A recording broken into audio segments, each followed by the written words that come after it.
Every day, the markets open. Millions of eyes scan the charts. But only a few see the story unfolding in real time. We are those traders. Welcome to Hola Prime TV, the world's #1 live trading network, where you get Forex, futures, crypto, and stocks on one single platform. From the pre-market buzz to the closing bell. Gold rush moves, Forex fire, Mag 7 madness. Deep dives, live setups, real traders. No filters, no fluff. because we don't just talk about markets, we trade them. Hola Prime TV. Trade, watch, learn, live. Can't stop checking the charts? Yeah, That's why we built Hola Prime TV, the live channel made by traders for traders. it's fast, it's raw, it's real. And it's the only prop TV that trades as hard as you do. We don't just stream charts. We live them. We are traders.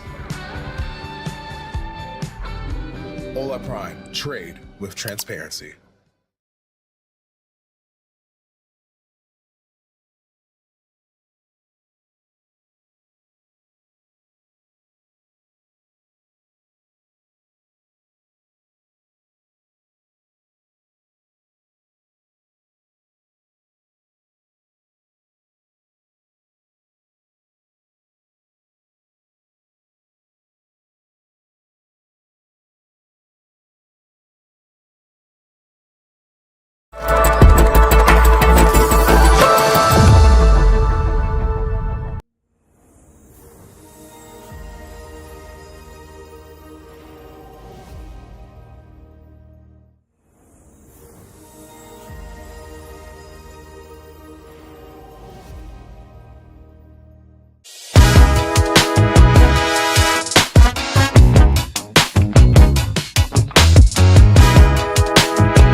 Hello, everyone. Welcome to the show. Hello, Paulie. Hello. It's Hello, James. Wacky Hello, Wednesday. chat. Yes. Hello, everyone in the chat.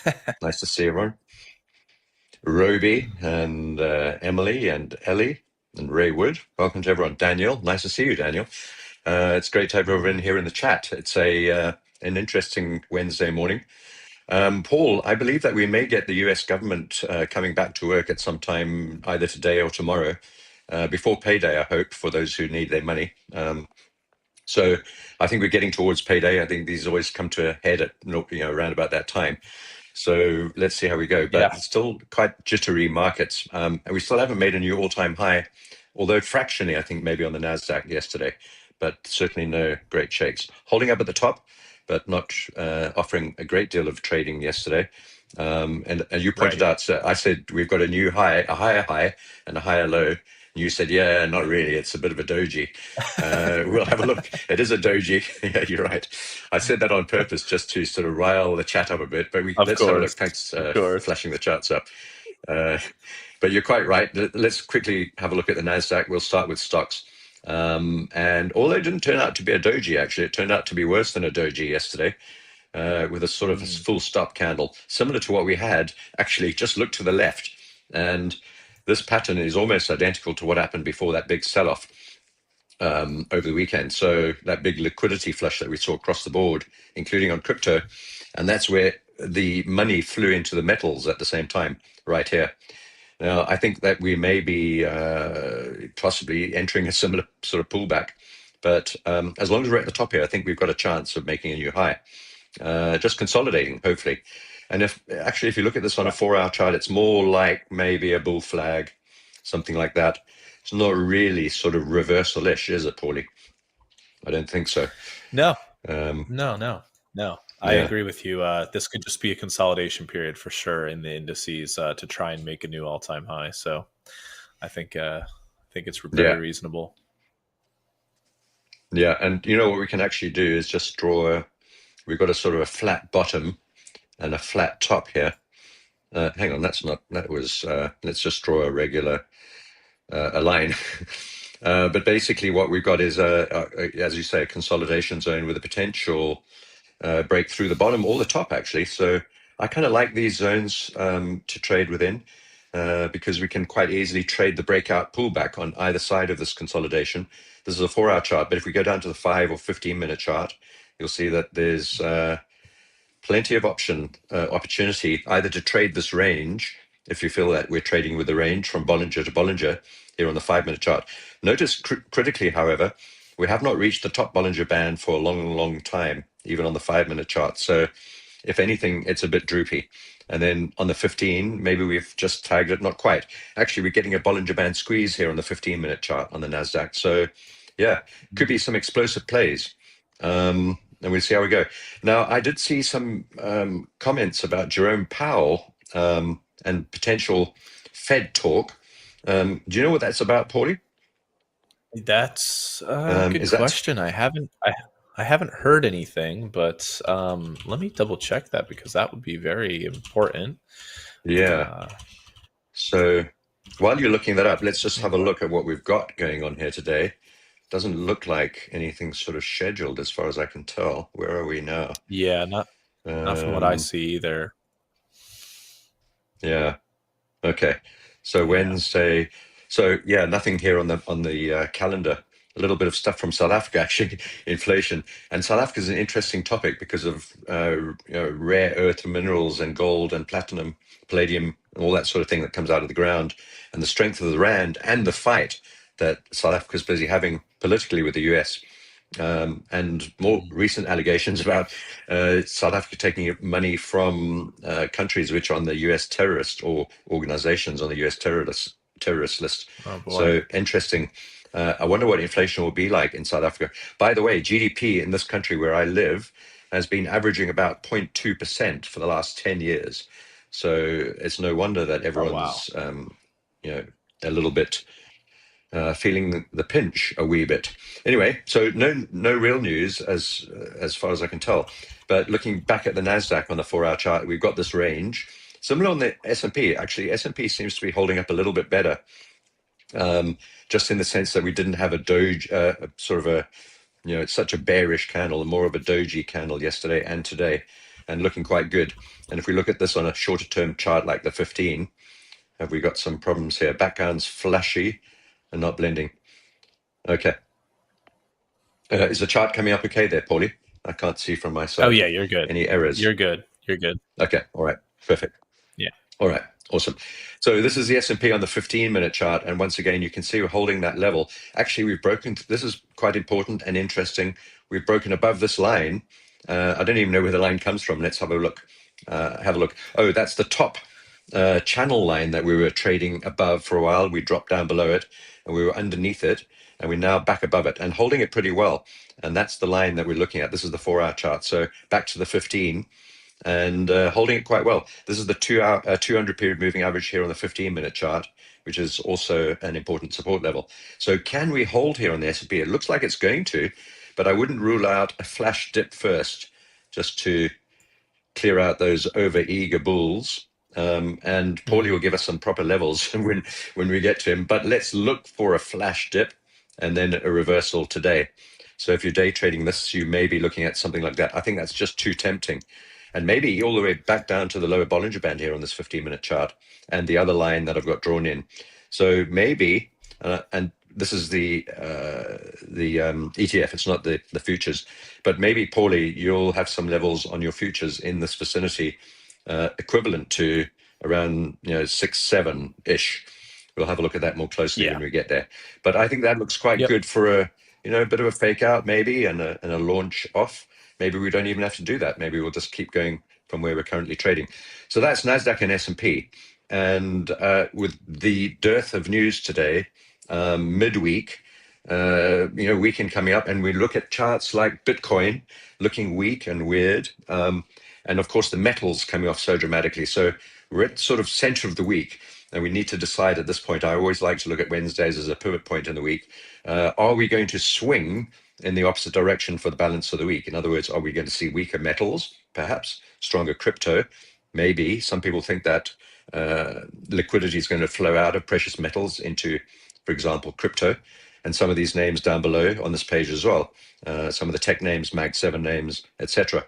You can see MSTR got quite a good bump up yesterday, but fell back in pre-market today. Tesla's holding well. Coinbase down a bit as well, but it's not surprising because crypto has dropped off as well. And NVIDIA just holding its range, or was it down a bit as well?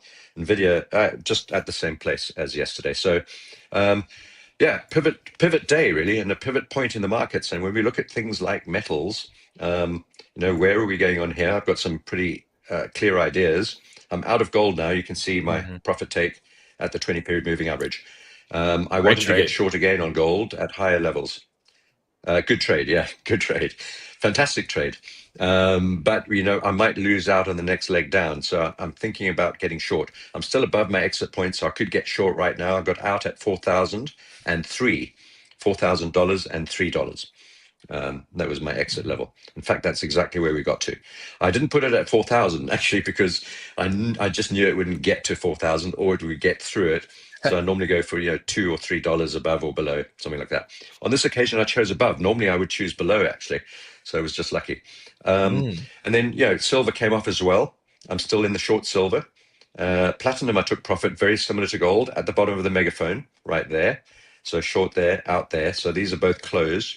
And I'm still short on copper, although I think this is the one that's most likely to find its feet, being an industrial metal. And if we do see the stock markets rally and certain industrial numbers coming out during this week and next, if we ever get the government to come back to work, could point to a stronger demand for copper. So this might be one of those plays that doesn't quite follow the path that I've got envisaged. And maybe we're not going to get any droopiness and we're going to just keep going up.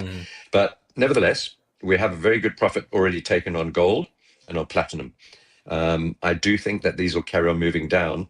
And we'll talk about this a little bit more. I've got levels higher up to sell gold into. And I think actually with gold, Paulie, and I'd like to hear your thoughts on this, as this move up was largely institutional, and as the last leg of this move, let's have a close look at this chart just to quickly set the framework for metals.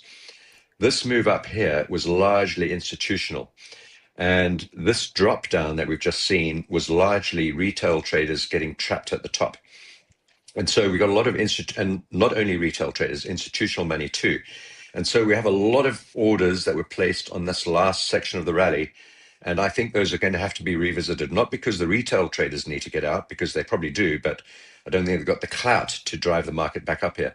But if there are institutional traders and or central banks with interest in gold at much higher levels, we may have to revisit there for exit liquidity.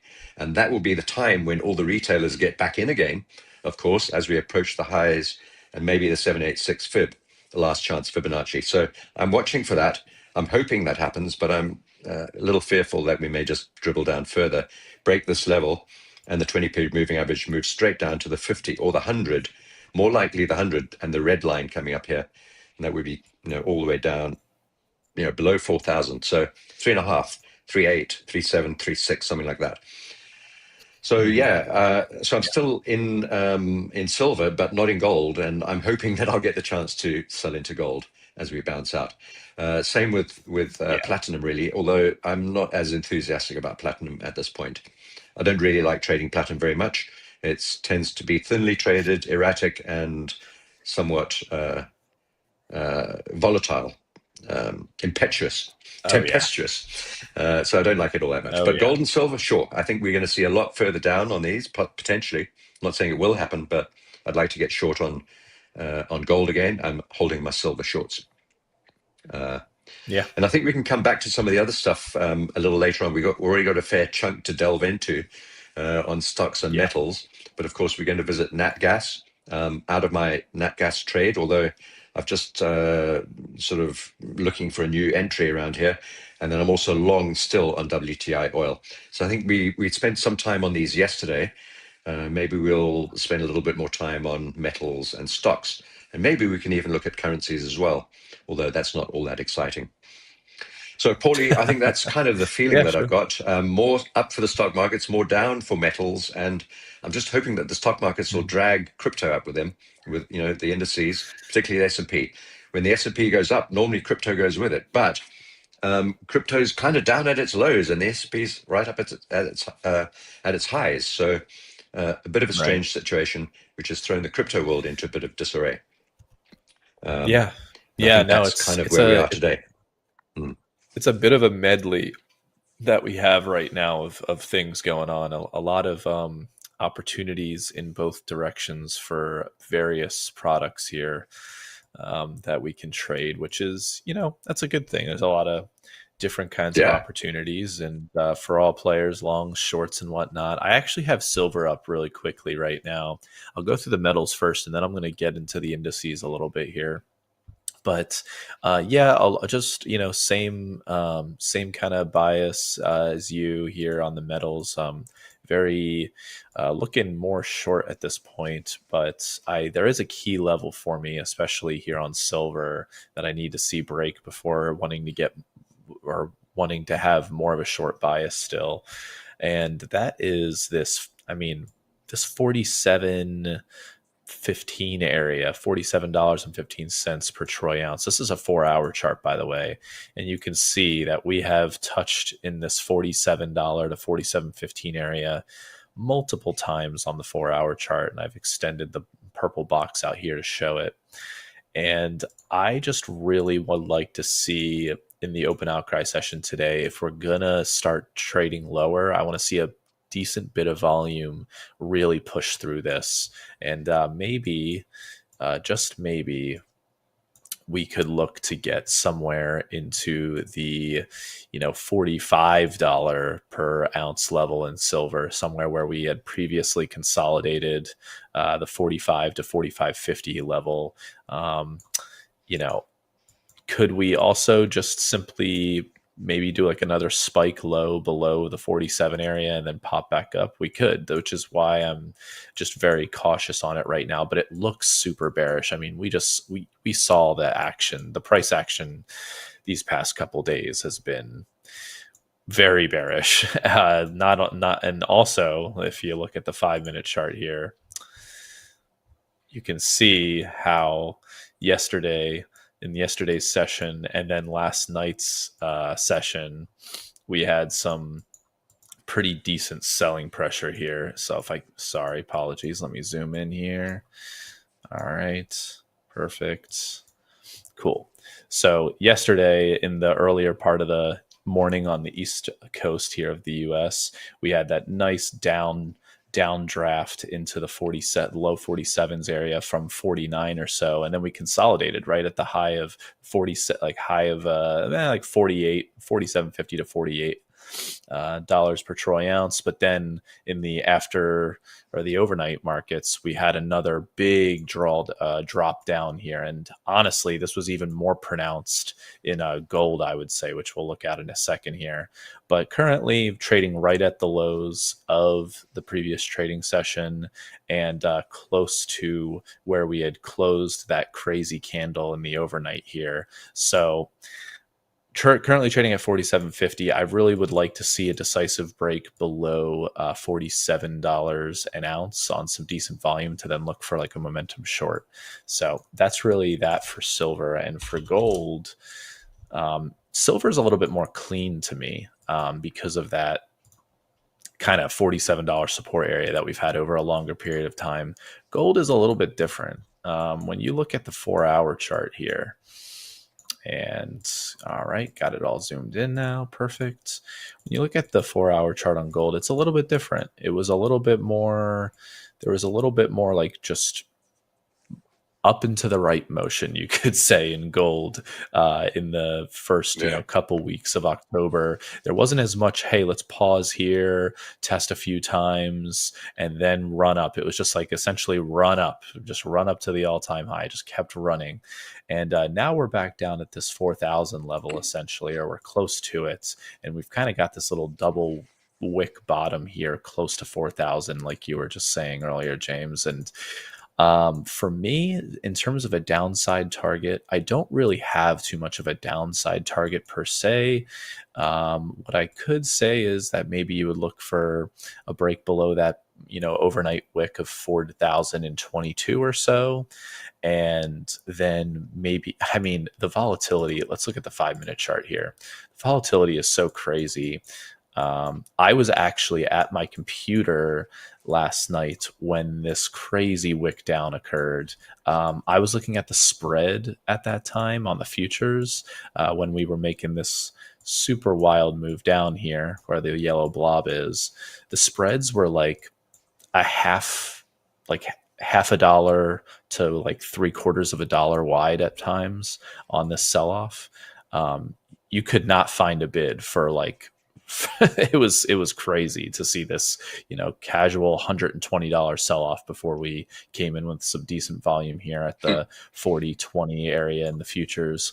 And now we're testing right at that low. So the first step obviously is we're basing out right here in the early morning session. In the once the open outcry begins, which I think is actually right close, or actually we're close to it. We're like about 10 minutes away or so.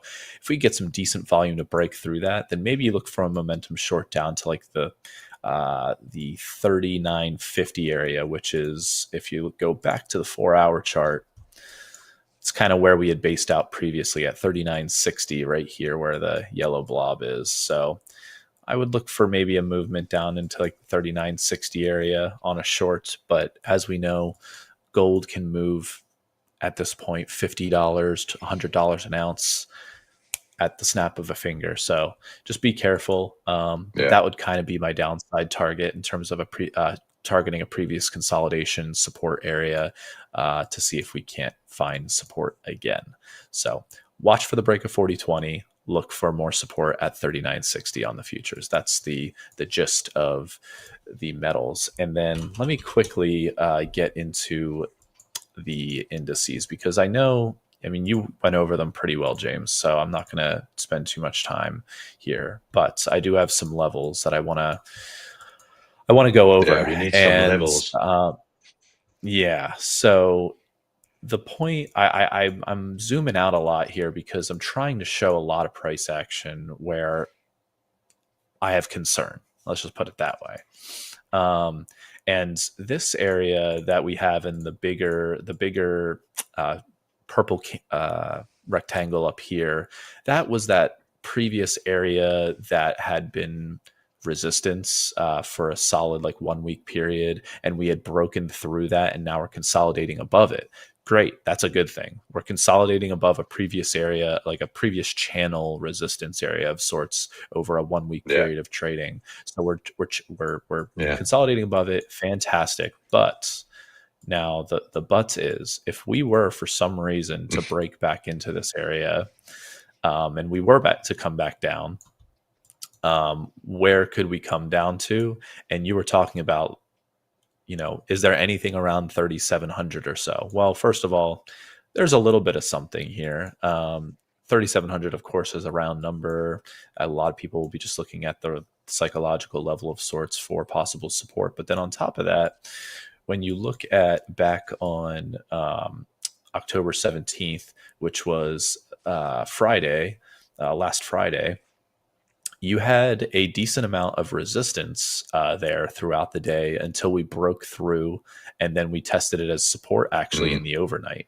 So that is kind of an area that I'm very interested in, this 69.93 to 6,700 area, essentially as a previous resistance, became support on the intraday charts, and then we've rallied upwards to where we're consolidating now. So if we were to come back down, I'd look at that area for sure as a possible sticking area where maybe there could be some support.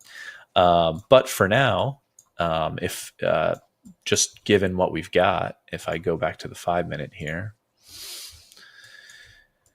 my levels are pretty straightforward from the previous day's trading session, and honestly, the previous couple days, to be quite honest.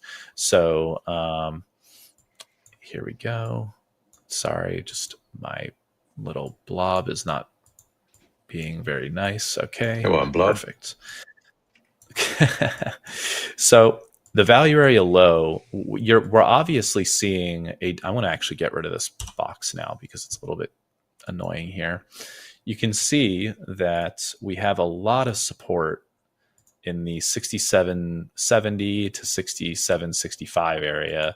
Lots of testing of that area to then be supported. And it's right around the value area low, actually, of the previous regular trading session hour. So value area low is 67.71, we'll just say. I would now, instead of using my value area low level, which I normally would as a possible support area, because we're currently trading at yesterday's point of control of 67.77, I would actually look more for a support around 67.67 because it's pretty obvious. Like 67.67 to 67.65, I would look for more support around there because we've not only seen support there in the regular trading hour session from yesterday, but also in the overnight session. So keep an eye out for that in terms of like the range trade. You were talking about that a little bit too. So the channel that we've been essentially trading in for this last couple days here, I would be looking for more of a range trade, get long at the support down here and maybe get short up at the resistance up here. I'd be more privy to the long than the short. I'd only be getting into the short up at the 67.87 area or the 67.85 area if I could see like more simple buyer exhaustion. Like you can really see the volume getting decimated, buyer aggressiveness starts slowing down aggressively, and you can start to see sellers really jumping in. So that's kind of the trade idea that I have, especially I after really yesterday. like that, Paulie. Yeah. I really like the fact that we can trade this. You can trade the bounce from the bottom, get back into the range. You can sell the bounce off the top back into the range. You can sell the breakout below the range, or you could buy the dip below the range down to 67. So I think any of those variety of possibilities are possible. I'll be very interested to see the way you actually do trade this in a few hours' time, because I think that's some pretty good options there. So that's the S&P. Yeah. I actually, we're going to switch back to my charts very quickly. I just want to point out that 67 level. I'm not trading the futures, but I've got the ETF here. That 67 level is where this, we looked at this earlier, where this trend line is. So a little dip down there would match exactly. Now we might just trade this little range, where we are currently, or break out through the top and carry on. Probably the most likely scenario. But if we do dip down, it will break out of that 5-minute range or 3-minute candle range down to here, get everyone short. Many retail traders will be looking at that. Many retail traders are short-minded already, which is a bit of a problem for them because the bias is actually incorrect. I think our bias should be long still, but that will certainly encourage some retail traders and get them trapped at the bottom. That will be the place to buy around 67-ish. I think. I don't know how that. I think you're sort of $20 higher slightly on the futures, Paulie. Maybe $10, $15 higher than this. Yeah. So I think that's great. Yeah. And probably the same sort of thing on the Nasdaq. Same sort of idea. A little bit of a dip down to the 20-period moving average, maybe down through the range. The Nasdaq. Yeah, the Nasdaq looks relatively similar in terms of the channels and everything. Like the channel consolidating above the top of the previous area where we had then broken out of, and but a similar trade idea exactly. I will say the Nasdaq is. I mean, everything is bullish, relatively speaking, right? So the longer term trend is bullish right now. We're really getting into the minutiae here when I start to talk about like the intraday and everything. And the S&P right now is a little bit more neutral in the intraday because of that. Like I was talking like about the whole trading within a channel thing. Relatively speaking, that's more of a neutral mindset because we're trading right around point of control of yesterday, actually right now. In the pre-market session, we're right at yesterday's point of control. But in the NASDAQ, we're right at yesterday's value area low right now. And this is how it's been the last day and a half or so, where the NASDAQ looks a little bit weaker than the S&P. And the Dow actually yesterday led both of those indices. The Dow was just a rocket ship to the upside. But just relatively speaking, the Nasdaq was just a little bit weaker, but we still have the same sort of characteristics where you're trading in a channel and all of that stuff. So on the Nasdaq, really, we can show just my levels really quickly. I can just go over them super quickly, and then we can move on here. But the same trading thesis, maybe get long at close to the bottom of the channel, get short close to the top of the channel until it looks like we're going to break either direction here. So more support in the 25,222 area to 25,240 area. That's where I've been seeing a lot of the support and support over not only the overnight, but then yesterday's previous regular trading hour session. Currently, right now, we're trading at value area low of the Nasdaq at around 25,253. Yeah, roughly that. Point of control of yesterday, just keep an eye out, is 25,300 essentially, and value area high is 25,325. And that value area high is essentially closer to the top of the range that we have right now. I look for anywhere between 25,325 and 25,340. That's where I'd be looking for possible shorts more so based on the overnight and regular trading hour sessions the last day and a half or so. So that's really it. All-time high on the Nasdaq is 25,395 on the Nasdaq futures. So just be aware if we do, start to pop out of this trading range. That's the level to look at. So. Yeah, and Paulie, the Nasdaq's consolidation range is angling down, as you pointed out, right? Whereas the S&P is going sideways in a rectangle. This is a flag, not a rectangle. So if we look at my chart right here, this is angling down, but it's still a bull flag, really. It is a little bit droopy. We've got lower highs and lower lows, but that's the nature of a bull flag, isn't it? You've got to have lower highs and lower lows. So even though it's not as quite right, doesn't look quite as strong as the S&P, and it's been faffing around for a little bit longer. But there's my big red blob. Why is it so big? Let's have a look. My targets remain. That's my target.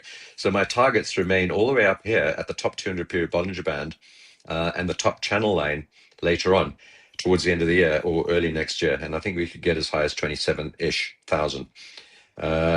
But that will all change if this market just collapses, and it's not that difficult to get this below this level where this big bear candle is, below the 50-day. And with every market that we look at, including crypto, gold, Nasdaq, S&P, oil, natural gas, whatever it is that you're looking at, always use the 50-day simple moving average as a rough guide for bullish or bearish. It's a very good line, or the 50-week moving average for the much longer term picture. We're holding that pretty easily on the Nasdaq. This is the day chart, really easily actually, well above it, and same on the S&P. US 30, even though it peaked up yesterday, flopped back down a bit, but we did make a new high fractionally, actually. Another new high on the US 30. You can see all my arrows before. We've got to where I thought we would get to. We did get long on the breakout here. We got out of this trade some time ago, about 2 or 3 weeks ago now. So although we're still at the same level where I exited the trade, we may continue further up from here. We've also got a Bollinger Band above us at about 46.5, and that looks pretty tempting to me. We're holding all these moving averages and channel lines and so on the Dow too. So I don't see any reason to be bearish at the moment, but as with always, if you're bullish, remain bullish until the markets become bearish, and then you obviously need to change your mind, and I haven't done that yet. I think we're moving up. And a couple of these names as well. I've got no additional tech names that I've got into so far, but I will be looking, as I said yesterday, looking at other names, including some of these that are on the page. I'm long across the board on MSTR, Tesla, Coinbase, Nvidia, and I'm looking at this energy play. Paul, I tried to actually send this through to you while you were live yesterday. Don't know if you saw it. This is one of the interesting energy plays, which is a combination. It's an interesting company, combination of natural gas, uranium, all the green energy, oil and gas, everything sort of thrown in a sort of a combination energy play, which they've got going on. And they purport to be, or expect to be, the largest energy company in the world, CEG. Keep an eye on that name. When we're talking about energies, we're obviously talking about the demand for energies, including natural gas and oil, and things like uranium and lithium. And natural gas, well, here we go. This is the way it looks. And, well, I'm out of this trade now. We've exceeded the channel top and I'm looking to add some more shorts. I actually did take a short trade here at the channel top. It's a very tiny position, 10%. I like to start with 10% with natural gas because you only need 10% really. It can move 10 times further than any other instrument on its day. So even 10% is a decent play, and you can manage the risk much more easily. So I'm waiting for this to bounce back to exactly where we are right now.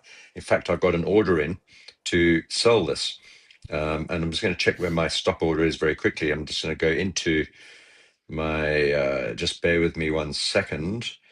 345. Yes, so we're at 353 now. So I was intending to get short at 345. We were slightly above that.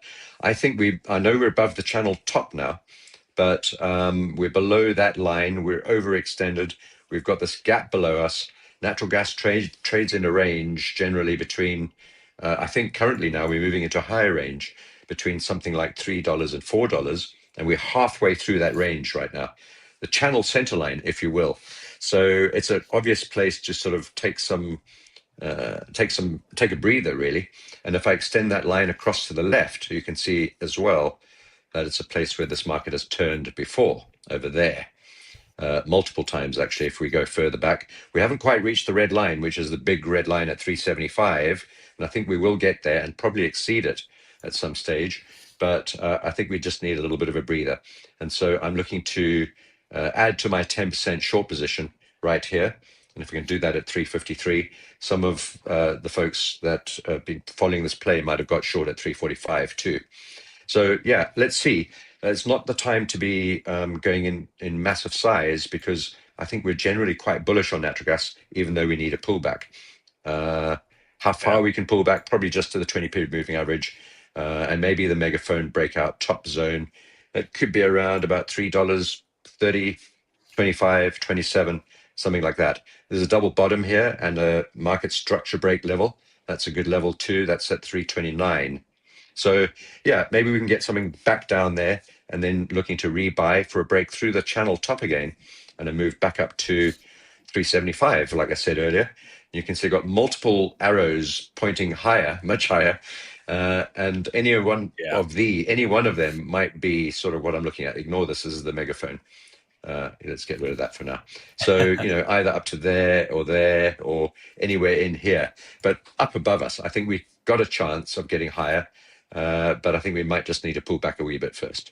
It's not easy to get out of these consolidation ranges for natural gas sometimes.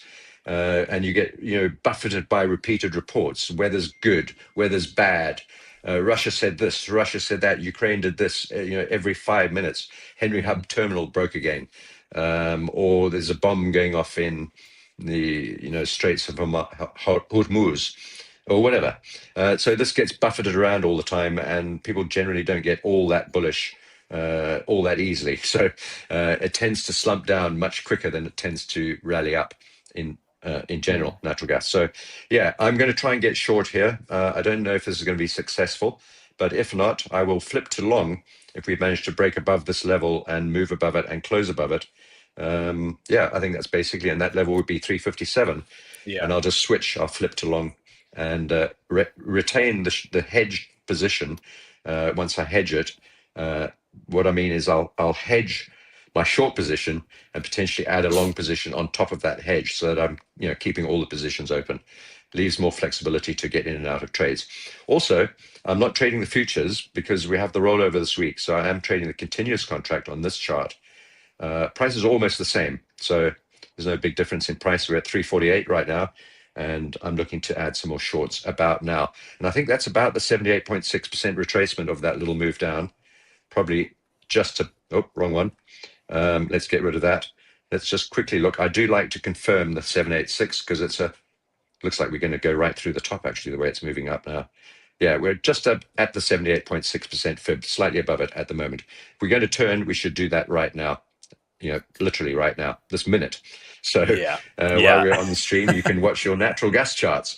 Paulie, let's have a look at your charts maybe, and we can watch that dancing around as we talk about it. Yeah, definitely. So and we'll come back to oil. I have this. Yeah, we definitely will. I have a similar area drawn out on the top end here between $3.50 and $3.60 of like resistance, and I completely see what you're talking about in terms of wanting to get short for a pullback right here. And I think the point, the story is, which you I think laid out well. I can't really lay it out any better than you, to be quite honest, but we could see some resistance here just from the previous month or so of price action. We could either see resistance here below $3.60. So I would really need to see a breakout of 360 for, I think, a continued move upwards to occur, for like a really bullish breakout to occur. But on the intraday, it is tough because it's tough. The short trade is the tough one. Let's put it that way when you're looking intraday, because you can just see how bullish this has been over. Well, yesterday we had a lot of consolidation, and then we kind of had like almost like a consolidation wedge of sorts. If I can draw a quick little line here, almost like a megaphone that you've talked about before many times, James, of sorts. But this is like just a wedge, triangle, whatever. And then we broke out to the upside in the afternoon of yesterday, and then in the overnight we really started trading up into this range. Now we then eventually came down, crashing down in the overnight, to only be supported right at the value area high of yesterday's distribution, to be supported right there. And now we're currently zooming above, where we found a lot of support, and a lot of buyers have come in, and we're trying to get back up to those like overnight highs of sorts. But yeah, I don't think this is like, hey, let's get long right now. I would have to, at this point, see a break above 360, a very strong break with a lot of buyers to join in on the momentum long. But we're a pretty decent ways away from that happening at the moment.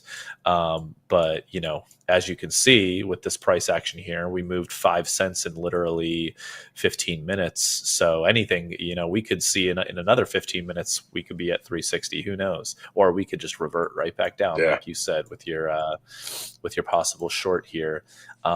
This is definitely, for me personally, a hands-off. Like I would just wait until we come back down for maybe a long play, like you were saying. Maybe we can find a little bit of consolidation downwards to then be able to get long, to continue the long move.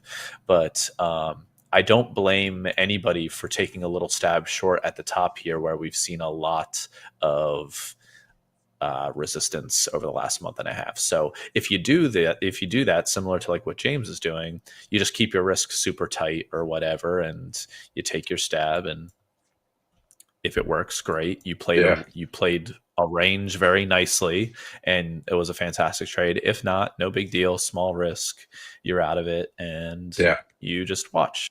So yeah. Yeah.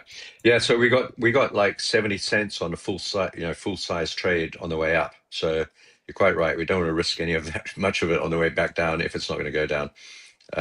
There are some questions in the chat here about the German 30, and if we can switch back, I've got some thoughts on the German 30, and probably you do too as well, Paul. I don't know if you ever look at this. Maybe you don't, but German 30, I've been looking at this for months now, or it feels like it anyway. This is a day chart. And we've been traveling along the top of this range forever. And I can never find, the thing about being online and looking, men can't find things as it is. But when you're busy talking and you're looking for a horizontal line, it's almost impossible for men. So there, we got a flat top breakout here. We've tried twice, right? We got through there once and held it, and again and held it just recently, about a week ago. We then bottomed down here. I'm still looking to get long on this. I should have got long on that dip. We talked about this in, I think, last week, Paulie. I was trying to get long here, and I completely forgot about it, and literally nothing else to it. I was looking at all sorts of other stuff, and by the time I got back to this chart later in the day, last week, had it already bounced out of here, and I'd missed the trade. But I could have got long, I would have got long at the moving average cluster here. The 20 period has moved up since then, but they were all on top of each other, and I just missed the trade. Right, so having missed the trade, what's next? Well, very similar to the others, except this is such an extended period along the top here compared to the Nasdaq, which is 3 or 4 days. The S&P, same. This is like 3 or 4 months.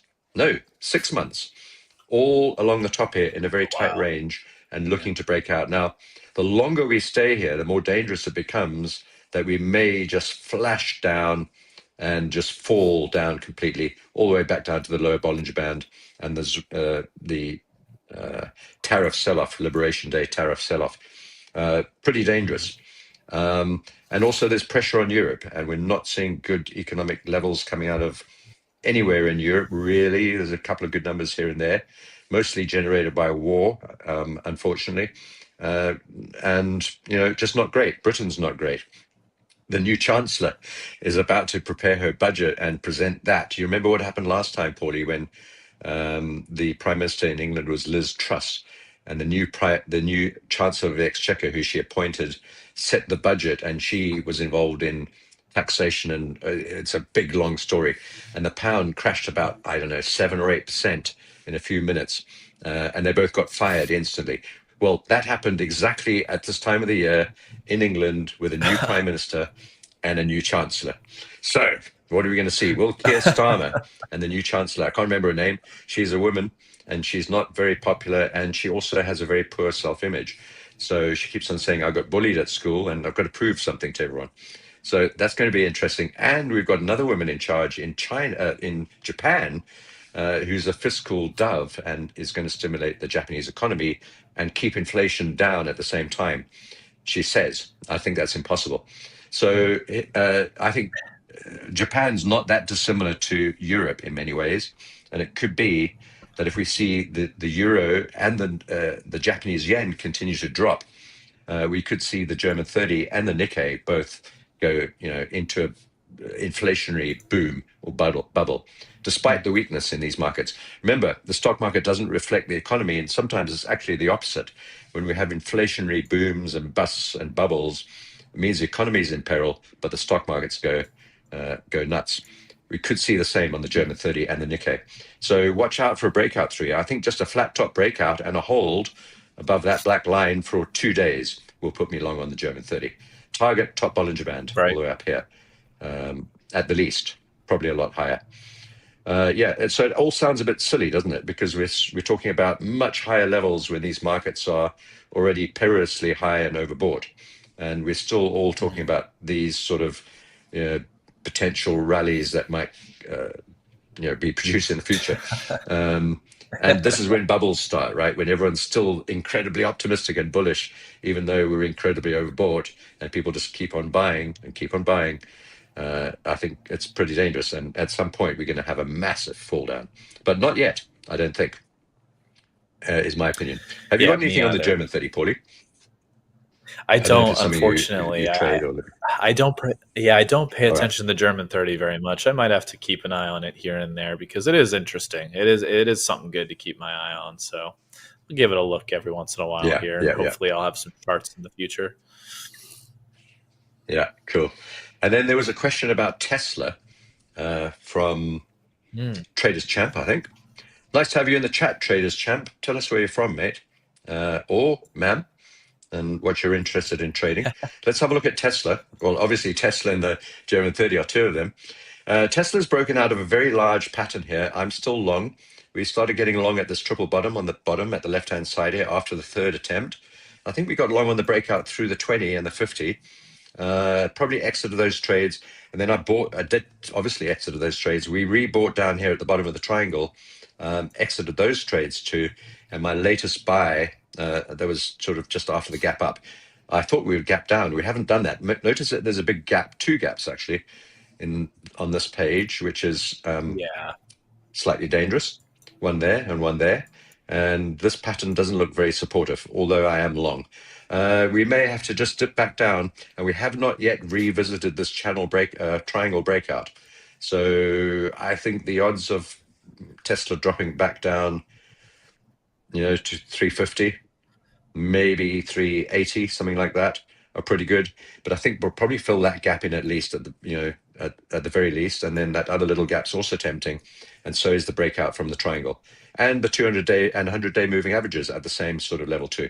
So yeah, I might have to hedge this trade, but I don't know. I'll be watching this today, of course, and it's possible that we'll just leave these gaps behind, and if there's enough bullish enthusiasm, we'll just blast up through the top Bollinger Band and keep moving up.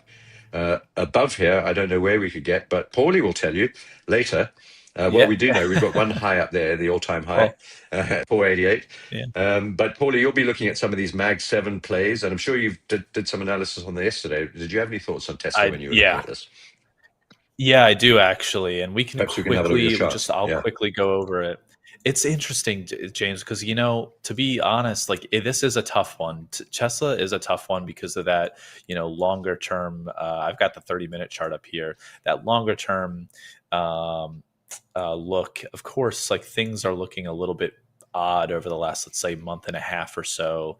They do look slightly weak here, but at the same time, when you start zooming in a little bit, again, we have something similar to like what happened in the indices where let me quickly mark it out, where you had this like consolidation zone occur like about here, and then 2 days ago we broke out above that, and now we're holding support above it. So like we're supported at 44.22 3/4 or so, and actually where we're opening up this morning currently is about 442 3/4 again. So I agree with you in a couple of different ways, but I also think that we're at a little bit of a tipping point here. We either are going to show some support here on the open at Tesla with Tesla today at around 442 half to 442 flat, and then we're going to bounce back into the range, up closer to the upper part of the range, or we're going to fall on our face here and we're going to start coming down, maybe back into the previous little consolidation area that we've had, which is anywhere between 413 and 440. You could see just a jolt down into that area before maybe a larger move down. But I wouldn't bet on that yet. I would want to see how we open, how bullishly we open today, if we can find some support right where this current candle is. Yeah. So I would want to definitely wait a second on Tesla to the short side. Yeah. And by the way, talking about Tesla and earnings, we didn't talk about earnings, but I'm going to talk about them now. Tesla earnings are coming out on the 30th of October. Expected to be a bit weak, really, I suppose, but that's always good for earnings because we want expectations to be less than the result to be good. So that was MSTR. Sorry, that's MSTR, not Tesla. So strategy is on the 30th. Tesla, is that also on the 30th? 22nd. Is that right? It's today, 22nd. Yeah. It's today. Oh, sorry, I've got have I got the day chart? Yeah. Yeah, it's today. I'm being so silly. Yeah, that's today. Yeah. And then we've got Coinbase a little bit later on the 30th, and then Nvidia, I don't know, also a bit later on today as well, on the 19th of November. So earnings are coming up. Maybe Tesla will be, I didn't realize it was today, actually. Thanks, Paulie. What a silly faux pas that would have been, blundering into this evening without realizing that earnings are due tonight, and I'm long on Tesla. So thank you for that. You probably saved me a couple of dollars. Yeah. Or maybe you lost me a couple of dollars. Maybe I'm right. Maybe, right. Who knows? A 30% rally. I think rally to the moon tonight, right? Yeah, for sure. Tesla, self-driving Tesla. Drive yourself right up there, Tesla. So interesting. So lots of earnings coming out over the next few days, which will affect all of these markets, including the dollar, I suppose. Now, the dollar's actually picked up pretty well, and we've seen a bit of a slump. But overall, it's still very much stuck in a range and just bouncing out of that cluster of moving averages, the 20, 50, 100 down here, and holding up well. So, but still just within a flat sideways range for most of the year. And so I don't really have much going on here apart from one trade that I've got on. I've actually got two trades on, one on the ZAR, but this is the Aussie trade, and I still kind of like this. Double tweezer bottom through the triangle support line after a massive spike low down through the bottom some time back, and angling up towards what looks like the top of a falling wedge or a descending triangle, depending on how you draw it. Could be either.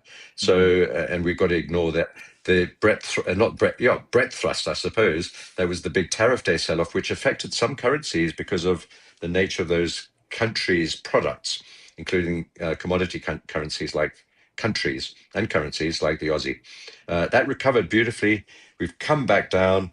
We've held these levels twice and angling towards the top of this breakout falling wedge or triangle.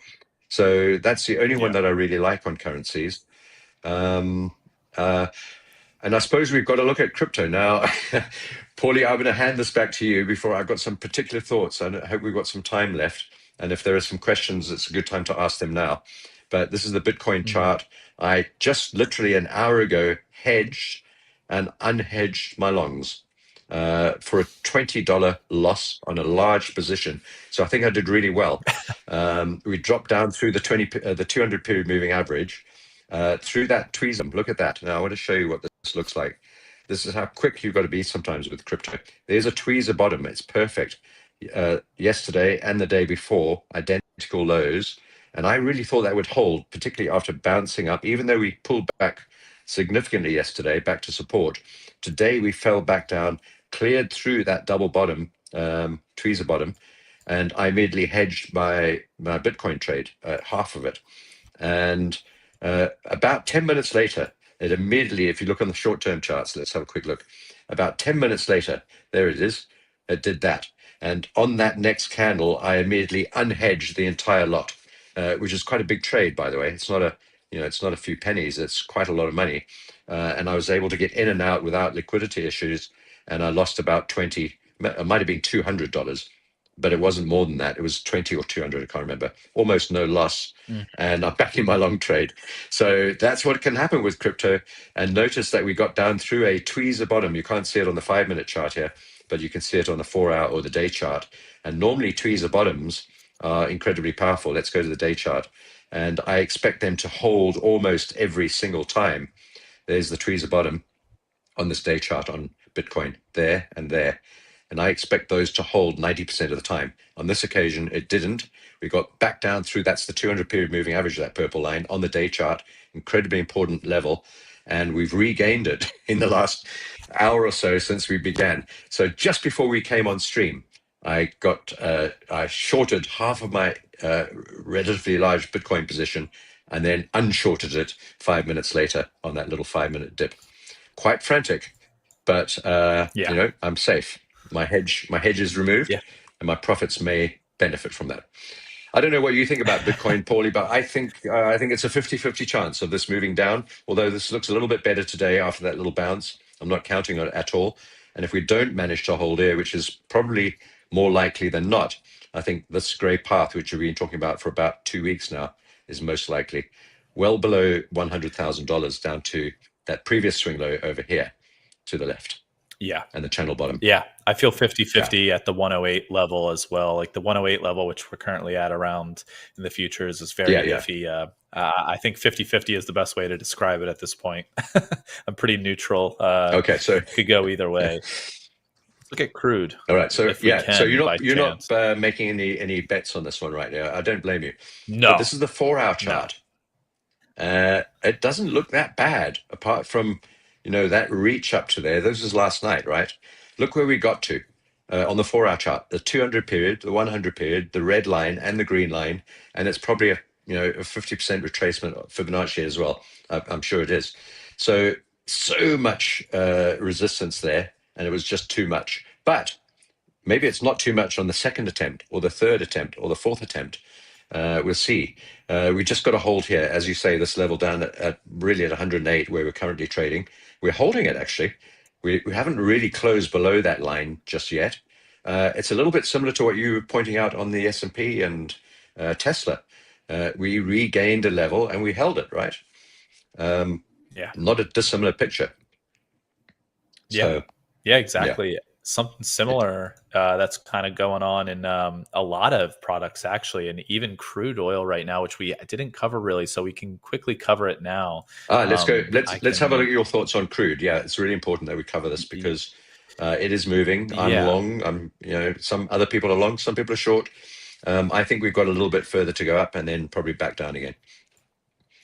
Yeah, and the short-term long, great idea, by the way, especially after yesterday morning's session where we essentially bounced off of, we kind of almost like did like a little bit of a double top of sorts, and then we plummeted back into that support area that I have marked off between $60 or $56 and $56.50.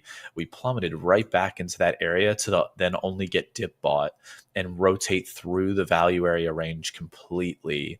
And then in the overnight here, we have now broken out and we are consolidating above the previous day's high. So this is looking good in term for the bulls right now. The previous day's high, for everybody that's wondering, is $58.08 on the futures. We are consolidating right above that super nicely. It's showing a lot of support there. So, and this is also where we're consolidating, is where we previously consolidated before making the turn down into that 56.50 area that I was talking about, as that was going to be a longer term support. So almost like a triple bottom that occurred here over the last 5 days or so, and then we rallied back up and we're back above previous day's high and consolidating. So good long move. Final thought. Let's just switch back to my oil chart and we can finish off with this. I think the other coaches are in the house.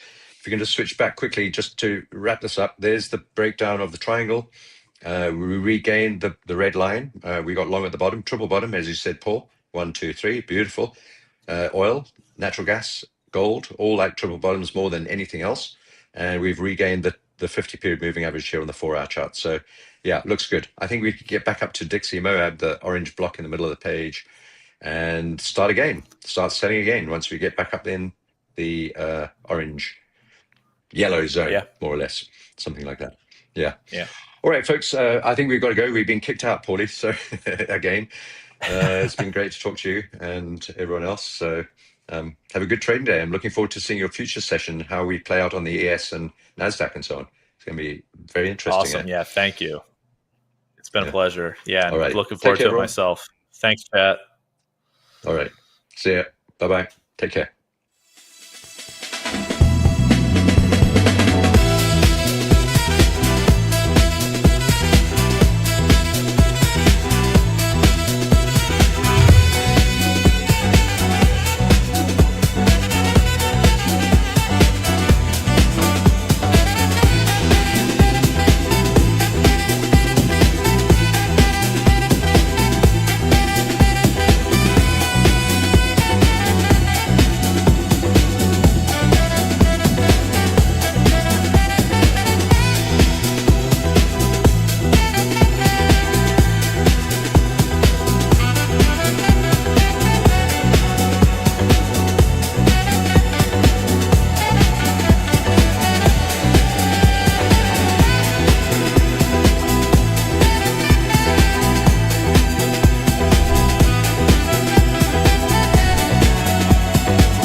What's going on?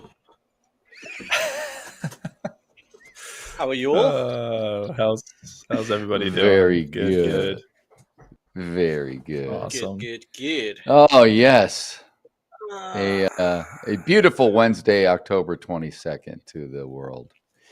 Indeed. Oh, boy, oh boy. Oh, man. Boy, oh boy. So Boy, I was looking at boy, my boy, indeed. my Project X. I think they're going to treat Monday as it never happened. I still don't have anything besides that daily bar. So I don't know. Well. My levels are a little screwed up. Yeah, it is. Yeah, I know. It is what it is. Yep. Definitely. Thanks. Things are moving. Things are moving. You guys, Are they? Paul, you and James did a good job of kind of covering the whole sector of everything. I was listening to a bunch of it. Man, I'm a little surprised at the Bitcoin sell-off. Nothing's moving on I'm a little NQ. surprised. There's a lot going on across neither. many different products. Yeah, there's just a lot going on. Like, the indices are probably the most boring thing right now, like, because it's just the consolidation that's occurring. So it is what it is. A little early bell here, 25 minutes before, just to wake everybody up. Good. Wake the chat Just up. wake me up. Yeah. Woke me up. Yeah. How is everyone in the chat? Good stuff. Yeah, how is our chat friends? Ooh, I love it. Trader Champ says Oktoberfest. Very cool. Gonna get some beers in. Sure. Ding ding. There you go. Cheap. Ding, Says, ding. thanks everyone. Sean May, we got Roby, Mark, all the good usual names. Yep. For real. For real. Yeah, man. What another big day on the earnings for the equities. We've already been a little flooded overnight. And by the way, guys, speaking of earnings, did you see that Netflix sell-off yesterday when we got off the air? That's what I didn't actually. God dang it. I didn't see that. I didn't pay attention. Oh, did they? Shoot. They missed by a whopper. Well, over $1 a share, I want to say, or something. And that was what was selling it off, because Texas Instruments came in okay. Those are the two big boys that were after the close right there. And then I was like, because I was still kind of trading my other account after we got off, and I'm like, why is this thing just selling off? And it was Netflix was pretty disappointing, I think. But I'm sure everyone's just going to buy it all back, just like they've done everything else. Oh, yikes. Yeah. So, Yeah. Okay. I see exactly what you're talking about. You know what? I'm going to share my screen real quick, kind of show everybody, because this is a fun one to just look at. And so, okay, we got my screen up. Cool. So where we are opening up in the pre-market right now, like you're saying, Daryl, with the sell-off, right at a previous double, right at a previous double bottom here on the 30-minute chart. So you look right there. That's where we're opening up right now. A low that we made in August, and here in the beginning of October, we're opening right there. So it would be funny if what you just said, Daryl, comes to fruition, where it just opens here. People are like, you know what? This is some good support. This is a good support area. And then they buy it all up, and we rotate back into previous sessions value, or I should say not previous sessions value, but October 17th's value area that we saw between 1180 and 1200. So goodness. Wow, though, what a sell off. 100 points. $100. I know. It was crazy. Dang. Yeah, it was a little nuts. It was a little crazy. Who watches Netflix anymore? You know, that's the question. Exactly. What do you, it's just a dead stock. Yeah. But yeah, exactly. But we got some big ones. Now. We got some big ones today. We got, after the close today, we got SAP, IBM, and Tesla, among others. Right. And we've had a bunch here. I mean, God, this is a lot today. AT&T, Boston Scientific, CME Group. Yesterday was Nasdaq. Today's CME's turn. Hilton, Moody's, Rogers Communications, Thermo Fisher, they've already released. I saw that recently. So, yeah. Yeah. Yeah. Yep. Just another busy day with earnings. Let's share. And maybe we get somewhere on the screen. U.S. government close down. I can. Yeah, I got nothing switch right my now. screen I can go real over quick. Okay. Yeah. We can switch over to me real quick while you get readjusted. There we go. Yes.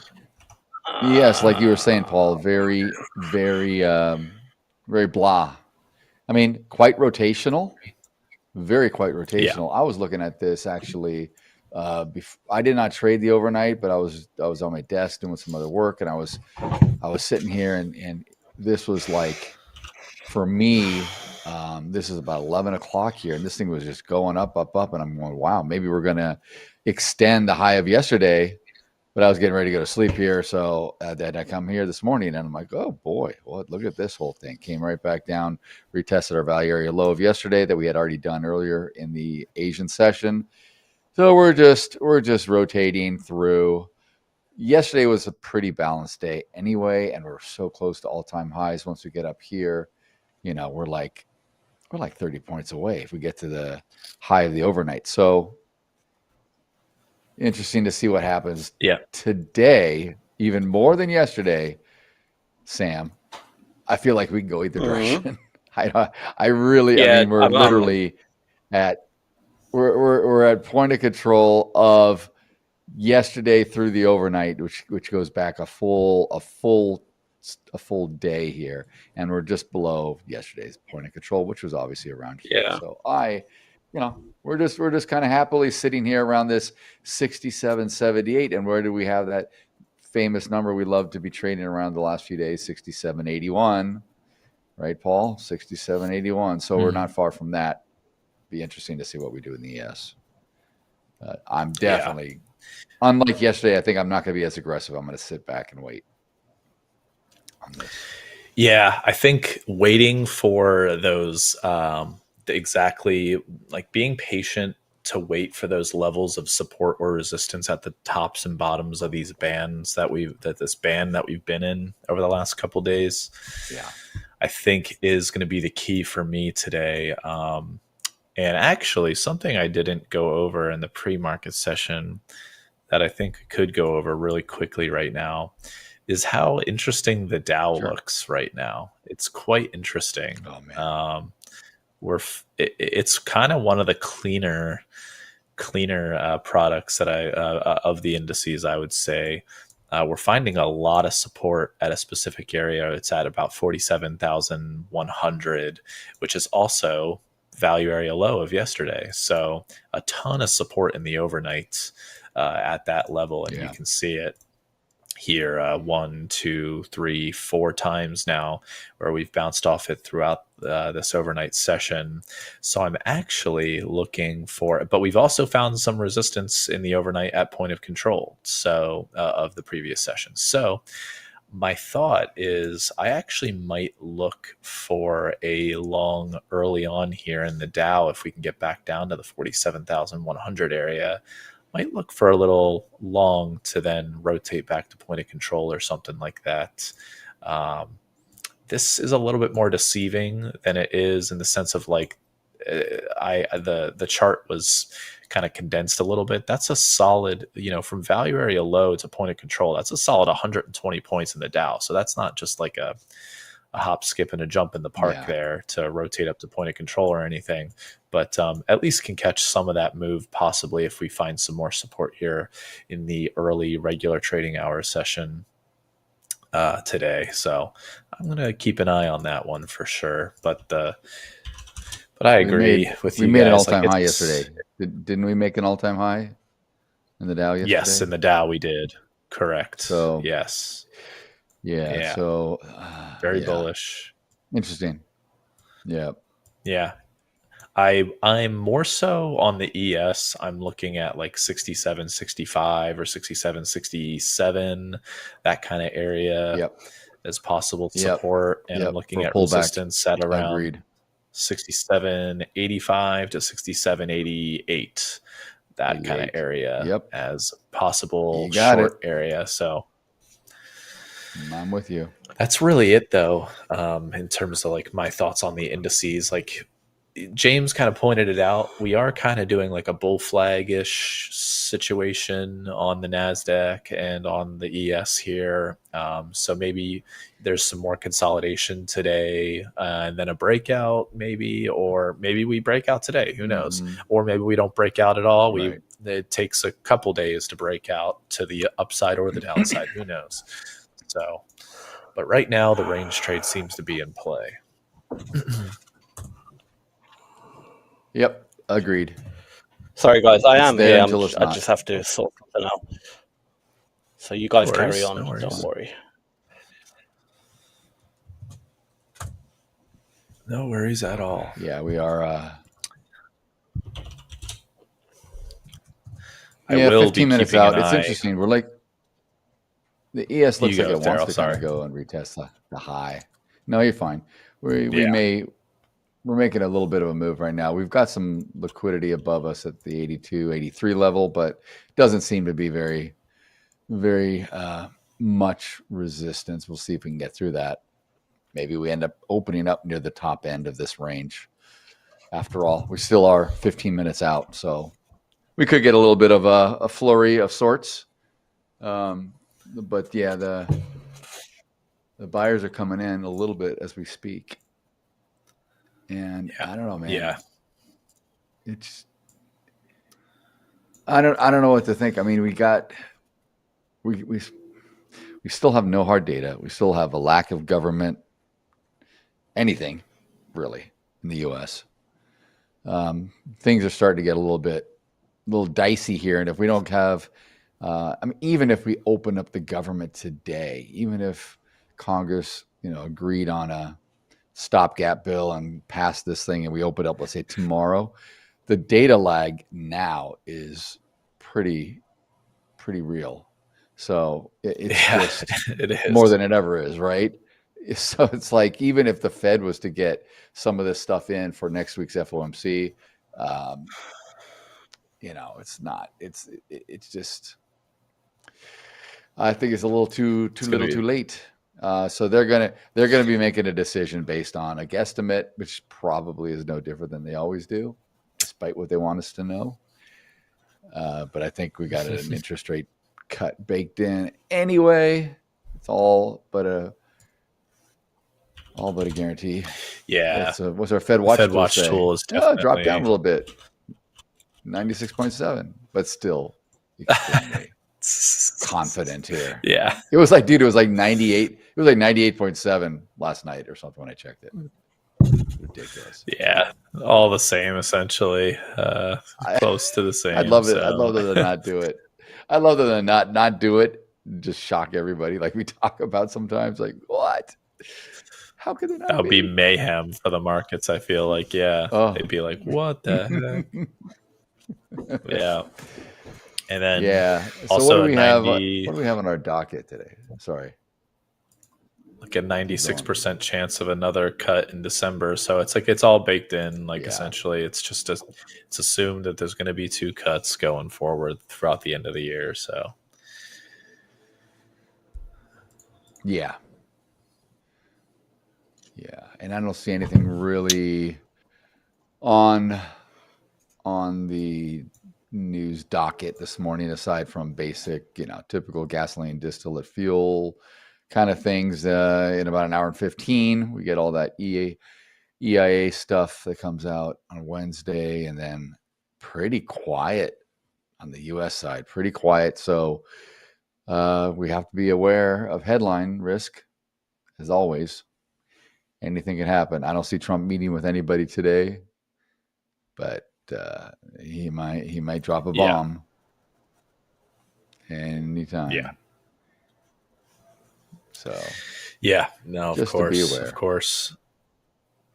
And other than that, like, with the metals, I touched on the metals. Me and James touched on the metals this morning, but quite interesting situation we've got going on here with the metals this morning as well as last night. I was literally watching this last night. I was putting together my charts last night, and I was watching this move here at roughly, it was like 8 p.m. or so.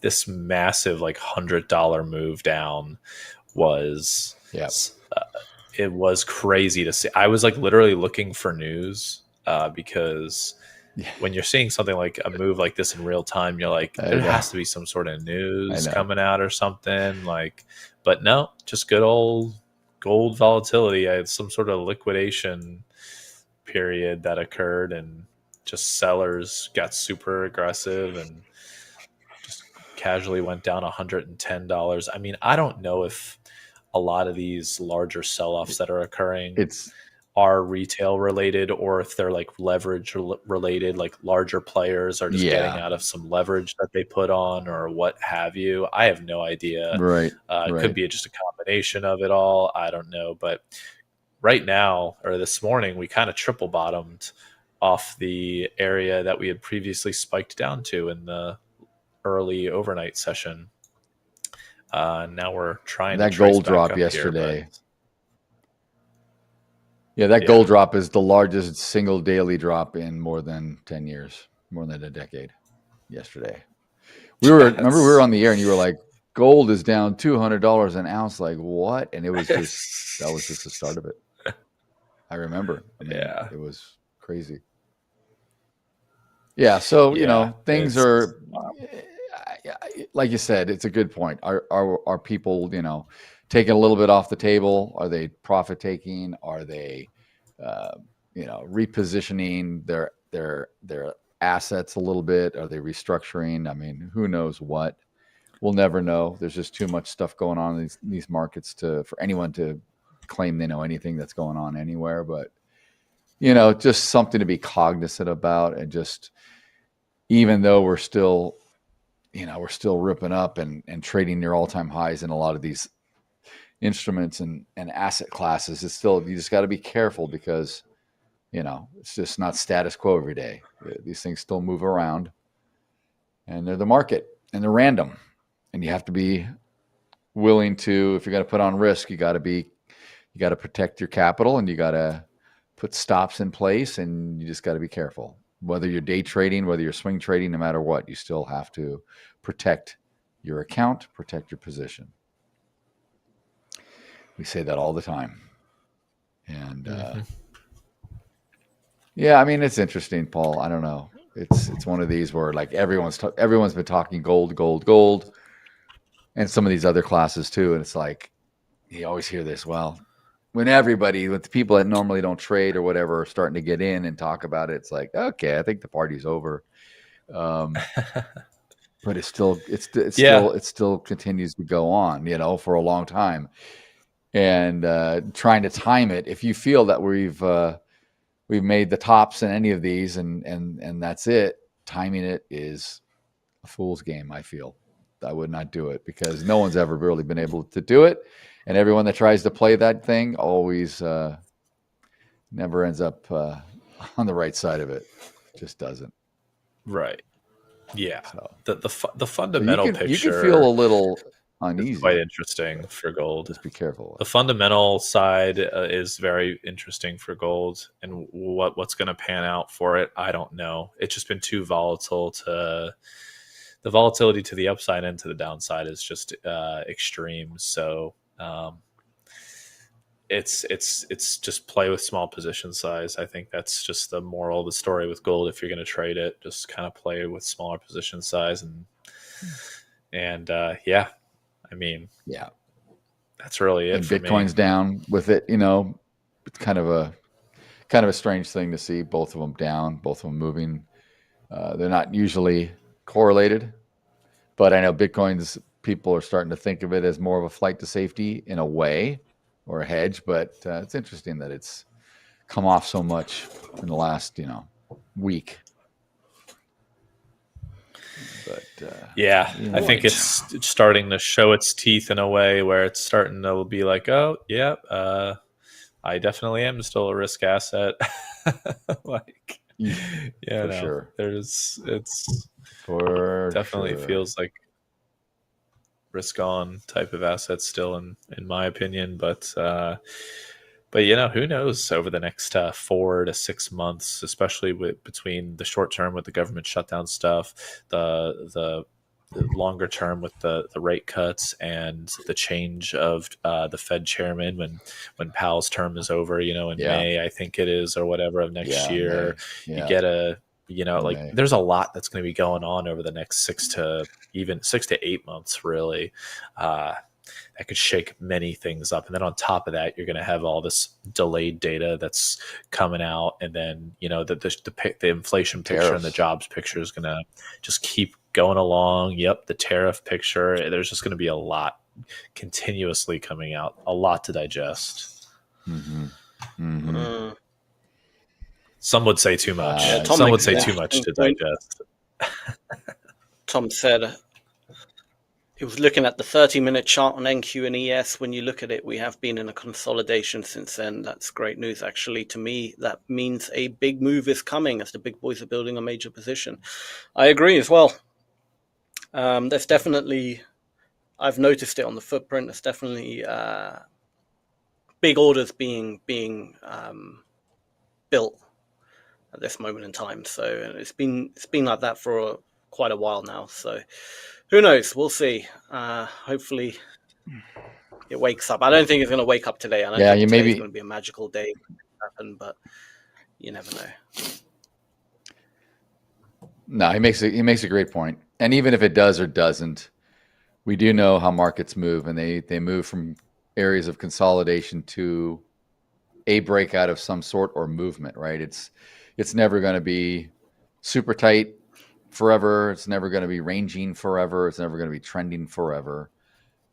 Markets will move, participants will move it around. But I'm with you, Tom. I mean, it's pretty tight. I mean, God, what did it do? It's like 24 points of range in the overnight, and pretty much it's fairly close to what it did yesterday.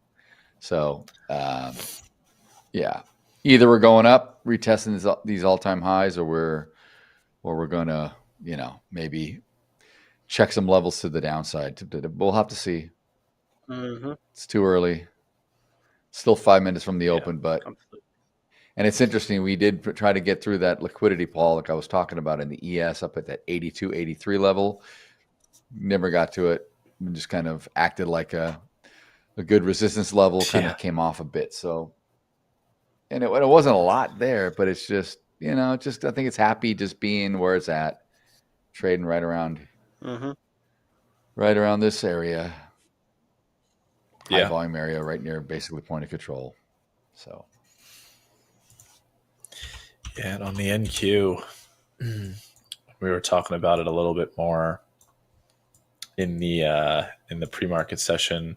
NQ and ES look somewhat similar, but the NQ looks like it's a little bit weaker, relatively speaking, but still trading in a general channel. So I think there's good opportunity for range trade for both of these indices. If you want to range trade it, I think there's some good opportunity. There can be some good opportunity here. So just really got to keep your eye on the order flow. Like, got to be like a hawk on the order flow, because the opportunities probably aren't going to come up or aren't going to exist for a long time. There's not going to be some like larger consolidation period at a low or a larger consolidation period at a high. It's going to be like you get in or you didn't, and and there it goes. So. But I'll be looking at the Dow, I think, to start. Yeah, it's hard to say. The best thing that you can do is just to sit and observe, and wait for maybe more of a consolidation or a confirmation than you normally would. Don't be too eager today. That'd probably be my advice on anything, really. Yeah.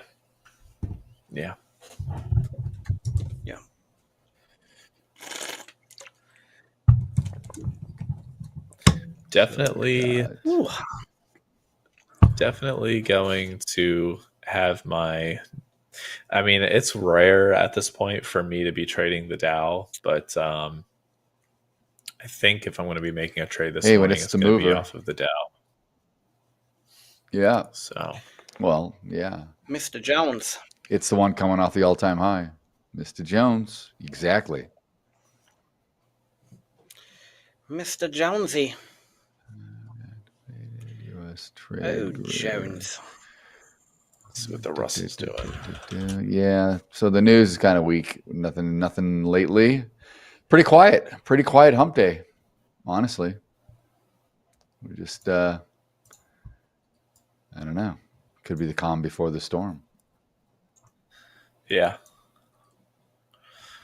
Russell's looking a bit choppy, a bit odd. Yeah, it's trying to recover like from its kidnapping from Sam. Yeah. What was that, sorry?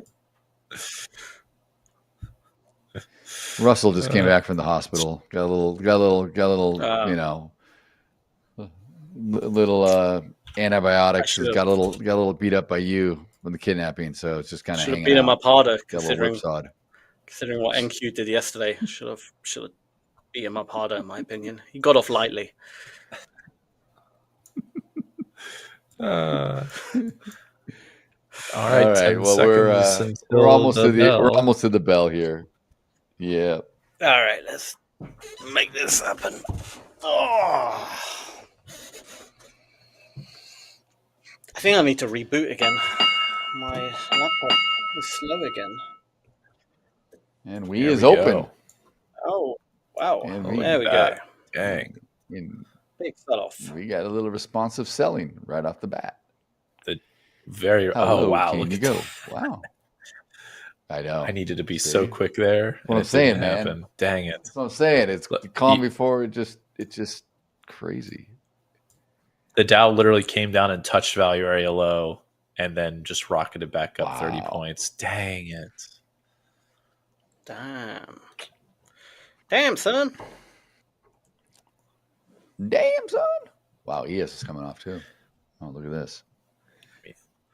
Man. I mean, I knew the opportunity was going to be quick, but not that quick. This is just... Yeah, no, I wouldn't. Yeah. Holy. Okay, we're coming back down again. All right, let's see what we get here. Wow. Look at this.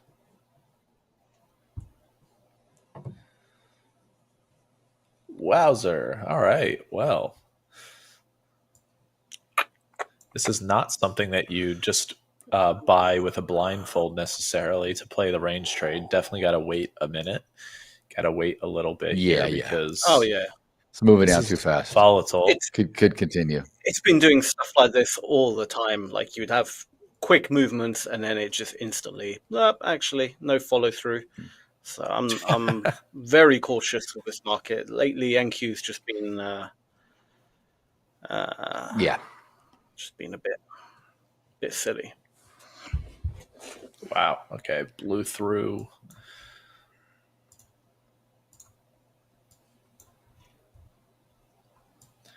All right. Look at that. Support from the overnight is broken in the Dow here. We're almost there in the ES. Almost. 66. It's hanging out at 68, 69. Looks like it wants to continue down. I know it's kind of basing out a bit, but I think it's going to continue to drop, get through the 65, and retest the overnight low. But I'm just kind of waiting and hanging out. We have the low of yesterday's session at 59.25 in the ES. And I believe, I can't tell. I don't know if this is Monday or not. No, it's not Monday. This goes back to last week. Because Monday's got a full day bar for me. I can't track it. Dang. The latency on my order flow data is not the greatest right now. Oh my Google chat's blowing up. Give me a minute.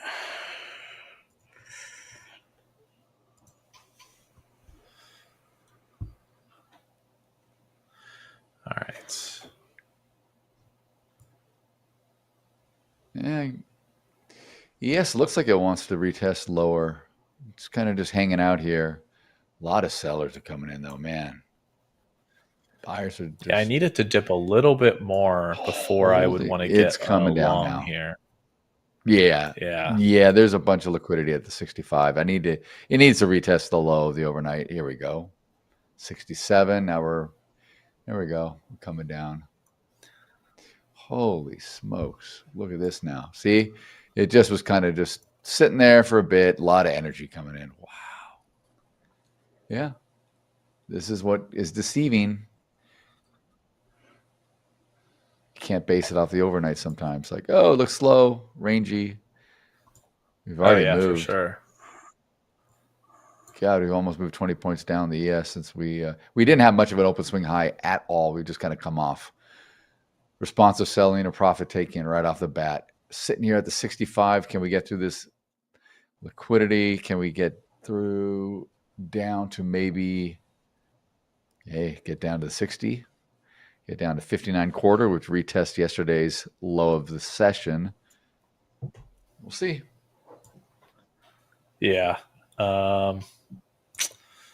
This is... There she goes. She's going through it. Yeah, there she goes. Right.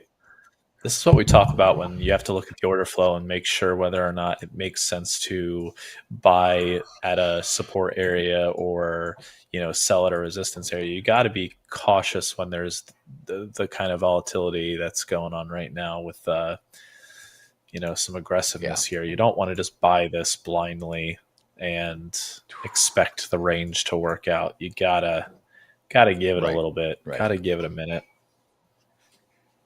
Yeah. Yeah, when it starts to hesitate a little bit and you're like, okay, I think the down move, like if you were going to buy the reaction to this or go long for a nice responsive move back up, hey, that's a good idea, but it's just the timing. Like right here, it slows down enough and it consolidates where you think, okay, I think we're done. Yeah, but this is just, to me, this is just, stair stepping down. It's making a move. It's consolidating a bit around a point or two, and then it's like, okay, it continues to move, which often happens. Yeah. So got some buyers coming in here. We'll see what happens. See if it holds here. We did get down below into that overnight low, though, on the ES. Yes. So we got down to 63.25.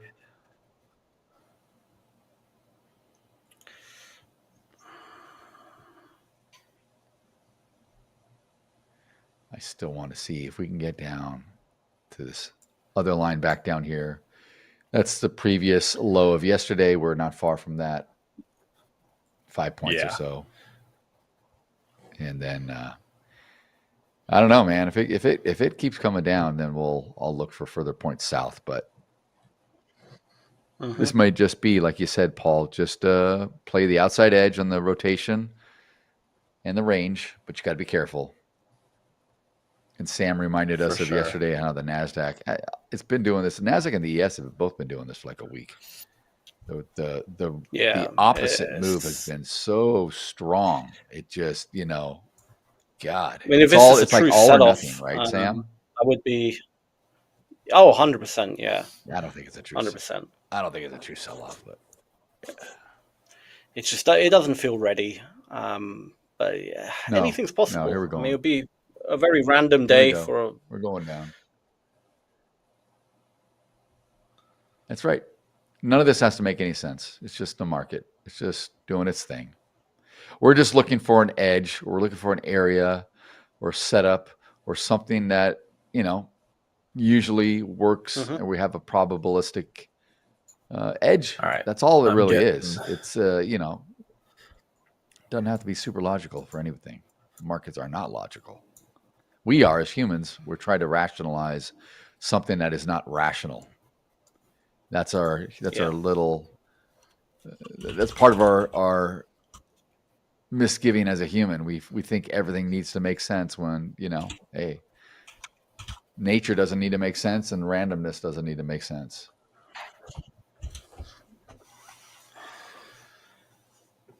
All right. So we came up to I longed the ES. The ES. Not the greatest execution. Ooh, the good latency job. in my order Yeah, but flow look is at a that. little bit. It's not the greatest right now for some reason. I might have to restart that software, but Ooh, looking you may for be okay, dude. If you could pop up a point of control here, you may be okay, Paul. This may be good.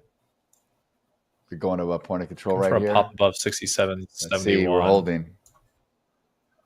Oh yeah, you're looking good, dude. I'd hold to 73 if you can. See if it gets above this. If we get above 69, then I think we can go to 73. It's good long. Actually, a very good entry. Oh yeah, you're looking good, dude. My entry was not the greatest, so I need to be careful. Okay. Yeah. Just hold on. Hold it. Need to be.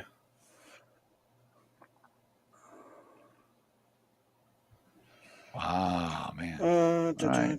Come on, buyers. Because this is where I could see some resistance coming in, which is why Delta's flat as hell. Move my... Delta is like flat. There you go. Let's pop up now. Keep holding more. Keep holding. Yeah, keep holding. You're doing good. You're looking good. Okay. I just hit my target. I had the target at 73, which was the session VWAP. So just hit it. It was a $200 move there. So nice little one lot, $200 on the challenge. Dude, you could have waited at 73 right now. There you go. There's your 73. Yeah, I hit 73. Yeah, all right. It hit my 73. Oh, you did. Oh, okay. Yeah, yeah. It hit 74 just now, though. It did get another point up there, but right. 73 was exact. I let it hit the TP. I didn't adjust the TP or anything. It's all good. Perfect. So actually was able to take advantage of the range play there here in the early morning. Smart. That was nice. That was smart. All right. Freaking hell, I forgot That's crazy. I'm a little surprised it held up that range. I wanted to see it come down further to the low of yesterday's regular session. And that's okay. That's okay. Now, I don't know. Now we're above point of control. We're above the VWAP. Are we going to stay here and go back up and retest the high, at least the open?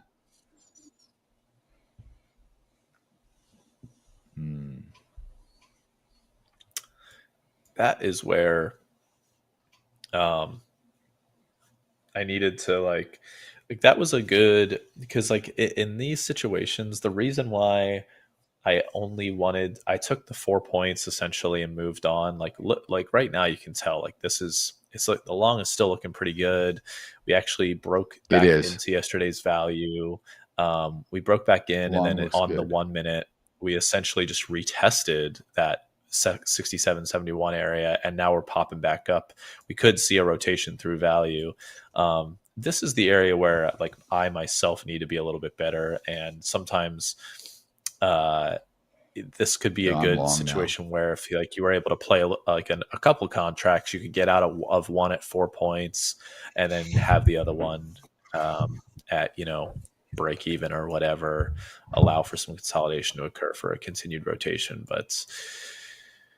But yeah, I usually only play with like one or two minis max on these challenge accounts. 81, 82. All right, I'm long the ES.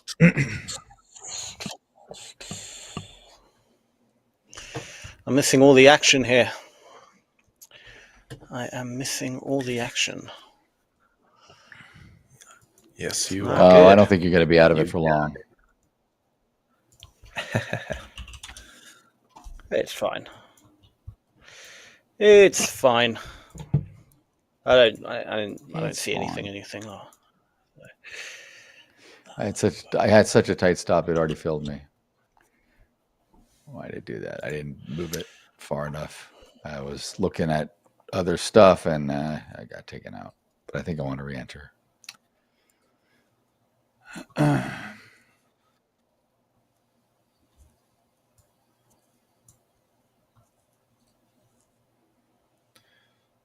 Yeah, I'm back in. 5th of November.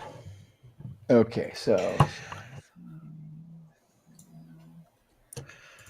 The 5th of November. Where are you? This is All right. Here we go. I have the session. Yeah. Let's see. Where were we? We were at. Look at that. 88 3/4. Okay. Cool. Okay. Yeah, so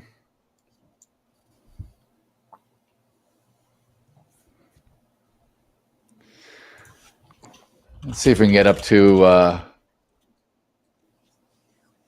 the open, retest the open, which is basically right here, kind of at 70. Where do we open? We opened at like 79. And I think we had a one tick swing high, and then everything else was down below. So we haven't really had much of any kind of open swing high. Let's see if we can get above that, get up to 80 or 81. I've got to take profit at 82 currently. 3 lots on long in the ES. This is looking good. Let's keep going, baby. Get up there. There's a lot of liquidity at 83. I'd love to get filled at 83, which I'm going to put my take profit kind of at just outside, maybe 83.75 for in case it wants to sweep that and just grab it all, and it'll take me out with an extra point of profit. Ride the momentum sweep. That's my idea here. Yeah. All right, cool. Very nice. I mean, I cannot believe, Paul, how well it respected this. Yesterday. I can't believe it, though. Yeah. How well it respect. You did perfect on getting in on the outer range there. Damn. I thought it was going to keep going down. That's why I was a little leery. It was a tough one for sure. It was definitely a tough one to read. I just kind of saw volume drying up a little bit, and I saw a relatively large buyer at the bottom, and I just thought, you know what? With the volume starting to dry up a slight bit, I'll get long, take the little jab at it, and if I got stopped out, I would have looked for a retest of previous day's low to then possibly get long again, but looks like it didn't even want to go there. So, come on, let's hold here. Good morning, Robert. Nice. Hope everything's good. Good morning, Robert. For you, Robert. What's going on? What's going on?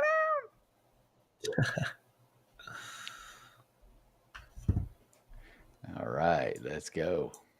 Come on. Need to come back down to mid. All right, I'll keep my stop back out. On a retest. Point of control came right down.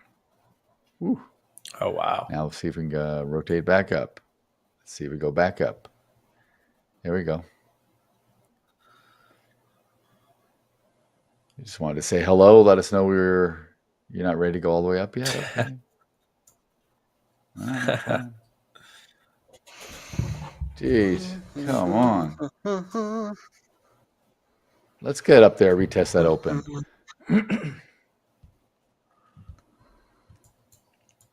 Come on. Bounce. Don't do this to me. Don't do it. All right. There's buyers coming in. There we go. I think we'll hold right here, VWAP and point of control.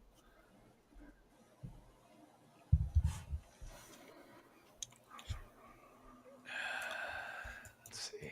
Delta's pretty flat, man.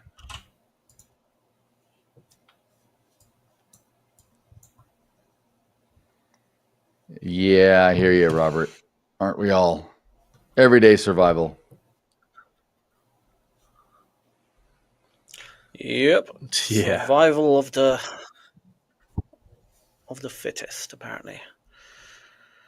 Trading is more like survival of the degenerates. That's a better word. Degenerates, yeah. No. Survival of the most degenerate. You only survive trading if you full port. Okay. Joking, obviously. Terrible advice. All right, let's see if we can pop back up to the other side here. Come on. You love sitting at this point of control, don't you? I don't like that we rejected yesterday's point of control. Oh, I don't like. I was. I know. I don't either. I was hoping. Jesus. It's gonna stop me out. I gotta let it take me out. 5-point stop. I don't want to do it anymore. Let it come down on. You gonna come down? No. You gonna hold? All right. So let's sit here and see what happens.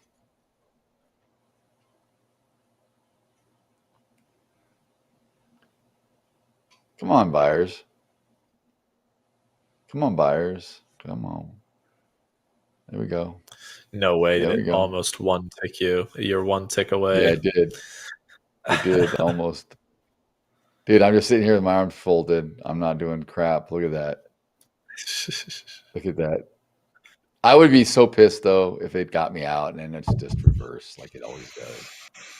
Come on, get up there. Get up on this. Look at this. Get up. Retest All the right. open. Get up there, 79. Back above 6771, previous day's value area low. So if we can get up above and then consolidate a little bit above that, and then make the next rotation upwards through point of control of yesterday, that would be even better. Honestly, come on, let's go. Come on, stay there. That's cool. Just stay.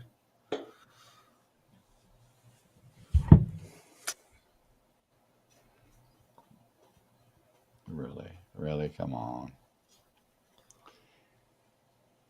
Well, it's gonna move. It's gonna move pretty strongly. I feel one way or the other when it does out of this little area. Building up a nice little high volume node for sure.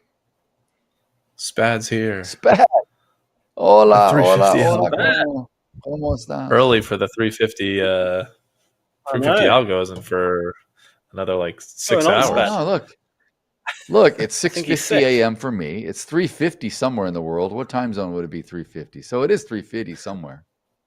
You know. I mean, it's 2:50 here, right so on he's time. an hour early. 3:50 for James. See, he's right on time for the exactly in Europe. MOC. Perfect. In South Africa is 3:50. Perfect, man. There we go. He's here for the 10 a.m. algo.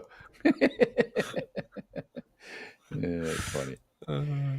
Perfect, man. Loose. Come on. There we go. Come on, get out of this thing. Boy. A little surprised. Little surprised. Jeez, Get up there. Louise, Okay, so I was looking at cattle right after the ES trade, and it looked like a bull flag was forming and like it was going to pop to the upside right below 246. Oh, all right. Come on, ES. Keep going. Let's go. Buyers are jumping in. Right. Nice. Yeah. Looked like it was going to break to the upside. I just took a look at it again about 4 or 6 minutes later. Just crumbled. It crumbled literally $3 or Wow. yeah, it's or 30 or sorry, I meant not $3, 3 cents. It's live cattle trades in cents, not dollars. So 3 cents, that was a big move. It makes sense. That makes sense. That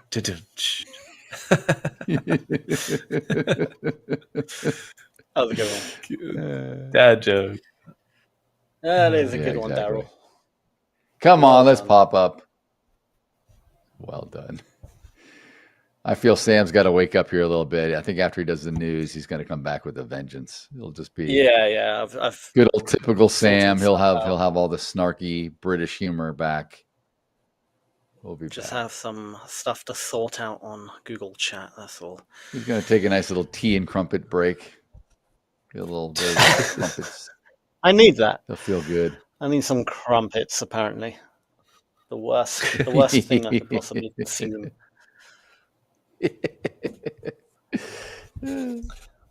Yeah. Absolute garbage. All right, come on. It's looking pretty good. Dude, it's just sitting here though. We just got to I have find not some moved my buyers stops. It's right almost ticked me out. Yeah, come on, there we go. Can't believe. Get up. Can't believe you were one tick away. Can't believe that. I just sat there, dude. I know. Well, it happens a massive. lot.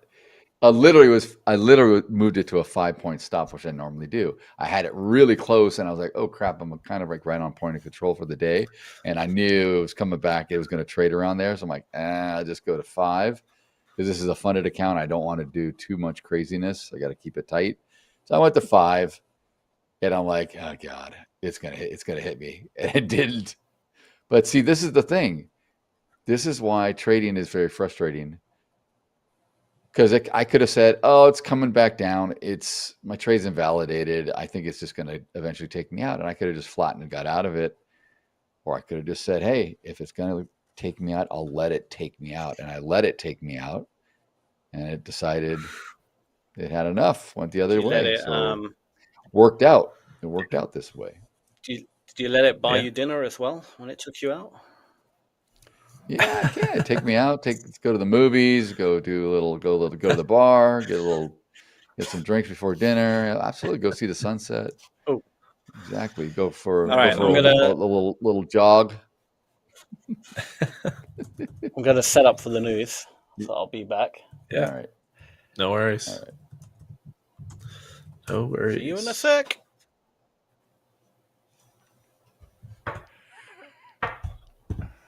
Okay, come on.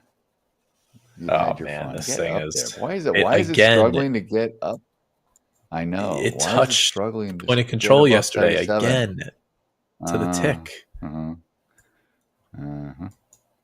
It's just it might require a little bit more consolidation and rotation, or to finish the rotation. It just might need a little bit more consolidation above 67.71.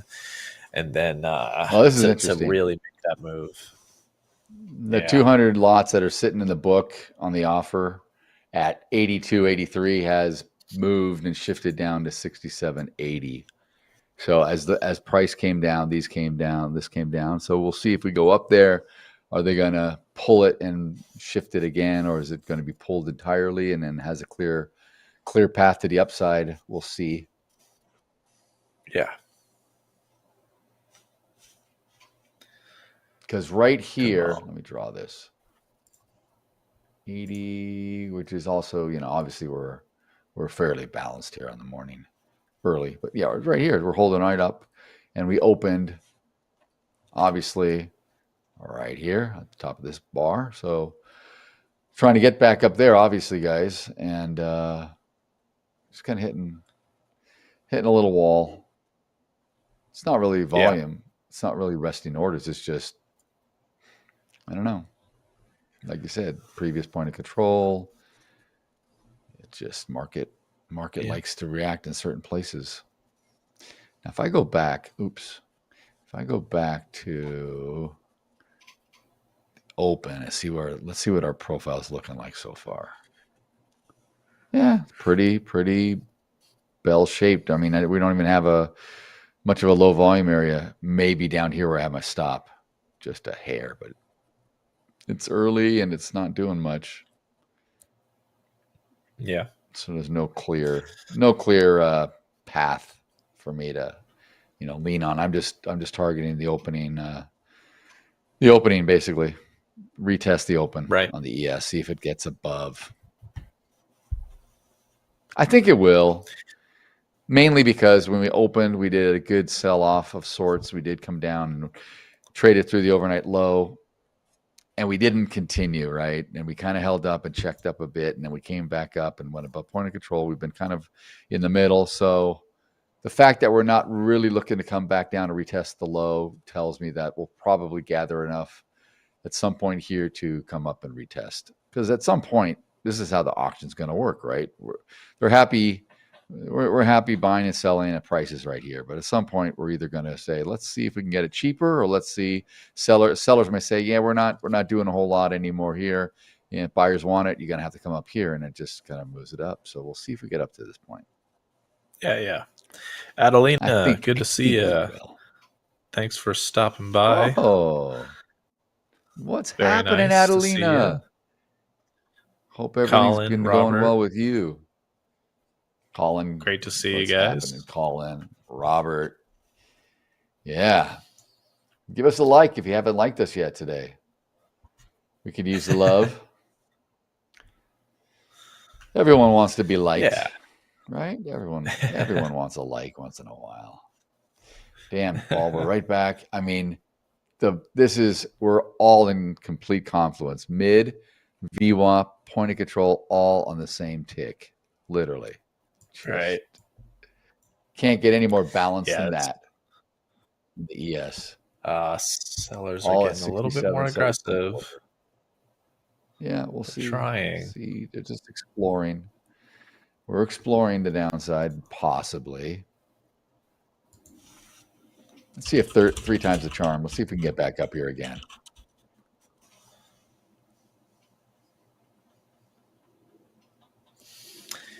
Come on, this is the area to support. This is it right here. Come on, let's support. Yeah. Come on, buyers. Come on in. Yeah, the water's great. Come on in. Let's jump in.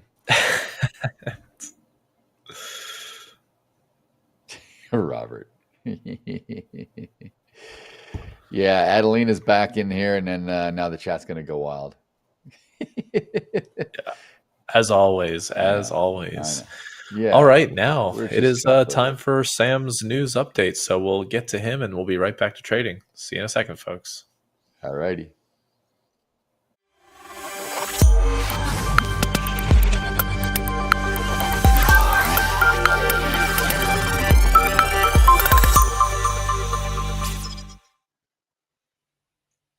Good day, traders. UK headline inflation held at 3.8% year-on-year in September, unchanged from August. The unchanged print surprised markets that had expected a pickup. The steady inflation reading is easing pressure on the Bank of England and nudging rate cut expectations forward. Gilts are firming on the back of the softer inflation tone and a more comfortable policy outlook. In foreign exchange markets, sterling is softer intraday as the market prices a higher chance of the Bank of England easing while UK growth remains weak. Broader majors show the US dollar steady to slightly firmer, with Euro US dollar around 1.16 and the US dollar Japanese yen consolidating after recent yen volatility. The dollar strength is being supported by the sharp drop in precious metals and a mild risk-off tone ahead of key central bank speakers. Turning to commodities, gold is under pressure after posting its biggest one-day drop in years. Profit-taking, a firmer dollar, improving US-China trade mood, and technical exhaustion are all part of the sell-off story in gold. Silver and platinum are also under pressure, and gold miners' equities are being hit accordingly.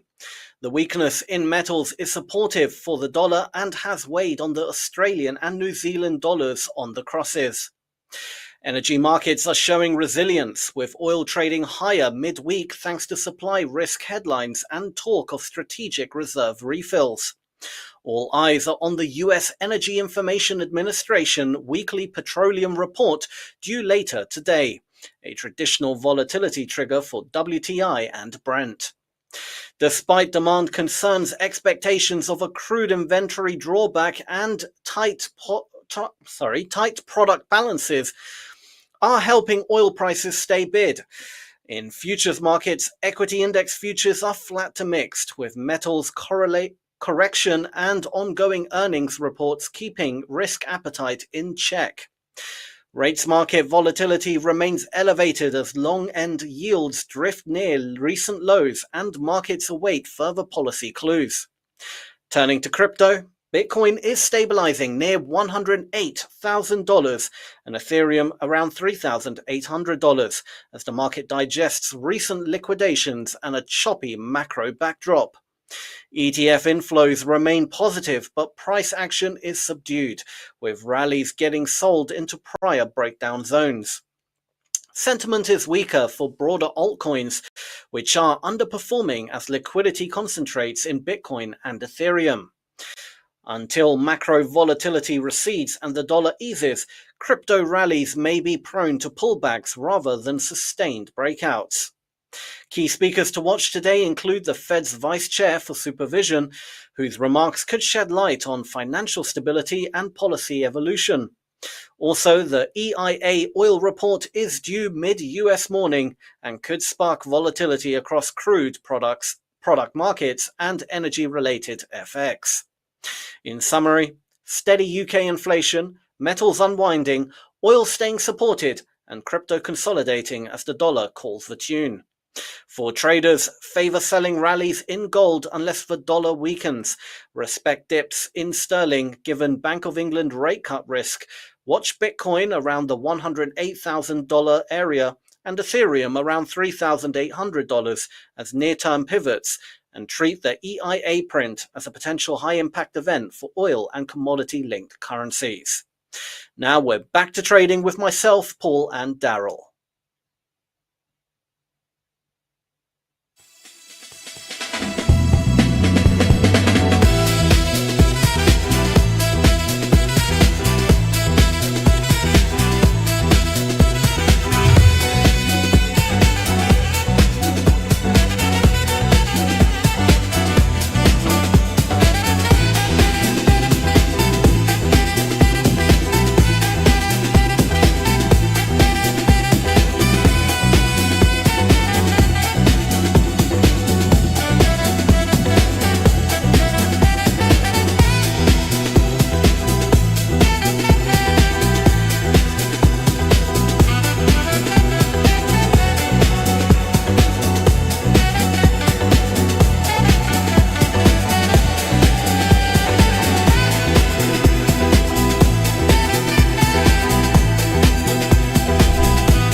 All right. We're back. We are back. Beautiful news segment out of the young man Sami. Oh, I thought he was on here. Dang it. He's just oh, he's not. He's just scowling. Yeah. He's staring off into the horizon. Funny. I thought he was on as well. Yeah. We can, man. We can share one of our screens. Just hanging out here. Why is it hanging out here? Yeah, just come on. Get to the upside a little bit. At the very least, get to the rotation. There, he's back. There he is. Yeah, he's back. I am back. Yeah. Let's show Daryl's screen. He's still in that long trade. It looks like a nice consolidation here above value area low from yesterday. So that's great. Yeah, man. We're hanging tough. We're hanging tough. Definitely hanging tough. Man. That's for sure. I wish Project X would show. I just moved my I resized my cursor to a big fat arrow, but it doesn't show up. Yeah, that's too bad. All right. I'll have to go back to using my little dot. Yeah. I don't know why it does that. Needed a little bit of coffee on that news break. Yeah, I didn't. Unfortunately, I wasn't able to grab. I wanted to. That's all right. That's all right. What is up? Tiger, tiger, tiger. Tiger, tiger, tiger, tiger, tiger, tiger. I hate you, Daryl. I hate you. I absolutely hate you. Now he's got it in his head. Oh, gosh. Who have we got in the chat? We got Tiger. Coach Paul is in the chat. Hello, we Paul. had Adelina. Great to see you. Did you see Adelina was in there? Did Adelina come? Oh, yeah. Yeah. Hello, she was Adelina, there. if you're still here. She was there. I don't know if she's How still there. was yet, your but she was there. vacation and your holiday? All right, Robert. let's go. Let's go. Yes. Bump it. Oh, we got another Robert in the chat. Robert Mashiro. There's another Robert. Robert Sikanek. Robert Sikanek. I don't know if I mispronounced it. Sikanek. The two Roberts. Chicanek, maybe. Who knows? Yeah. So he asked. Cool. Cool. Robbie 1.1 and Robbie 1.0. Exactly. Yeah, Tom, we just got to hang out and we just got to wait, man. You just got to wait. Yeah. It's like, unfortunately, my whole trade thesis on today with the indices, it came to fruition within like 15 minutes, and I got in and out of the trade, and now I don't really have anything on the indices. I'm trying to look at like crude oil and stuff like that, but nothing's popping up right now. Your long position, Daryl, I feel like it can play out here, but it might take a little while to consolidate. And there's a lot of aggressive buyers, but unfortunately, I know this is the problem with this consolidation range that they're I'm not seeing moving right now. The aggressive buyers are moving towards the top of the consolidation, and then the aggressive sellers are closer to the bottom of the consolidation. So it's like a fight. It's just they're constantly fighting. And it's a typical range. So I'm just having to finally get to look at the charts a bit. Yeah, there's nothing. I mean, aside from me just playing off of this point of control. Sorry, Sam. I think we might go down a little bit, if I'm honest. Based on a few factors, there's a few areas we could reject off, so gotta be careful. But I'm treating it as a range day. I'm not letting this market fool me today. Thinking there's going to be any kind of extension. We've been ranging. They're still building up positions. Lots of volume coming in from the sell side, but not much is happening. So, yeah. But I would be more bearish in my bias than bullish at this moment in time. Yeah, I just wanted to get above my entry, and maybe I'll get out or I'll get to break even. I just want to. I really needed to test the upside. It hasn't done. I mean, it's been testing an upside of sorts, obviously, but I wanted to test the open. I wanted to get up to 80, at least 81. We opened around 79 and change, so I want to just get it up there and kind of fill that. I don't know how I feel about this right now. Don't do this. I'm done. I'm out. All right. Man. Your weakness has come through. Here we go. It's okay. It's okay. What's the cumulative at? 900. Okay, interesting. Cumulative I would is be not very good. prone to potentially taking a long in this area, but I don't know. Yeah. Yeah, just sweat me. Sweat me for a reaction. Actually. Thanks for playing. Delta's really weak, man. Like plus 400, 500 in the ES from the open.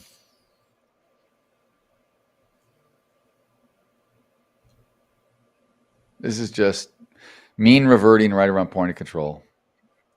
I don't see it going down any further at this point. Great. Great. I took a long in my cash, but I'm already out. Just on that little area. I need to trade a bit on my cash account. This is I haven't traded in at least a week on my cash, so Oh wow. I gotta do a bit of the old traderoos. The traderoo. And then in the later session, I'll work on Hola Prime. Yeah. Ooh. Okay. What in the Let's see world? another area potentially. What in the world? Let's take a long here when it comes to there.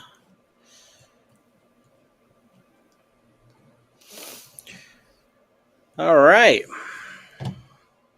You come and go. Oh, Sammy knows. Sammy.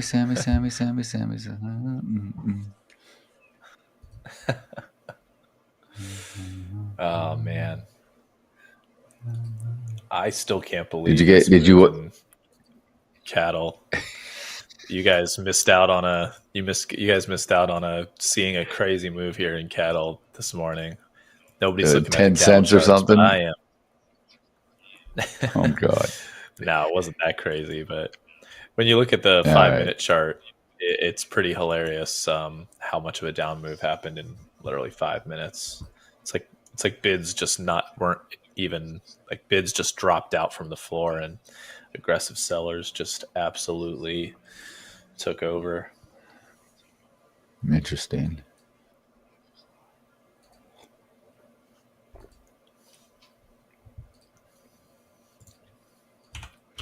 All right, where are we at? Oh wow, look at this coming down the ES hard, coming hard. Now we got weakness. All right, low of day. Very dodgy, man. Can we retest? Can we retest yesterday's low in the regular session? That's a sweep. Yeah, right. Going back at the point, that's a sweep. Damn.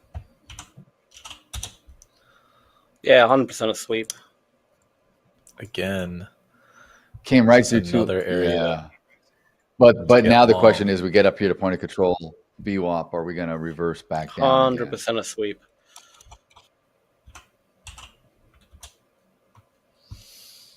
All right. Let me get rid of some of this junk here. A lot heavier of sellers there at the bottom than we had in the first 10 minutes. A lot heavier, a lot more aggressive there just now. I mean, we had 3,000 contracts at the market executed close to that low there. So, and we still didn't push through all the way. If we get above VWAP, I'm going short again. Looking for a rotation to the south. Almost tagged the point of control, didn't quite. I think we're going to go up a little more, get over the other side, stop pick, maybe get to 71, 72. If we can hold up, I will enter short. Big bid just popped up at 67.60 of another 1,100 contracts. So there's some big bidders there's at least somebody that is some institution or something that is getting some big bids filled because they put a bid of close to 1,000 at 67.67 got filled. Another bid of about 1,100 contracts at 67.65 got filled. And now there's a big bid at 67.60. So we'll see if I'm on hold. See if we go to the other side here. Yeah, we should get to the other side. Come on. Peek your head above there. Just peek your head up a little bit. Come on. Just like a gopher. Just pop out of the hole. Come on. Come on. Oh, what are you doing? Just pop out. Come on. Just a little. Yeah. Just a nice little 1 point. Yeah, you almost did. No, come on. Nah. Yeah, it's going to go. There we go. Let's add. Delta. Come on, you stupid screen. I'm short. What is it doing? I'm short. What is it doing? It's faffing about. What are you faffing about? It's always faffing about. I'm going to get right to the outer side. That's all he ever does. Outer edge. Just faffs about. 5 point stop. Outer edge. I is short. I is short.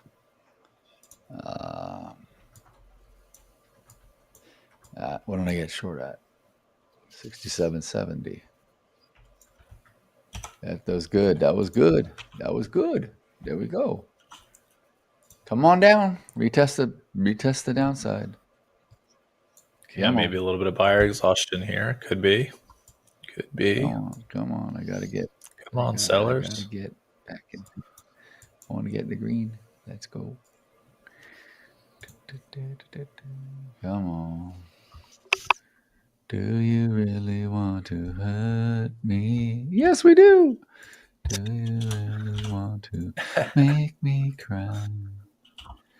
Little Sammy loves to sing with me. Do you really want to make me cry? Hold. You're doing good. You're doing okay. I can let you do this.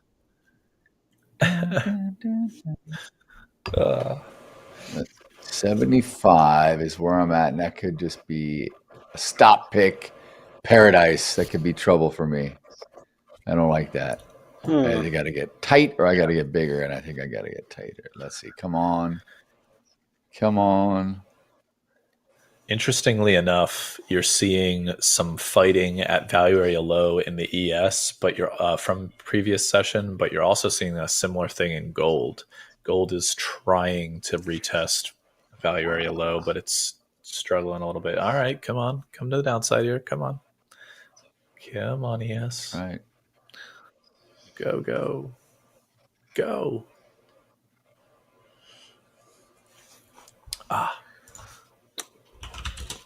Gotta look at what the we Dow seeing here. Boom. I'm in along in my Boom. cash, but this is on a reverse. Why?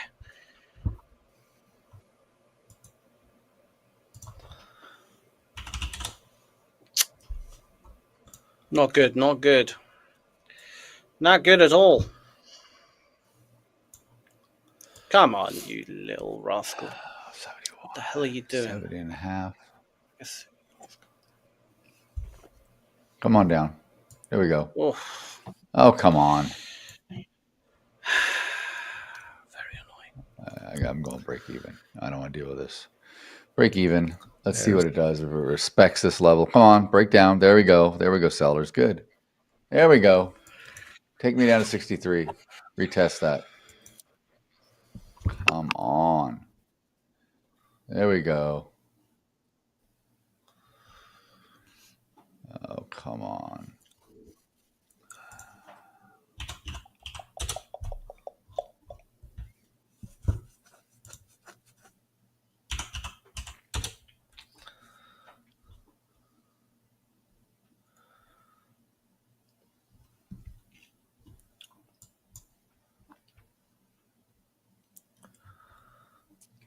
Come on, sellers. Get through this.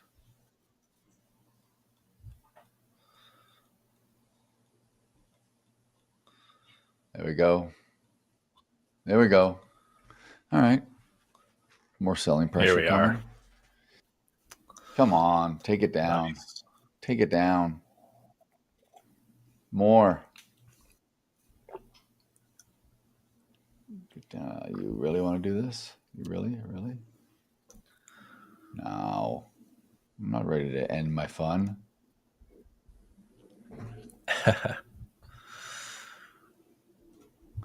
Come on.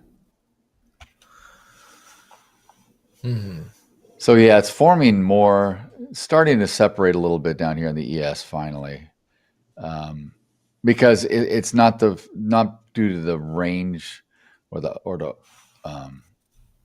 price action. It's just more of the heavier volume, like you said, Paul. Both of you guys actually. The sellers are much more stronger down in this area. then we get buying pressure to the upside. So we're building up more volume, and we're kind of separating out a little bit below this 69 kind of area. We'll see what we do here. It's not enough for point of control to shift yet, but the more we trade, the more volume we build. The profile will start to maybe get a little lower leg here. Come on, there we go. Let's go. Move through this stuff. Let's go. Nice. Finally. Let me trail. Come on. I'm going below that 60. I got to get into 59. What am I doing? I'm putting it out yesterday's low. All right. Come on. Take profits down here. Let's get through this. Oh, come on. Let's just sweep it. You can do it. It's only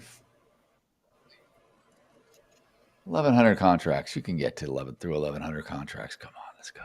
All right. Good. Extending on the low of the day. IB's continuing down. Still got 5 minutes left on the IB 60. Come on. Let's go. Oh, dude, that 1,100 contracts just got pulled. 1,000 contracts just got pulled at the 67.60. No, where are you going? No. You're not done yet. Come back. Come on. If you're done, you're done. But really, that's what you're going to get for? You're just going to leave me like that? You're going to leave me with the bill? You're just going to walk out?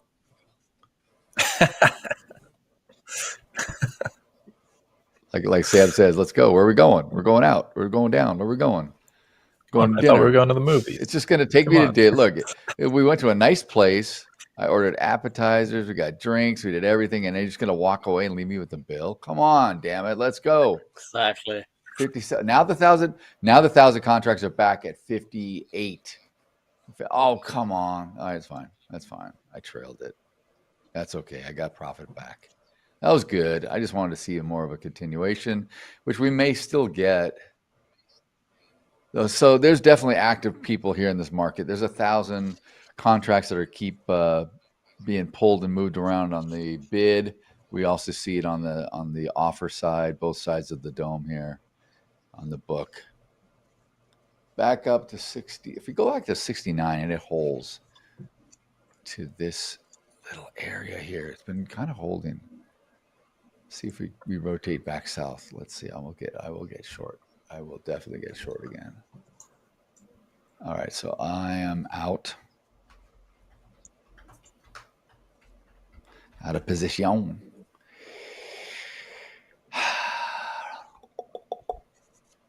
You didn't even get there. You turned around on me before you got there. Look at you. Really?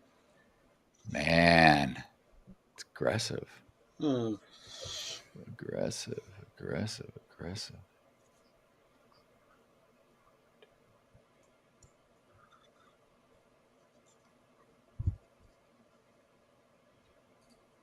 I'm back in short right here. We just one tick to low. Let's go. Not going to play it for much. Entered at, what did I enter? 61.5, 60. 4-point stop.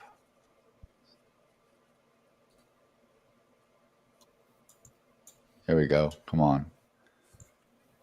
Let's go. Extend on the day. Let's get down there. You're so close to yesterday's low.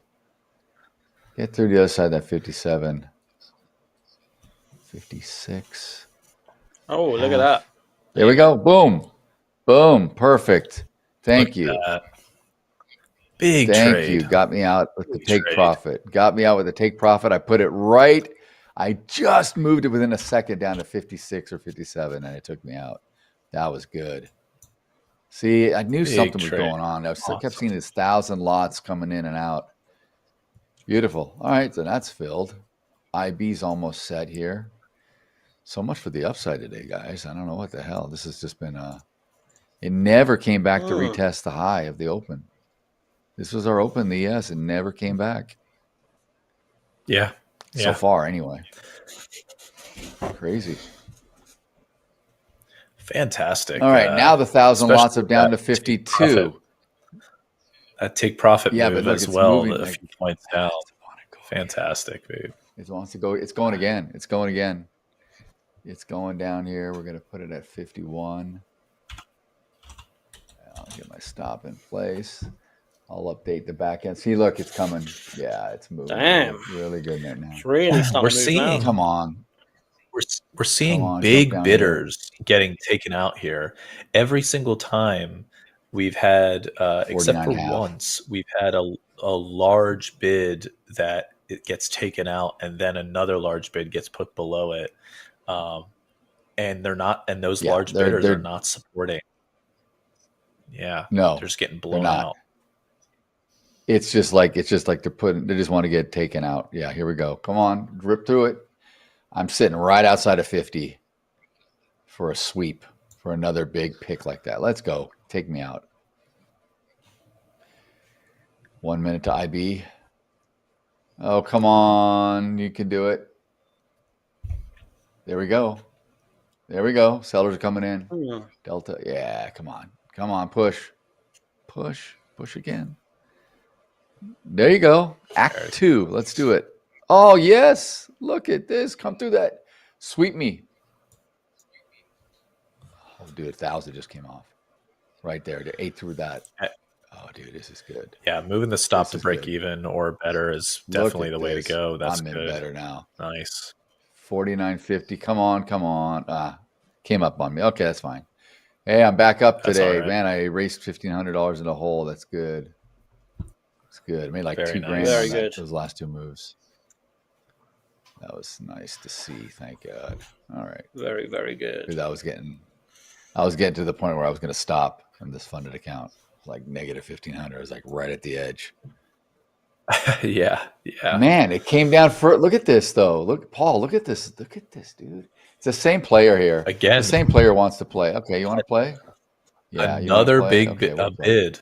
Gosh, 67.49. Yeah, that's what I'm saying. Like I know. That's what I'm saying. Yeah. This is the same dude or whatever's in here really wants to get filled. But I'm telling you, like, filled. That's a lot of contracts to have to get out of. Like if you're, that's even 1,000 on every time. Even 1,000 literally 1, 2. Yeah. Here we go. Here we go to the downside again. This volume is coming in. We've finally got some. Well, we've had big volume all day, but this is some big volume coming in. Let's go, sellers. All right, the IB's locked. Look at that. There we are. There we are. There we are. I'm just wondering.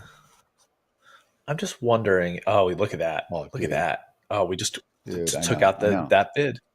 Big volume. 1,400 contracts. I'm moving my take profit down. Come on, get down here. Oh, huge. 996 came off that in addition to 1,000. Another 100. Oh, wow. Okay, I'm going. Let's go. Give me another $1,000 bucks. Come on. Just sweep me. Sweep. It's going to take me out. That's okay. I locked in profit. Oh, it's not done yet. The move's not done yet. Look at this. Get down there. Come on. 45, baby. 45. Staying alive. Oh, dude, it's this. Look at these sellers. These sellers are. Oh my God, the delta is so negative right now. Holy hell, we're minus 7,000 in the last 10 minutes out of nowhere on the ES. Wow. What a crazy change of events in the last 10 minutes. Mm-hmm. I'm locking in. There you go. I can't. I'm done now. All right. Beautiful. Beautiful move. Beautiful. Very nice. Very, very nice. Awesome stuff, man. Great shorts. Three separate short trades. That was an IB continuation too. I know. And it took out yesterday's low on the session. Yeah, we're damn. Wow. All right, so now that we're kind of here below 67.50, are we going to just kind of consolidate a bit and maybe retreat back up? Well, here we go, Yeah, real some quick, buyers to stepping paint a in. little bit more of the picture. To paint the picture a little bit more on Yeah. the ES here, we had What's the gold doing? 1, 2, 3, 4, 5, 6 separate times where there was a large bid placed below the market. Of those 6 times, so, or I should say those 6 times were at 67, 67, 67, 65, 67, 60, 67, 58, 67, 53, and then 67, 49. Yep. It was essentially 49, 2 or 3 exactly. points lower each time. And every Each single time, one yeah. of those, except for the 67.60 level, was taken out. The 67.60 level, when that bid was up, it just got pulled and then moved lower. Well, it was pulled. But It was pulled and it went to 58. Yeah, it just moved it down because the market was. Yes, I thanks for think the repeating. market was coming down, and it was like, "Yep, we're just going to keep stair stepping." So they definitely were moving some stuff out for sure. Very, and see, this is the beauty of the heat map and volume. You can see this stuff. You just can see order flow clean. Doesn't mean it's going to do anything in particular, because a lot of times when we see this stuff like Paul's describing, these, you know, these offers or these bids come in, they sit there, they usually act as a wall. Sometimes they act as a magnet, but you don't see it come through and rip and then add it again so closely to another level down, and it just keeps coming to it like it's like, come to mama, let's just keep going. This was an exercise. I'm sure whatever trade desk or market makers doing this was sitting there just so proud of himself, like, yeah, look what I did. Jesus. Wow. Interesting to see it. I wish I could show. You're muted, Paul. I think you're muted. Gotcha. I am muted. Yeah. Sorry, I just muted myself after you were going on there. I was just, what I wanted to finish with was with what I was talking about earlier with those levels, was that once we got through those 6 levels, we don't have a big bidder now. Like that those big bids that were constantly popping up, that's not there anymore. So now I'm curious if, you know, any other, or the sellers are going to, you know, back off, or are they going to really continue to try to drive this market down? They're still coming in. Look at this. Delta's gotten super negative again. Because that just looked like a huge liquidity almost hunt. Crazy. Yes. That was a liquidity dump. They copied me. They wanted to. Some guy didn't like how I was coining his liquidity dump phrase. Man, I probably was patented. He's like, "I'll show you a liquidity dump. You want to see a dump? I'll drop 1,000 lots every 2 points. Here, let's show you how it's done." Freaking. That could have been somebody entering. That could have been somebody entering position. Yes, Who it knows? could. Like, I don't. It could. It very well. Exactly right. We won't know. That's what we never know. We try to rationalize it, but we don't know. All right, let's see what we do here. Dang.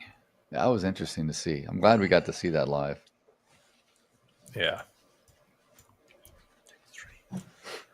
All right, are we going back up to retest? Ooh, yeah. See here, this looks like a nice little double bottom on the 5-minute chart here. Again, like, maybe since there's no more larger bids, maybe we see a little bit of a bottom here. I don't know. We'll see soon enough, but very curious to see if this 67.47 area holds up as support. I'd like to see it get up to the 60 and maybe roll over again. Yeah. There's been a pretty good low volume demarcation now right up here that's been formed, right? So right in here, I'd like to see it, see what it does if we get up to this point in this area, and then perhaps we roll back down. Perhaps, who knows? Nothing's guaranteed.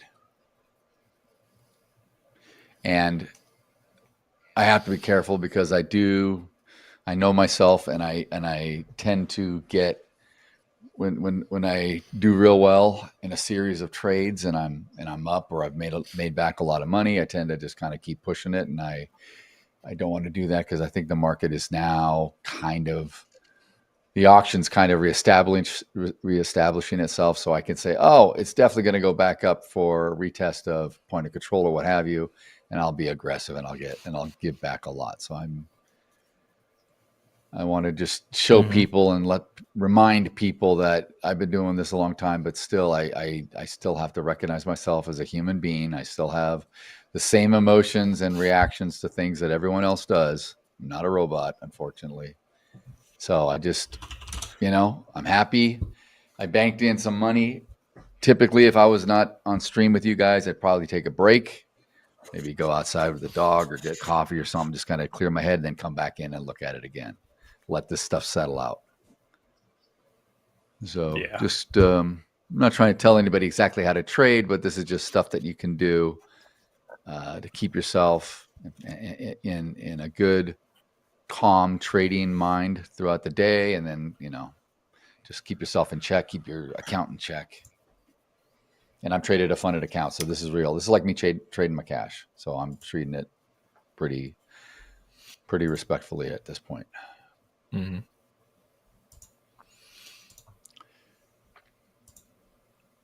Oh yeah, Tiger, Boy George. Sorry, man, I'm just getting back into the chat. Probably 20 minutes late here. Sam loves Boy George. He loves him. It's his favorite. Of course. It's his favorite Brit. His favorite British singer. He loves him. Billy Idol and Boy 100%. George. Those are his two favorite. George Michael, of course, too. Loves George Michael.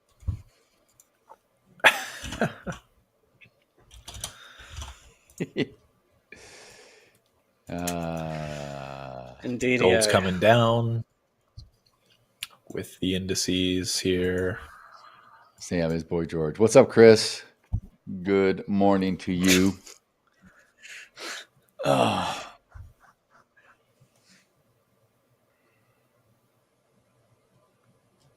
Yeah, Robert, I agree. Yeah, Robert, if I was in the SQQ, if I was in that, the triple Qs short with you, I'd be very happy as well. I would say, my friend, that's, good move on you there. Good stuff.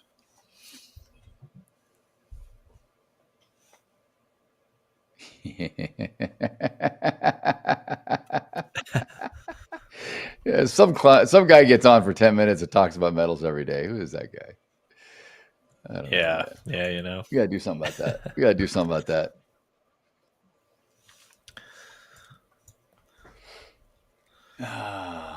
Let's see.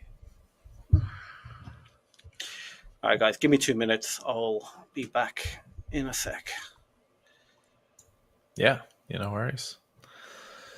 No worries.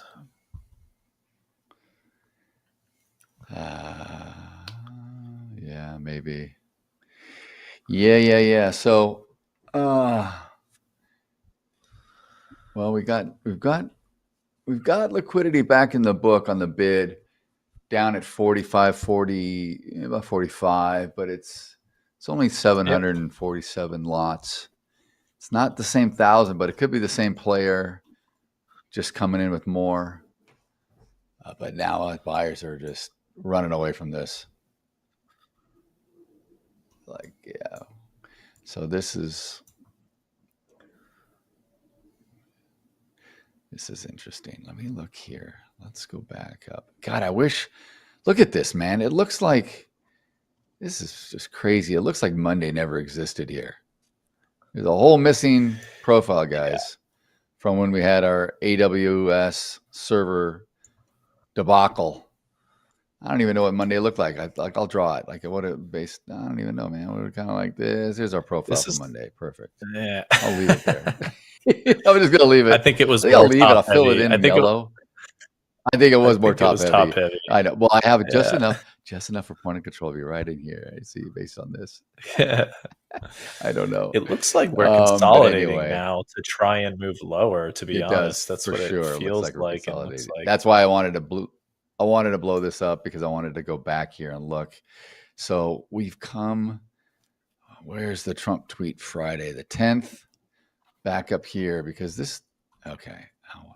My freaking pen is still on. We are.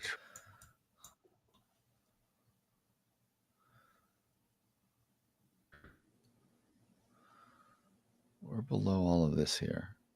All right. We've kind of come into this bottom channel now. And what do we have? What day is this? October 15th. Come to the top of October 16th. All right. So this could be, this could be holding up right here. Potentially, I don't know. Value area high of one day and then top of the range of the second day. Potentially. And we're just... we're moving down now. Like ES we're is holding, through that. but we may get through this 45 now. If we get through the 45, yeah. Yeah, dude. Yeah. We're coming to the 700 contracts. Let's see if let's see if they move it. And it's sitting there. Another 1,000 contracts just executed at that 700 lot area. So there was a little bit of an iceberg. I see it. And it got filled. Yeah, no, and I see now they're back. Okay. All right, I got to get back to what am I doing here? I got to trade. I got to stop goofing around. Stop trying to show people stuff. Why am I showing anything? I'm kidding. Actually, I'm going to leave this in. I'm going to leave my little fake profile. Actually, we'll redraw. You think it looks more like, let's see. Maybe we'll do kind of like, maybe more like that. Whatever. We'll leave it. All right, cool. I'm leaving it in there. Now, back to. All right, we pushed through it, Paul, but we didn't get all the way through. We ate it. Yep. Man, we're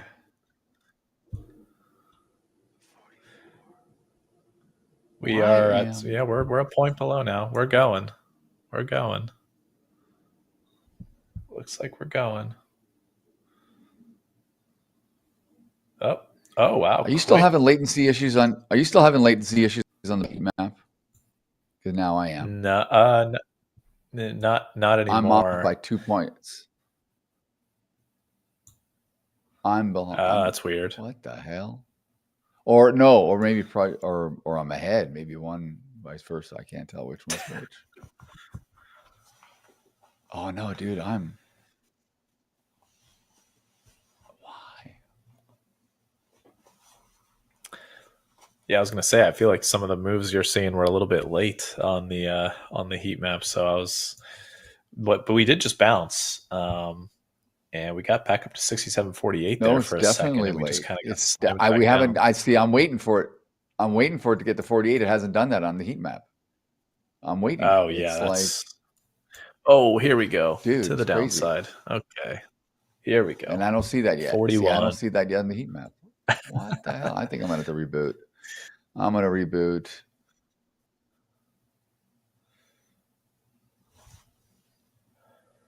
Wow. All right. No, now it caught up. There you go. I don't understand what's going on. Nvidia was up like $1.80 on the day at one point, and now we're down $1.60. I know what's going on. Okay. Shit. Damn it. I got error codes from my little software. That's what's going on. Something's going on with it. Because my feed is good. I got to reboot it. All right. Hold tight. Yeah. Get out of there. Man, wow. We are okay. We're going. We're still going. Let's see if there's any larger bids on the ladder here. Nope. No larger bidders coming in again. Just one just popped up at 67.37. So we've got a decent little, I'll put a little rectangle right here. Right there is where we see a decent bid at again. See if we don't get a little magnet to that area.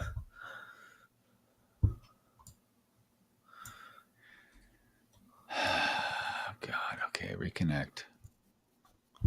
Yes, I know, error. God dang, why is it so Why is it doing this? The opening print of from 2 days ago was 67.33. So if that's the distribution that you're missing from Monday, and so if we get back to 67.33, we would fully we'd retrace all of that upwards move we had on Monday.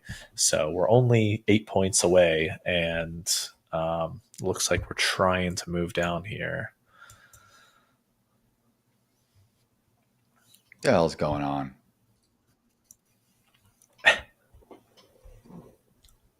I can't get back into it. It won't let me reconnect back in.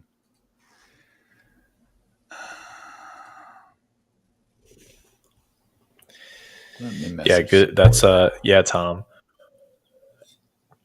That's good recognition on your end of understanding, the emotional jumps. That's good recognition for sure.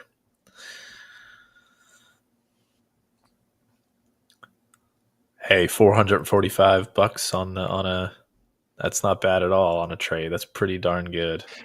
No, it's awesome. You're doing much more consistently, Tom. I mean, you're doing great. You're doing great, man. This is, for sure.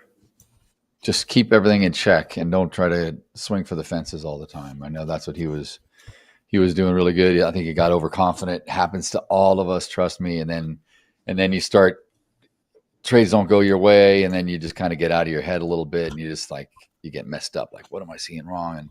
But that's a good sign when we were talking, Tom, because you were progressing and you were just making these next evolutionary steps in the progress of a consistent trader. Because at some point you get to where it's like, okay, what's more important here is to, preserve my equity, preserve my capital, come back the next day, make a little bit of money. If I wasn't seeing it right, but the market happened to give me some profit and I'm able to extract it, be grateful and say, hey, I whatever. It is what it is. It's trading. You made some money and maybe you're not seeing the rest.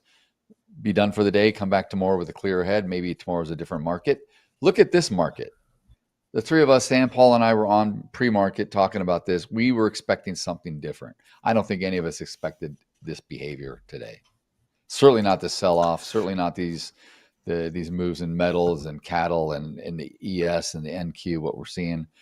Totally different. And it's just, again, every day's different. And you just come to the screens and you just don't know what to expect. And you just have to kind of just let things settle out. Wait for a really good opportunity. Wait for a better or more ideal setup, and then take the trade. You can't make money if you don't take a risk, but you want to not just willy-nilly it and just jump in like a cowboy and take everything you see. So wait for an ideal setup. Right. Try to put your stops in, protect yourself, manage your risk, make sure you know where your stop's going to be before you pull the trigger. Get everything kind of aligned up, risk reward, all that stuff, and then let it play out. Or if it takes you out, it takes you out. That's all I can do. All we can do is control our trade once we're in a trade. Once we're in a trade, it's over. It's like pulling a bullet on a gun. You can't pull the bullet back into the gun. Wherever you're aiming and you fire, it's gone. It's too late at that point. It's a pretty good analogy right there, actually. I must say. It's a pretty darn good analogy. I don't want to get too morbid. I don't get too morbid on people, but it's yeah. Once it's like I didn't want to shoot, but I shot you.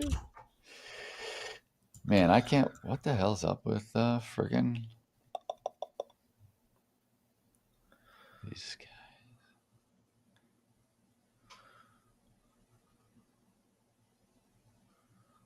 I don't know what's going on. You're welcome, Tom. Of course, always.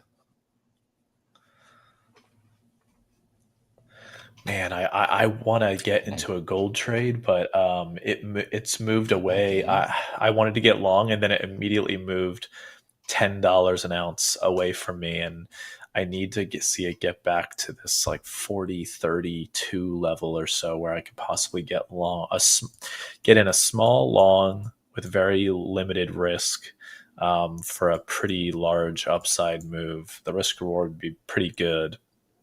But we're finding some support between 40.30 and 40.40 here in gold. So we'll see if we can't get in along soon enough.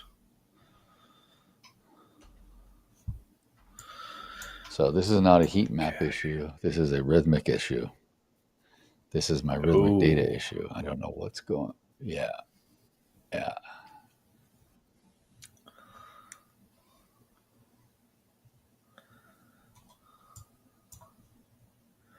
But I am connected, and I'm on our Trader Pro. I just don't know why it's saying, something's going on. I am long. I'm only long 1 micro on gold, by the way, right now. I just got long 1 micro. It's a $80 risk here for some decent upside.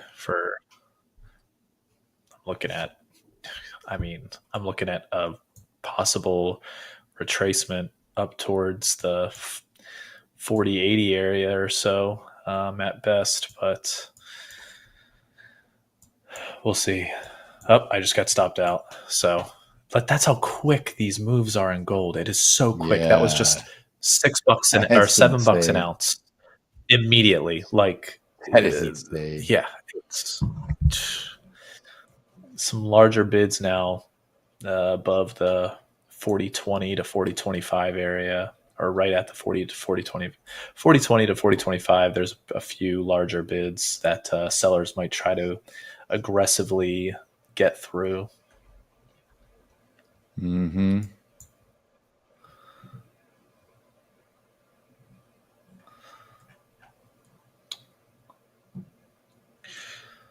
Dun, dun, dun, dun, dun, dun. He's back. I am back. I am back indeed. Discord and see what's going on.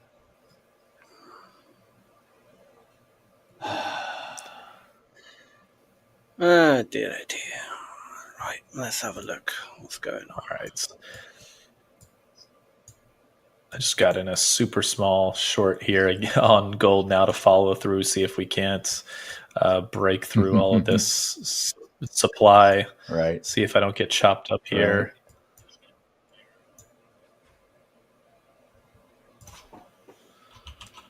It's tough to log my position on the board when these moves are happening so quick. Yeah, I know.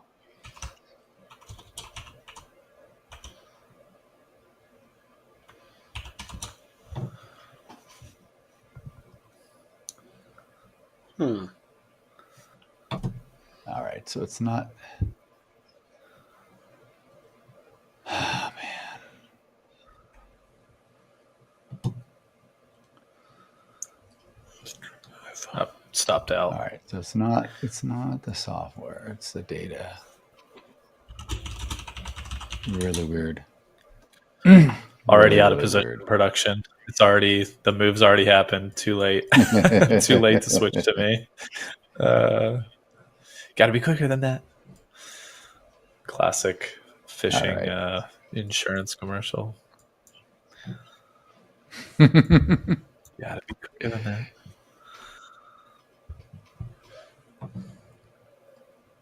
Gee. All right, I'm logging out of Rhythmic, and we'll try this again. Frickin'.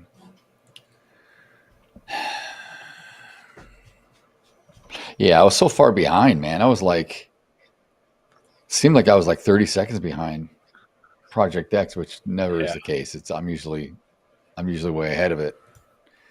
I usually see things before it happens on here, but I was like, what's going on? What's going on? As Sam would say. Who's that guy, Sam? What's going on, people? These sellers. Crack-a-lacking. What's crack-a-lacking, everyone? All right, quick short again. Quickest short. See if we can't go.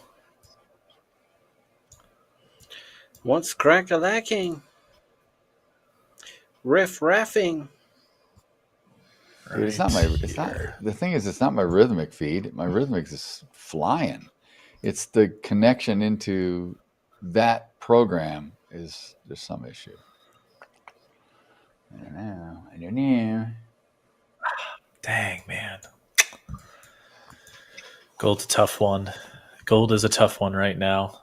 I'm forced to play very small and with short, very tight stops, and it's not the way to go on such a volatile asset. Unfortunately, it will chop you up. So I'm just looking to. I was looking to see if I could catch a quick move of a liquidity sweep through 40.20, and it's just not behaving like I thought it would. There looked like it really wanted to do it, and just gave up kind of. Yeah, so. and the ES is finally getting up here to the 6760, where I wanted to see that low volume node potential reversal. So, oh hey, yes, I'm back.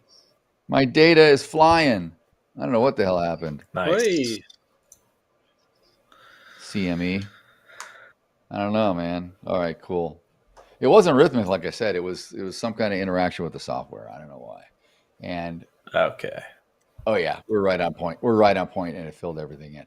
Dude, that was so nuts. Remember how you were saying it went up to like 48, and I was like, 48? I'm down here at 43 still. It was so crazy, Paul. I was so far behind. I was like, all right, cool. So, all right, I got my low. Okay, now I'm back. I can read. Now I can read the market. Now I got. All right, let's see.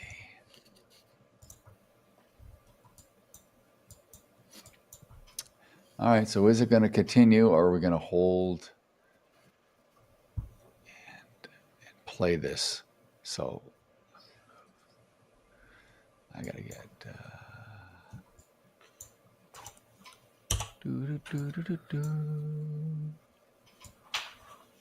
All right. All right. We got to break down. We got to go down. Came right above VWAP there.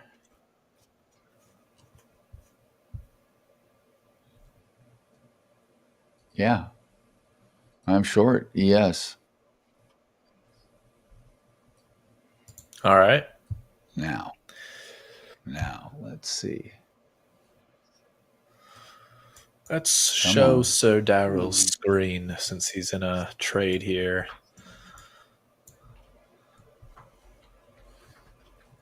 Sir Daryl. Sir Daryl of California.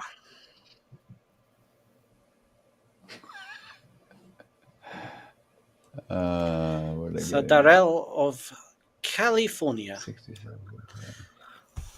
No, come on, hold.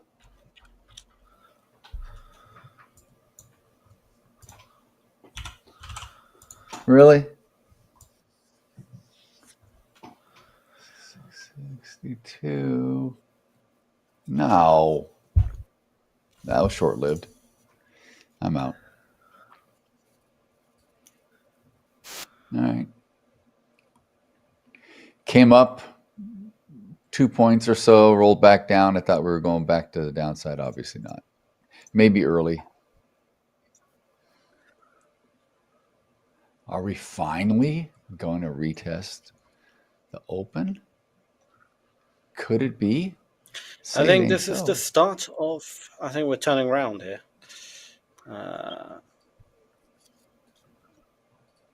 That's what I'm saying. Is it? We're starting to get up there for the retest.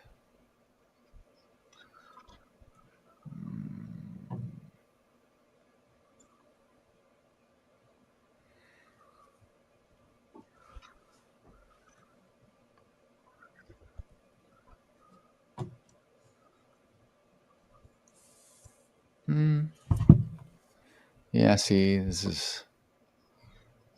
Maybe I was early.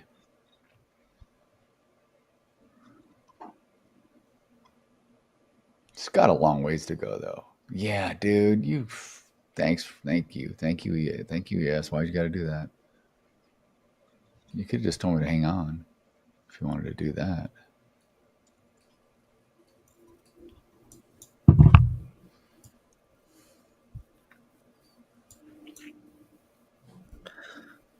Okay.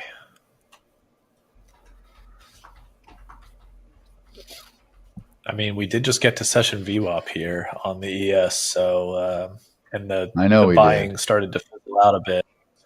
So that's what I'm saying. I think I may have been a little early if it still wants to come down, but no, it's hanging tough. Trying. Oh, hanging tough. Hanging tough in there.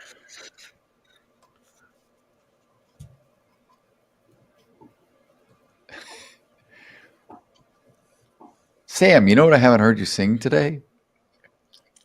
Which one? Paul's favorite.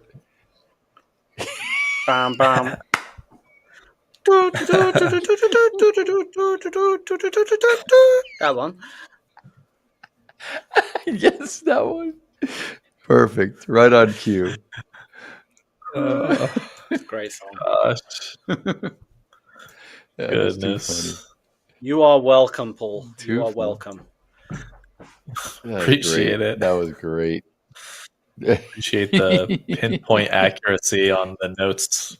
Don't. More than welcome. Don't. You are.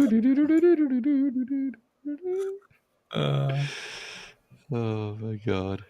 Are we going? It looks like we're trying to rotate upwards here still. Yeah. Yeah. It does. It does. It does indeed. All right, now we're. There's that. Oh, a big bid though just popped up a couple, like a minute and a half ago, at 67.57. Another 1,000, basically 1,100 lots popped up on the ES here. So, yep, I saw that. Oh, this is interesting. It was there and it went away and then it came back. If you look to the left a little bit, you'll see it was sitting there also. So I thought it was being pulled. Yes. But you've got, right. Yeah, really weird.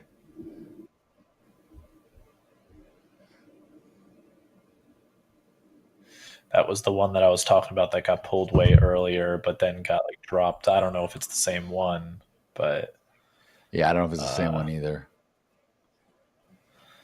Yeah, agreed.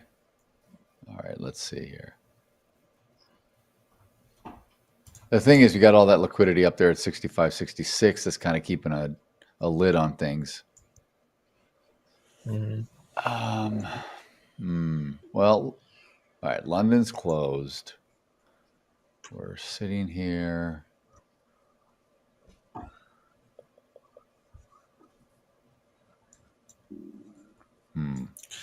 London is closed, ladies and gentlemen.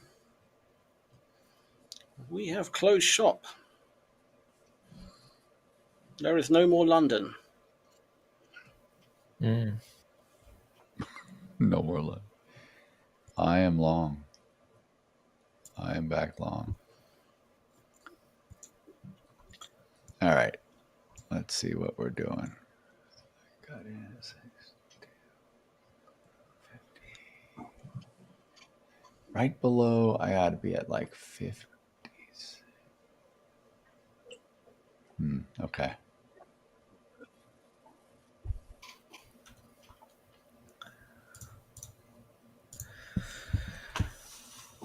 Okay. Buyers trying to push out of here, out of this little consolidation flag of sorts over the last 4 minutes. 62. Having trouble though. Something tells me we're going to sweep this this larger bid to the downside, and then before trying to make a move back up, if we're going to make a move back up. I don't think so. I think we're going to sweep the upside. I'm long now, so obviously I'm thinking the opposite. Yeah, but I mean, you never know. It could do anything. Oh, come on! Don't do what Paul said. You can. Don't listen to Paul. Come on. Don't listen to Paul. Don't. What does he know anyway? Stop. It has to listen to Paul. Yeah, it's Apostle Paul. He has to be listened to. Apostle Paul. Oh, dude! Come on, nuts! Goodness. Look at this. All right, we're right. We're still not even at that bid yet. Up there it goes. Oh my it just God! You called it. You freaking called it, dude. Unreal. Yeah. Unreal. It's unfortunate, man. Good call. Too bad you weren't in a trade, but good call. Yeah, exactly. That's the worst part. It's too bad I wasn't, in the trade, to capitalize on it. But see, okay. Oh my gosh. Okay, look, another 1,000 contracts on the bid at 67.53 now. I see it. Starting to I know. chat. We're starting to replicate what. Yeah, that's whoever this is. They're a big, huge player here. I know. A huge player. Don't hate the player, hate the game. That's what I gotta say. That's right.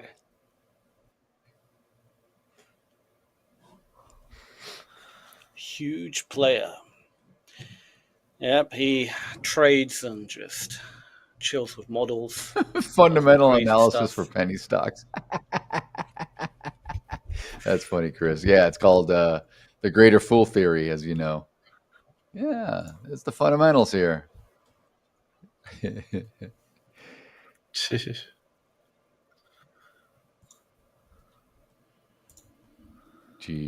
Tom, that's funny as hell. That's so funny.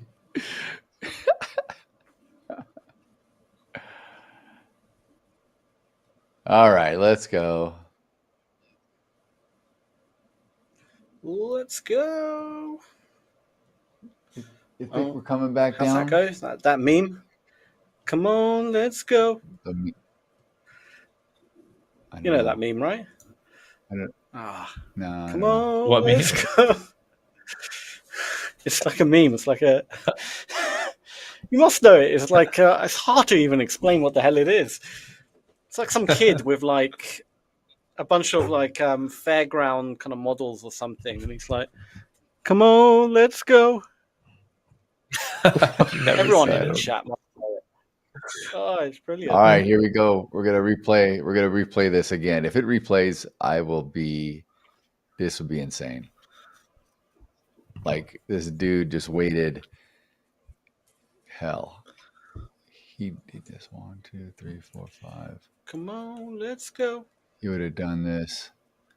Oh yeah, this is giving up a little bit. It feels like yes here. It's like 30 minutes later. It's like, okay, let's play it again.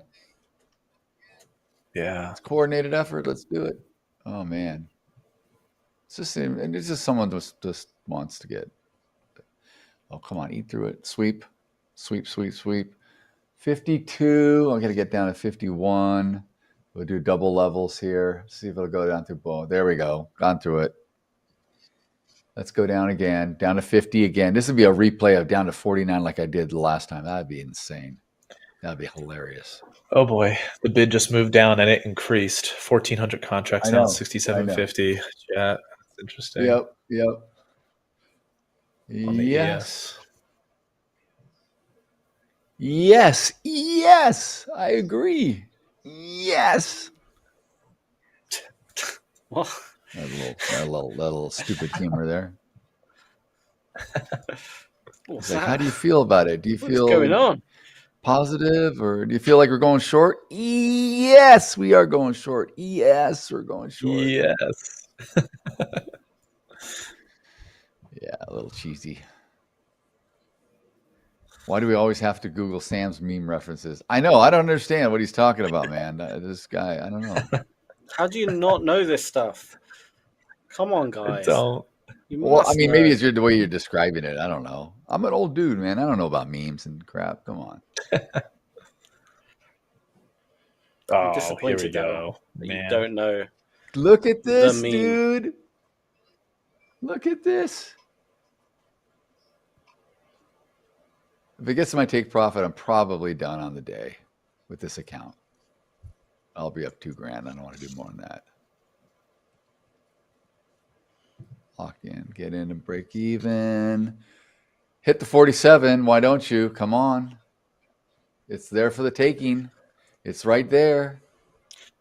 Don't you wish you Don't you wish your It's instrument increased though, was Paul. hot It's gone like from this? 2 points to 3 points now to 4 points. It's like it's almost exponentially going. You notice that on this one? It came in at like 57, then it went to 54. Now it's at 51, so another 3 points. Now it's at 47 for 5 points. That's just crazy. All right, get down there. You know you want to just finish the It move. just got pulled. Come on, 1,000 You can lots. high five everyone in the office. Come on, let's go. Yeah. Oh, now there's a sweep though. Oh, just got put back on. Okay, That's I'm out. hilarious. Oh, good. That's fine. Yeah. Yep. Back up at 60. Put back on. Everything got pulled. Everything got pulled. Book is dark for the most part. Wow. No, the 1,000 lots was at 67.50, and then the 1,400 lots, I should say, but the 1,000 lot bidder was at 67.50. It got pulled, and then it got put back within 15 seconds. So now it's back on at 67.50. It's but back there. As soon as we popped up, it's back. Yeah. Now it's at 51. Interesting. It's moving. He's moving. See it? No, I still see it at 67.50. I don't see it moving. It's interesting. Oh, hang on. It's just staying. I still see it. I'm sorry. I was on another instrument. I'm like, you're seeing all this movement or whatever? I'm like, I am not seeing that at all. No, I wasn't even on the ES, dude. I'm on it because when I rebooted, I have all the other, the tabs at the top, and it was on the other one. He's looking at pig's feet charts trading at 6,756 half cents. I was wondering. I started to wonder, why am I off? I'm like, why am I off? What's going on? Yeah, I know exactly what I was looking at now. Totally different. Oh, dude, that's lame. That's just, goodness gracious. No, it's still sitting there. That's funny. Still sitting there at 67.50. Daryl, back to VWAP. What's your secret sauce? Well, what I do is I look at the charts for earthworms trading, but then I trade the ES based off of the earthworms. So it works out usually. Makes sense. Yeah, I was on a palladium chart right there. I just kind of was randomly. I have about 12 tabs open. I'm like, let's get on palladium and see what the heat map's looking like. Oh yeah, I see stuff. Wait, no, I don't, but I do. No. I know. I was like, wait, how are you not seeing what I'm seeing, dude? I was like, what are you talking about? I kid. All right, so this 56 down to 52 down to 50. All right. At some point though, this whole rinse and repeat thing's not going to work out. And that's when you got to just get upset with yourself, because you're going to be like, oh, I know exactly where it's going now. And then you're going to get in and you're like, oh, it didn't do what it's supposed to do. Yeah. I'm short. I is short. Let's go down to 40. I am short with you, actually. I'm going to get short with you. 50. The stop right above. 53, 58. Okay. All right.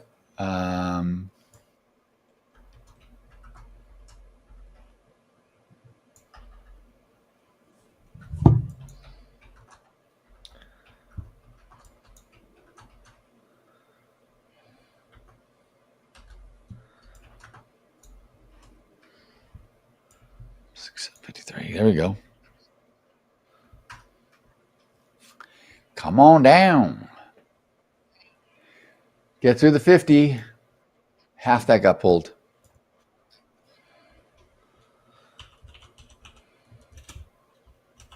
I don't like that. Moving my stop. Half that got pulled. I got out of it.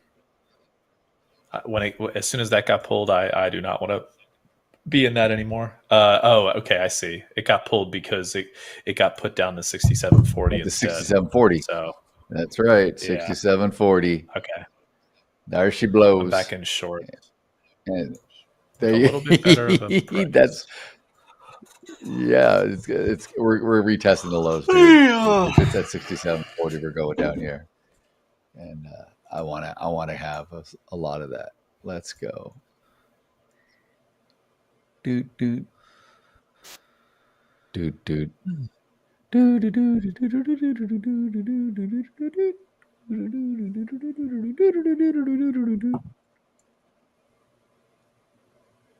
Come on.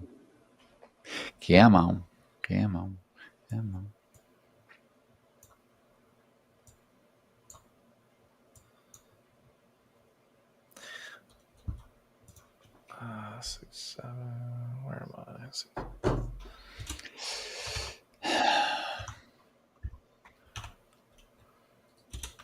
Okay. Yeah, I might get in another contract. I was hoping that we were going to pop up a little bit more there to get in another one, but we might not get that opportunity. And another one. Oh, and another one.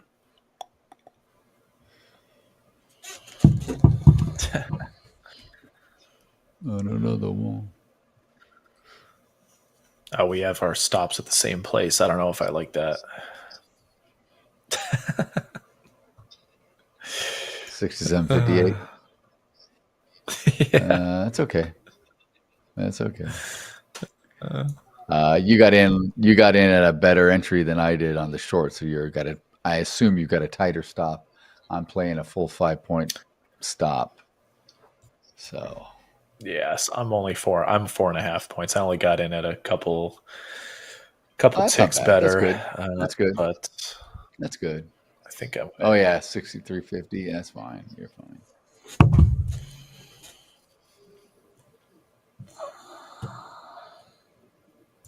Yeah, let's get short another one here. So I'm short 2 contracts. Nice. Right before that drop. Sweet. Keep going. Come on. Very nice. Keep you going. Must have gone in at 67.53 half, right? Not 63 like you wrote in there. Oh yeah, my bad. That was that's okay. Just a fat finger. That'd be an amazing short if you call the top of that range there. Man. Yeah, right. That would be insane. 10-point run. I'm like, Paul doesn't hold 10 points. What's going on? No, yeah. And I actually got in another one, so my average just got worse. So it's 67.52.50 is my. But yeah, that was a fat finger. My apologies, folks. My average is 53, right on the money. 67, no, you're fine. Yeah, you're fine, dude. Oh yeah, you're here totally we go. Fine. Here we go. Here we go. See? It goes on and on and on and take you to the break until the morning. All right. The 40 got pulled. There.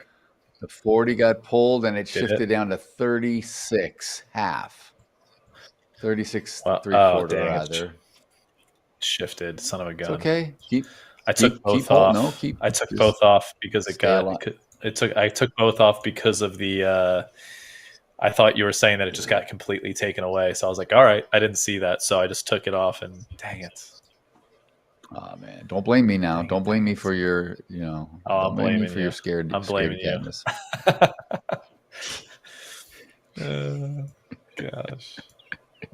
Well, come on, let's go. Oh, it's back. Though, it's back, usually dude. It's jump back right at 41. Back it's back and it's going right through it. Look at this. Oh, hell yes. Come on. Come to Papa. I love it when you call me Big Papa. Oh, come on. Right there. One tick from me. Throw your hands in the air if you're a true player. Oh my God. That was good.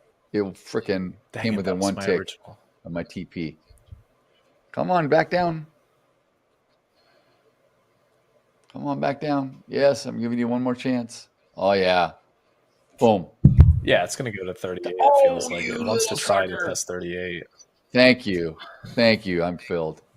I'm done on the beautiful. Account. Beautiful. 2361. Let's go. Nice. Let's go.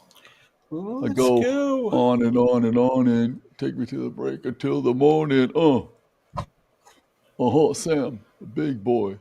Oh, like right through, dude, right through the 36. Dang, dude, this is just someone's getting filled to no end. This is a clinic. This is a clinic in wow. order flow Here we right go. now. This is a clinic in order flow. I'm done trading this account, so I'm just going to be an observer, an observer. Hope you guys are catching some of this.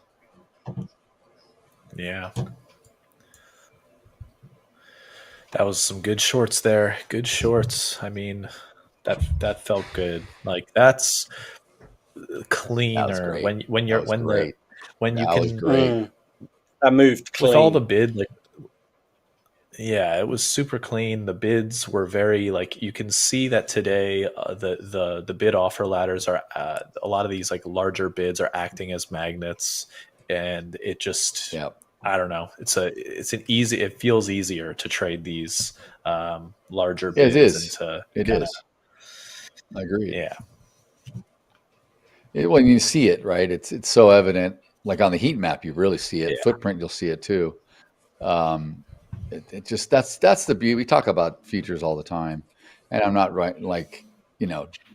downgrading any other asset class, but it's just to me the way I trade and with having the benefit of a clean exchange and volume, it's so nice because when things set up like this, it's easy to read. Doesn't mean it's going to do anything, but it's just easier to identify. Tom, good job, my friend. You got profit locked. Great, dude. See, I know it's nice when you get in a free trade, get risk neutral, get in break even or whatever, and just let the trade play out. Let it do its thing. The thing is, when we try to force the market, it never goes in our favor. Never. And just think of it like you're in the ocean, right? You're just a small little thing in the ocean. You're not going to move the ocean. You're just going to get tossed and bobbed around to wherever it wants to take you. And the market's the same way. So just kind of try to catch a wave or catch a move, get in a good statistical area that works in your favor for your edge. And see if it benefits you. What a move to the downside, man. This is 67.34. Man, we left the open and we never came back. We literally never ever came back. Our open swing high was one frickin' tick in the ES. One. That's ridiculous. Totally ridiculous. I mean, not unheard of. I've seen it happen. We've been trading, the three of us have been trading days when it's done this, and it's done on the opposite too, where it's one tick to the downside and just ripped up to the upside, off to the upper right all day, trending. Mm-hmm. But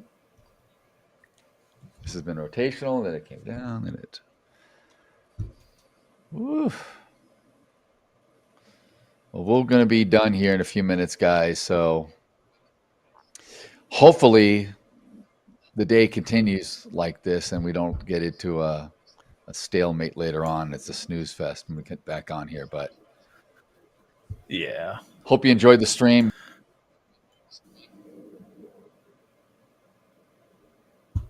Yep, and there goes Daryl. He's gone. Oh, what happened? Where am I going to? No, you're good. It broke up. Like for some reason, it like paused for like 5 seconds, and I didn't hear anything. So I was like, we don't see Daryl anymore. Where's Daryl? I can't see Daryl. Good, I vanished. Where'd he go? I run my magic lamp. I'm gone. I just see floating glasses. That'd be a dream. And an Hola Prime shirt. That would be a dream. I ruined it. But yeah, we got the news coming up here with Tiger. Oh man, what do you mean should be ugly, Chris? What are you talking about? I did want the Mariners just because they sweep haven't the been Blue there. Jays. Dude, It's gonna be a 4-0 World Series. All my Canadian family are just going for the Blue Jays. Of course they should, but I don't know if it'll. I don't know. It could be a short series. I hope. Dodgers in 5. Yeah, I kind of with you on that.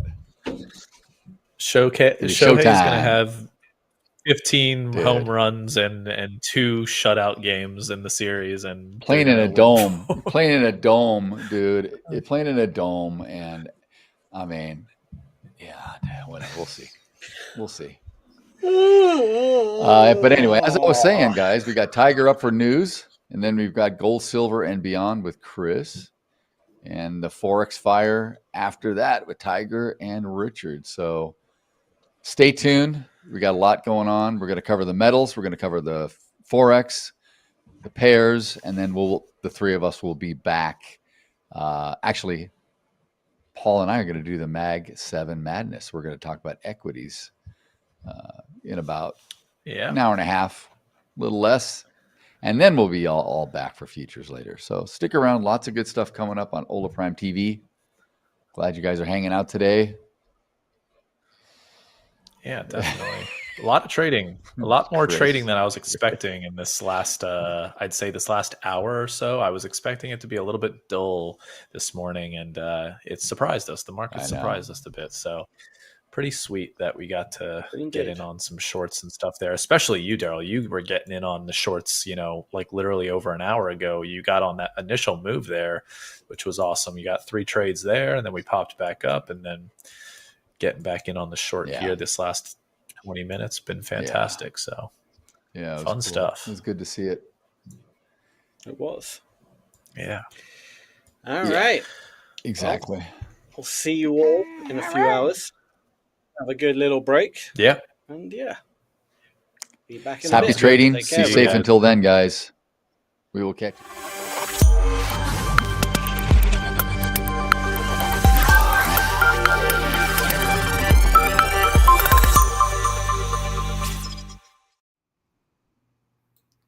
Well, good morning, traders. Welcome to a pre-market rundown that's hotter than a trader's keyboard after a surprise rate decision. It is a busy morning, so let's dive into the action and see what's moving the markets as we gear up for Forex fire. The story that's really lost its luster this morning is precious metals. Gold is attempting to stabilize after a truly brutal sell-off yesterday, but let's be honest, the party got a little out of hand. After a blistering rally, the metal took a 5% nosedive, its biggest one-day drop in years, and is now clinging to the psychologically crucial $4,000 level, like a trader to their last lot. It seems that the rally finally ran out of steam with profit-taking and a firmer U.S. dollar applying the pressure. Silver, gold's more volatile cousin, also got hammered, falling over 7% yesterday. It seems that the safe haven, the safe haven trade took a backseat as optimism around the U.S.-China trade talks improved risk sentiment. I guess when traders see a potential deal, they're less inclined to hide their money in shiny rocks. Speaking of that risk-on mood, it's putting a bit of a floor under stocks while pressuring the dollar's safe haven rivals. The greenback is holding firm near weekly highs, which is making dollar-priced metals more expensive for overseas buyers. The Euro-USD pair is feeling the heat, dipping below the 1.16 level as the political deadlock in the U.S. continues. The government shutdown is now in its 4th week, and President Trump is doubling down, stating Republicans will not be extorted. This prolonged closure is starting to worry everyone, as it could take a real toll on the U.S. GDP growth. It's the kind of political drama that makes for great TV, but terrible market certainty. Over in the UK, the pound got a nasty surprise this morning from some softer than expected inflation data. After that soft UK inflation print, the pound's official theme song is now Boy George and the Culture Club's "Do You Really Wanna Hurt Me?" because it is taking a real beating this morning after its release, although it does look like it is kind of rebounding just a little bit afterwards. So we'll see how that goes the rest of the day, but both headlines and core CPI came in below forecasts, immediately feeding speculation that the Bank of England might have more room to cut rates sooner rather than later. So the GBP-USD pair took a nosedive, slumping towards the 1.3310 level. It seems the UK's price pressures might have peaked, which is great for shoppers, but not so great for sterling bulls. The data was so soft, probably made the Bank of England governor do a double take with his morning tea this morning.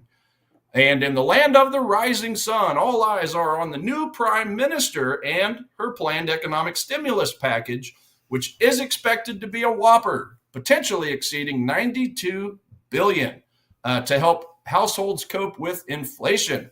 And despite this fiscal fireworks display, a majority of economists still expect the Bank of Japan to hike rates later this quarter. It's a classic battle of fiscal versus monetary policy, and the USD JPY currency pair is caught in the middle, struggling to push decisively above the 152.17 level. All right, that's a quick spark on the major moves for this morning. Now, get ready for the main event.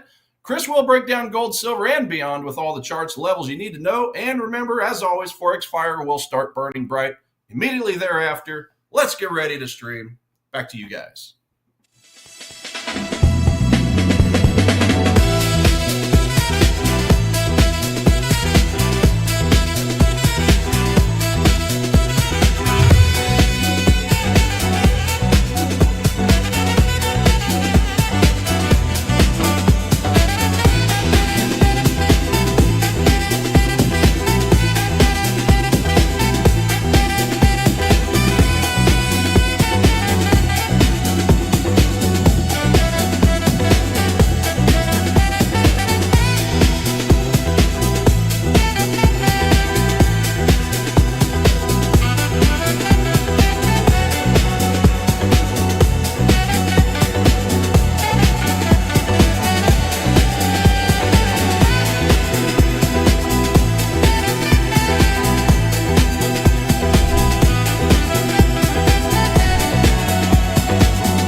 Hello and welcome to Gold, Silver, and Beyond. This is Chris Lewis, analyst here at Hola Prime, taking a look at what is probably going to be the only market people are talking about. This is typical behavior from a market that continues to attract a lot of bubbles. And this is a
Hey, sorry about that. Plenty of technical issues abound, as per usual.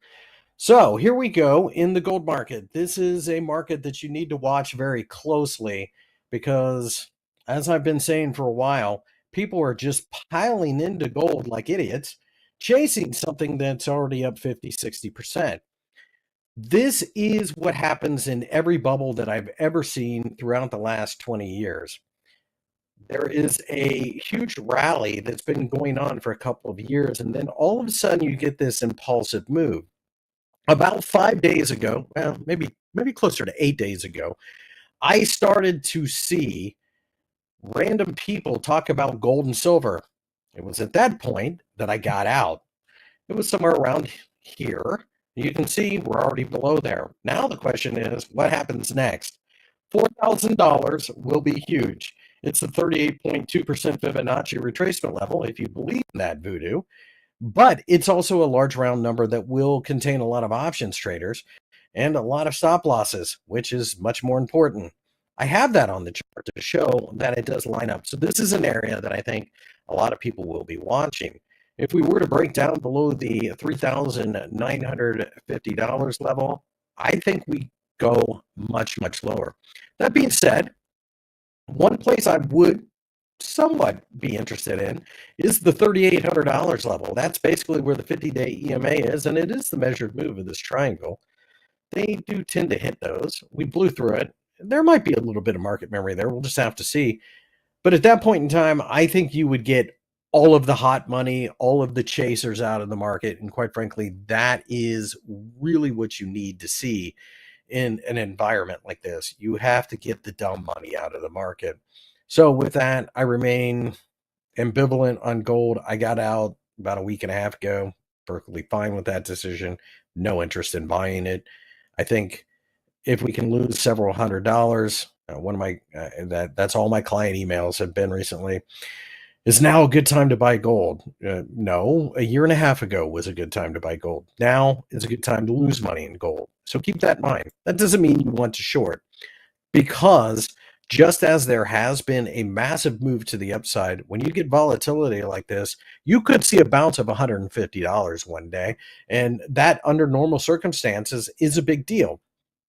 In this environment, it would put you up right about to 4,200, where I expect to see sellers come back in. I think the gold situation is going to be interesting to watch. I do prefer gold over silver 99.9% of the time anyway. I knew we were in trouble once we started having everybody talk about how great silver was. Most people can't even tell you what moves the silver market. Speaking of the silver market, let's take a look over here. Now, I'll look at the futures. It is interesting that $47 is holding. This is an area probably down to about $46, maybe $46.50 that I think has to hold. If it doesn't, nothing good comes of that. What I actually anticipate seeing, and again, you have to take this with a grain of salt at this point, but it would surprise me to see a bit of a bounce and then a drop. As somebody who's seen this game more than once, typically what happens is volume starts to pick up. You are looking at distribution, and that distribution is the professional traders selling to the people who are now lining up outside of bullion dealers. That being said, once you start seeing the public talk about it, I cannot stress enough what a great sign that is to get out of a market. So this is your spot price. So it's 48.26. Going back to the futures market, it's 47.75. So what we're seeing is a compression, and that tells me that the panic in the physical market is starting to subside. It was as much as $2 at one point. Backwardation almost always wins, and that's what we've had. Futures traders have been telling silver traders that this won't go on forever. Nobody listened. They all bought up here, and now they're going to be like a couple friends of mine who bought silver, didn't sell it at 50 last time, and going to have to wear it for 15 years to get back to break even. I'm not saying we can't rally from here, but at the very least, we have to take out yesterday's candlestick, and that would be a hell of a move. So I think silver could be maybe a short-term bounce and then a lot of trouble waiting to happen. And in fact, full disclosure, I probably should say this. I have bought puts in the SL or SIL. It's an ETF. It's silver and silver miners, dated out about 6 months. And I have a ton of them. So that tells you what I think happens eventually. I don't know if it happens this week. I don't know if it happens next month, whatever. But I know that that can continue. Now, here's a metal that I think does have a little bit brighter future, and that would be copper. Now, copper is, of course, tied to AI, and the AI bubble popping would be the death knell for copper. But we're hovering around the $5 level, and that makes a certain amount of sense. There's a lot of options here. There is a lot of fair value, I think, to be found here based on this horrific candlestick. We've come back about 50% of the way. Again, we can take a look at Fibonacci retracement levels. I don't read too much into them, but 5.25 here is the 61.8% Fibonacci retracement level. It did cause a shooting star. Maybe if we can break above there, I think at that point, we'll probably go right back up to the highs. In the meantime, if you're a short-term trader, this is a nice range-bound market to trade. It's a reasonably sized contract. It's slow, it's mellow. You're not going to have the heart palpitations that you'll get with something like silver or, God forbid, Bitcoin. Copper's a nice way to play the overall economic outlook. I will say this, the economic outlook is much stronger than most people think. There's a lot of nonsense out there about massive recessions and things like that. Nothing in the forward-looking data says that, and in fact, early 2026 should be rather robust for the United States.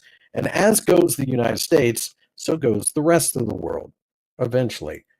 Platinum futures, of course, they have puked up quite nicely. They are trying to stabilize right here at the 50-day EMA. I think the most important thing to look at here is the fact that there is a bit of structure in this area. Does it hold? I think it has a better chance than silver. That being said, there has been a ton of damage here, and I think that is something that you have to keep in mind. Damaged markets will bounce, but interestingly enough, what you'll typically see is a little bit of a bounce, short covering that is, and then those who are the bigger players who got in it from the beginning will start to push lower. I do recognize that there is a massive imbalance of output in platinum as compared to demand, and we're even probably stretched even further than the silver market. So I think it probably, in this environment, is probably going to be less bad than silver. Can these markets continue to go higher? The answer, of course, is yes. But I am telling you this, don't get hyperfixated on the latest bubble, because at the end of the day, you can short the Canadian dollar and make money.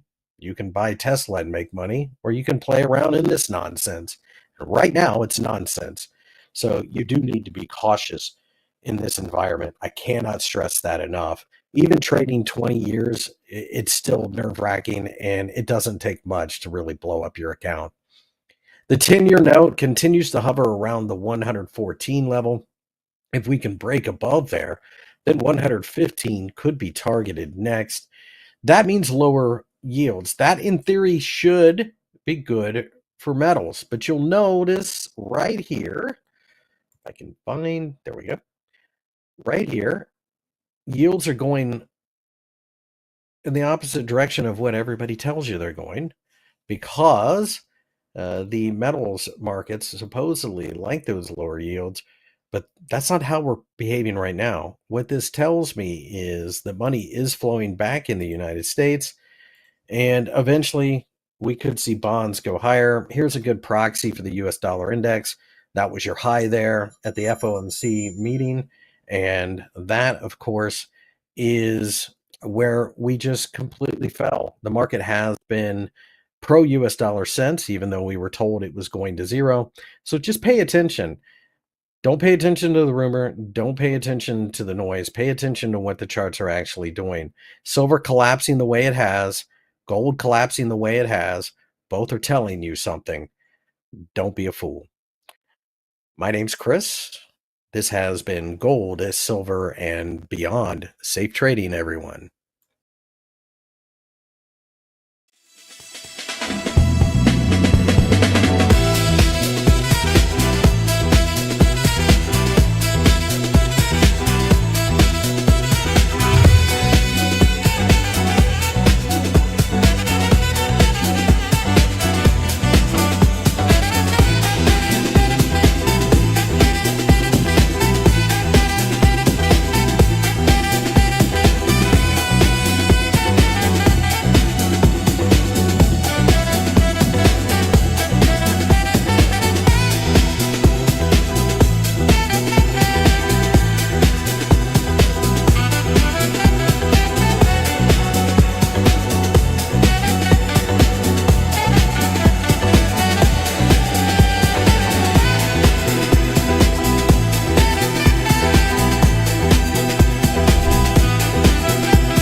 Yo, Tyler. What's going on, my friend? ¿Qué tal? Todo bien aquí? What's going well? Eating popcorn Yeah, here, watching the everything's- markets. Volatile, goodness gracious. Yeah, it's been crazy watching this rebound from the pound dollar that dropped after all that negative data for the currency this morning. Obviously good for their pocketbooks over there, fuel prices, things of that nature. But the currency itself had a big drop. It's rebounded, and to be honest with you, it has popped into a 4-hour supply already. And I'm looking for a little bit more retracement into the 1-hour candle, and I may short this thing back down. So we will see. That's I'm gonna share your screen. That will be. Yeah, let me full screen my goodies over here. Yeah, back in. We can pop on over, and another day of slim pickings too.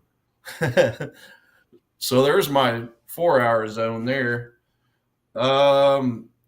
Looking at all these candles up top, which would be the origin, we pretty well got an efficient market. You got overlapping candles all throughout here until we get to the candle right before the CPI release this morning, the report. So we had that real strong drop coming off that report, and we have since started to rebound. Now, pound dollar is technically neutral on my fundamentals. It is, but it is a -4.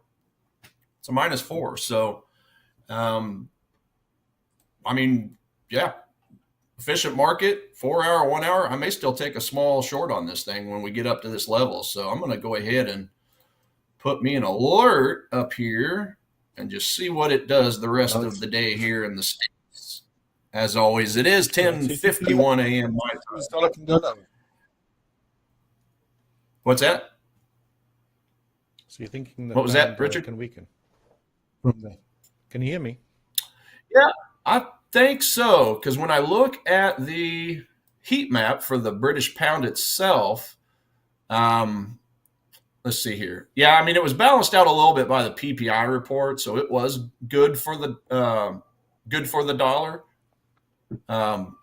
But yeah, we had the CPI that was bearish. So that these two items changed. They actually dropped the GBP down to 33%. So that's a 33% of all these reports have exceeded expectations. And then we did have a neutral rating on their GDP report as well. Let me see here. Yeah. Well, I should say neutral. Yeah, neutral because of the forecast. This was last week. But yeah, it's not looking the greatest. If we take a look at my heat map, just an updated version of it, global currencies here. We've had a few currencies pop back up to the Mendoza line, the 50% line. So we have the Aussie. The New Zealand actually popped up there yesterday. The Aussie, though, has popped up. So yeah, the Canada dollar as well. It's kind of overtaken first place at the moment. So 63% on that. Dollar and the yen still tied at the 56. The global surprise score, though, has went over the 40% mark. So coming into Monday, we were still down at 39, 38%. It may not sound like a lot, but we've popped in a little. We popped to the 40s. So again, anything that's 40 to 60 is okay. Nothing too great when it comes to just an aggregate of the 8 major currencies. But 40 is better than 30, right? That's kind of the way I see it. So that's kind of an up-to-date look at that. And this is the thinnest, Richard, that I've seen my top setups page in a long time. We're just left with the U.S. indices, the Nikkei, Normally got a big list. and then 2 currencies. Yeah, 2 currencies. So the dollar CAD is still hanging tough, as they say, at a positive 6. Euro pound, we went over this yesterday, though. It's just, we talked about how it's just one big 4-hour daily congestion. So still don't really have anything on this. But yeah, I'm actually keeping an eye as we speak on the Dow, because I may possibly consider getting into this. It looks better over here. So let me just go to the Dow real quick. I'll show you what I'm looking at for the day. Let's see, daily, 4-hour, 1 hour. Yeah, so basically keeping an eye on this hourly candle from yesterday morning. Yesterday morning's New York Open. We had a really strong push up with some pretty good volume. You guys see those red candles down there? That's what I love to see, creating a demand zone. When those candles are big, they're red. Yellow is good, red is better. That just means there was a lot of activity typically around the New York Open, but we have since dropped in. There's my hour, there's my 15, there's a 5 confluence as well. So I may, now that we're getting kind of I guess you could say a very small time frame, contraction, is this thing going to want to turn into a little bit of a little bit of expansion legs? That's what I'm keeping an eye on. So I'm basically just looking to see if we can get a break of structure here and then come back, and then I'll probably get into that trade. I'm just going to be a little careful on this because, as we've all talked about for weeks and weeks, right, all these markets are just super expensive, right? All-time highs, breaking all-time highs every day, every other day, it seems like. Or at least every week. This is the daily chart here. So I have to keep in mind we're pretty expensive right now, right? Pretty expensive. So with my 4-hour, let me go turn my drawings back on. This would be my 4-hour candle here. So let me get that drawn on real quick. So 4-hour, 1 hour, which is hiding up in here. And then obviously the 15 and 5. So I'm going to keep an eye on this, see how this kind of shakes itself out, and delete that because I don't need that anymore. And yeah, on this hourly candle, which will close here in about 4 minutes, I would love to see it close to the top. Get that nice, hammer. Get that nice hammer going. But we'll see how this candle closes. But regardless, like I kind of already drawn up, I would like to see a break of structure, retrace, find a demand zone, off to the races at that point. Gotcha. So that's really the only main thing I'm watching right now is the Dow. I mean, I'm keeping an eye on NASDAQ as well, S&P as well, but I just like the structure a little different, a little better on the Dow. Because when it comes to the NASDAQ, like I've been talking about the last 2 days, it bounced into that 1 hour supply zone before dropping. S&P, same thing. 1 hour supply zone. Now it's dropping. The Dow, though, doesn't have that. We don't have a 1 hour supply zone. That equivalence would be, down here, but its price is well above that. So just to recap, we broke structure here. Did we get a close on a 15? Okay, so yeah, we got a close on a 15. Didn't get the close on the 1 hour, right? It just kind of wicked through. 30-minute even closed above it. But again, you had that strong rejection up here. So just taking a small stab at it down here. But yeah, because it's so pricey, I just want it to confirm itself, break the structure, come up here and close somewhere, and then come down and get a retracement down into this area. We get down into this area, it'll be off to the races. We'll take a stab at it. This would normally be a limit order, but again, it's so expensive that I'm just going to make it prove itself. That makes sense. Yeah, I think that's a good area, right? Also, those previous highs towards the left there. Yeah. Well, yeah, that was important. Breaking that structure, but yeah, other than that, the nearest zones are at the bottom of this strong move up. So we'll see if we can take a small percentage of the account, risk on that and see what we get out of it. So that'll be my focus here over the next really hour and a half or so. See if we can get that structure there. Quickly, can you just, I'm going to just step away for 1 second. My door of my office sure. blew open. There's a bit of a draft coming through. So I had to open it because it is we don't want that. So those gremlins. Make sure there's no noise coming in. So I'll be back 1 second. Sorry about that. Those gremlins.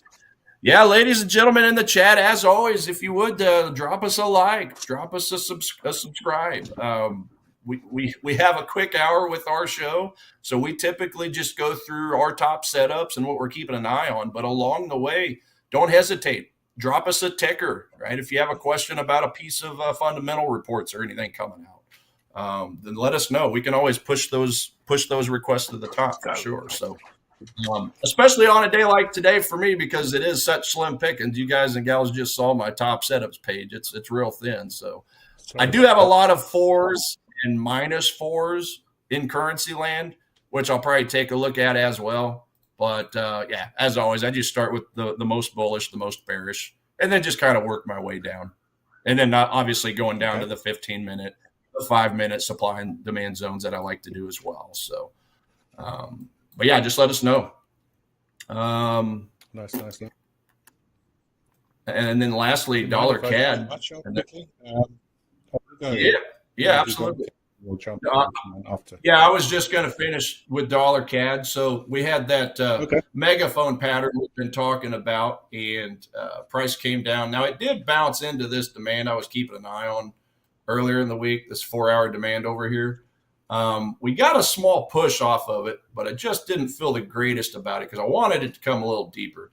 Now it has turned around and went deeper. And as you can see, it's blown through the bottom of it. So at this point, just to finish up my piece, Richard, and then I'll pass it to you.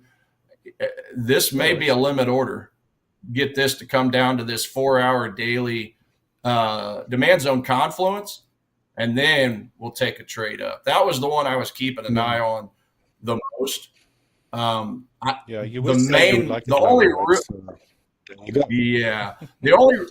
only real reason I was given this zone up here the time of day was because, for the last week and a half, it was such a strong score, such a strong bullish score. It was up in the 10s, and I think it got up to 12 at one point.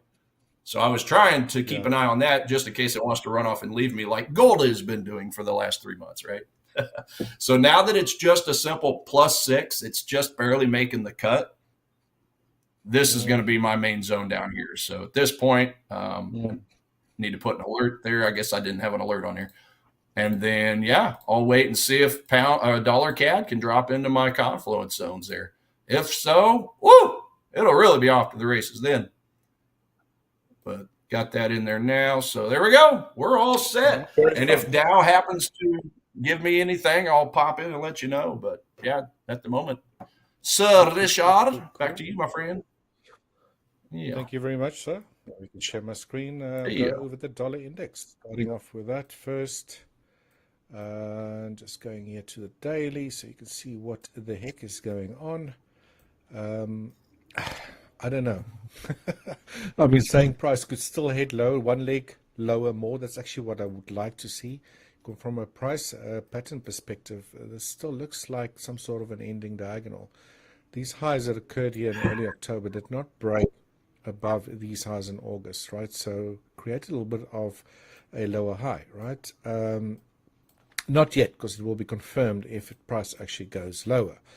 also find resistance at this median line, this yellow line that's running there beautifully. Couldn't get through it, and that's where this box is as well. And we've seen a bit of a drop, right? And then started moving back up again. So, you know, with the CPI numbers supposed to come out on Friday, you know, I think we'll then get a clearer picture whether this pattern's still got one more leg to go downwards, or whether, you know, it's done and the dollar is going to regain quite a lot of strength. Because I think if it does break above these highs that were set on the 9th of October without punching a new low below 96.21, then I think there's a lot of upside room here to maybe even make it towards the 102 level.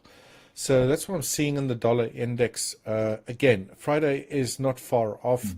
We've had a nice bounce upwards. If you look at the 4-hour, or maybe even better on the 1-hour time frame, to look at the price structure, as I've been talking about previously, since that high came in, price drops slightly lower, up again, lower high, and then an impulsive wave to the downside.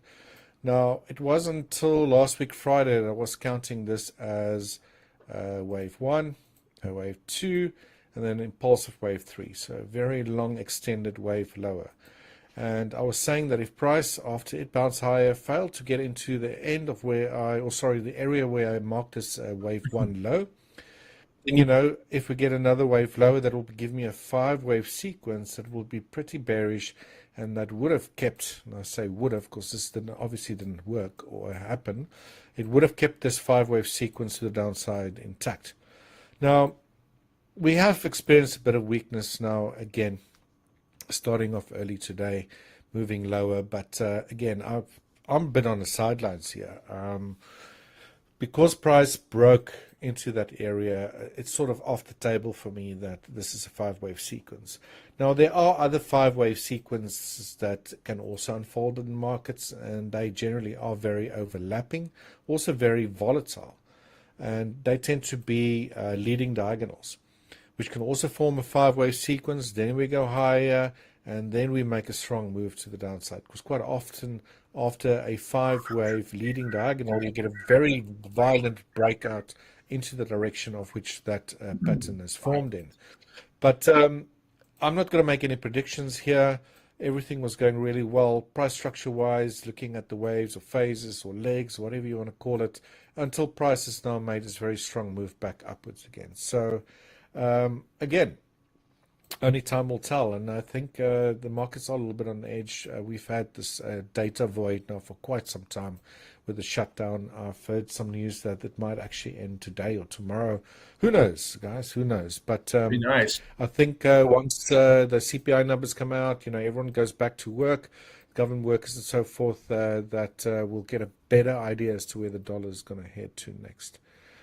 All right, so I'm leaving that a little bit on the back burner for the time being. Pound US dollar has sort of been following that expected path upwards that I've drawn here on my chart. Remember, I was saying I want to see some sort of a zigzag behavior to the upside. Still thinking, although it's very iffy at the moment, as with a lot of things these days in the markets, very, very volatile across the board, right? Across all the markets. Still thinking that we could hit high in a D wave to maybe create a second last wave or high, which may be a lower high of a triangle formation with one more leg lower to follow and then a breakout upwards. Obviously, if this does occur, the dollar index will probably move lower, but you know, price is so close to this low here that I marked as a C wave. That's around 1.3232. If it breaks down there, then maybe we're going to see this, rather, some sort of a descending triangle, which would be bearish, right, in my opinion. So, again, who knows? I'm a bit on the sidelines here with these currency pairs, especially the majors.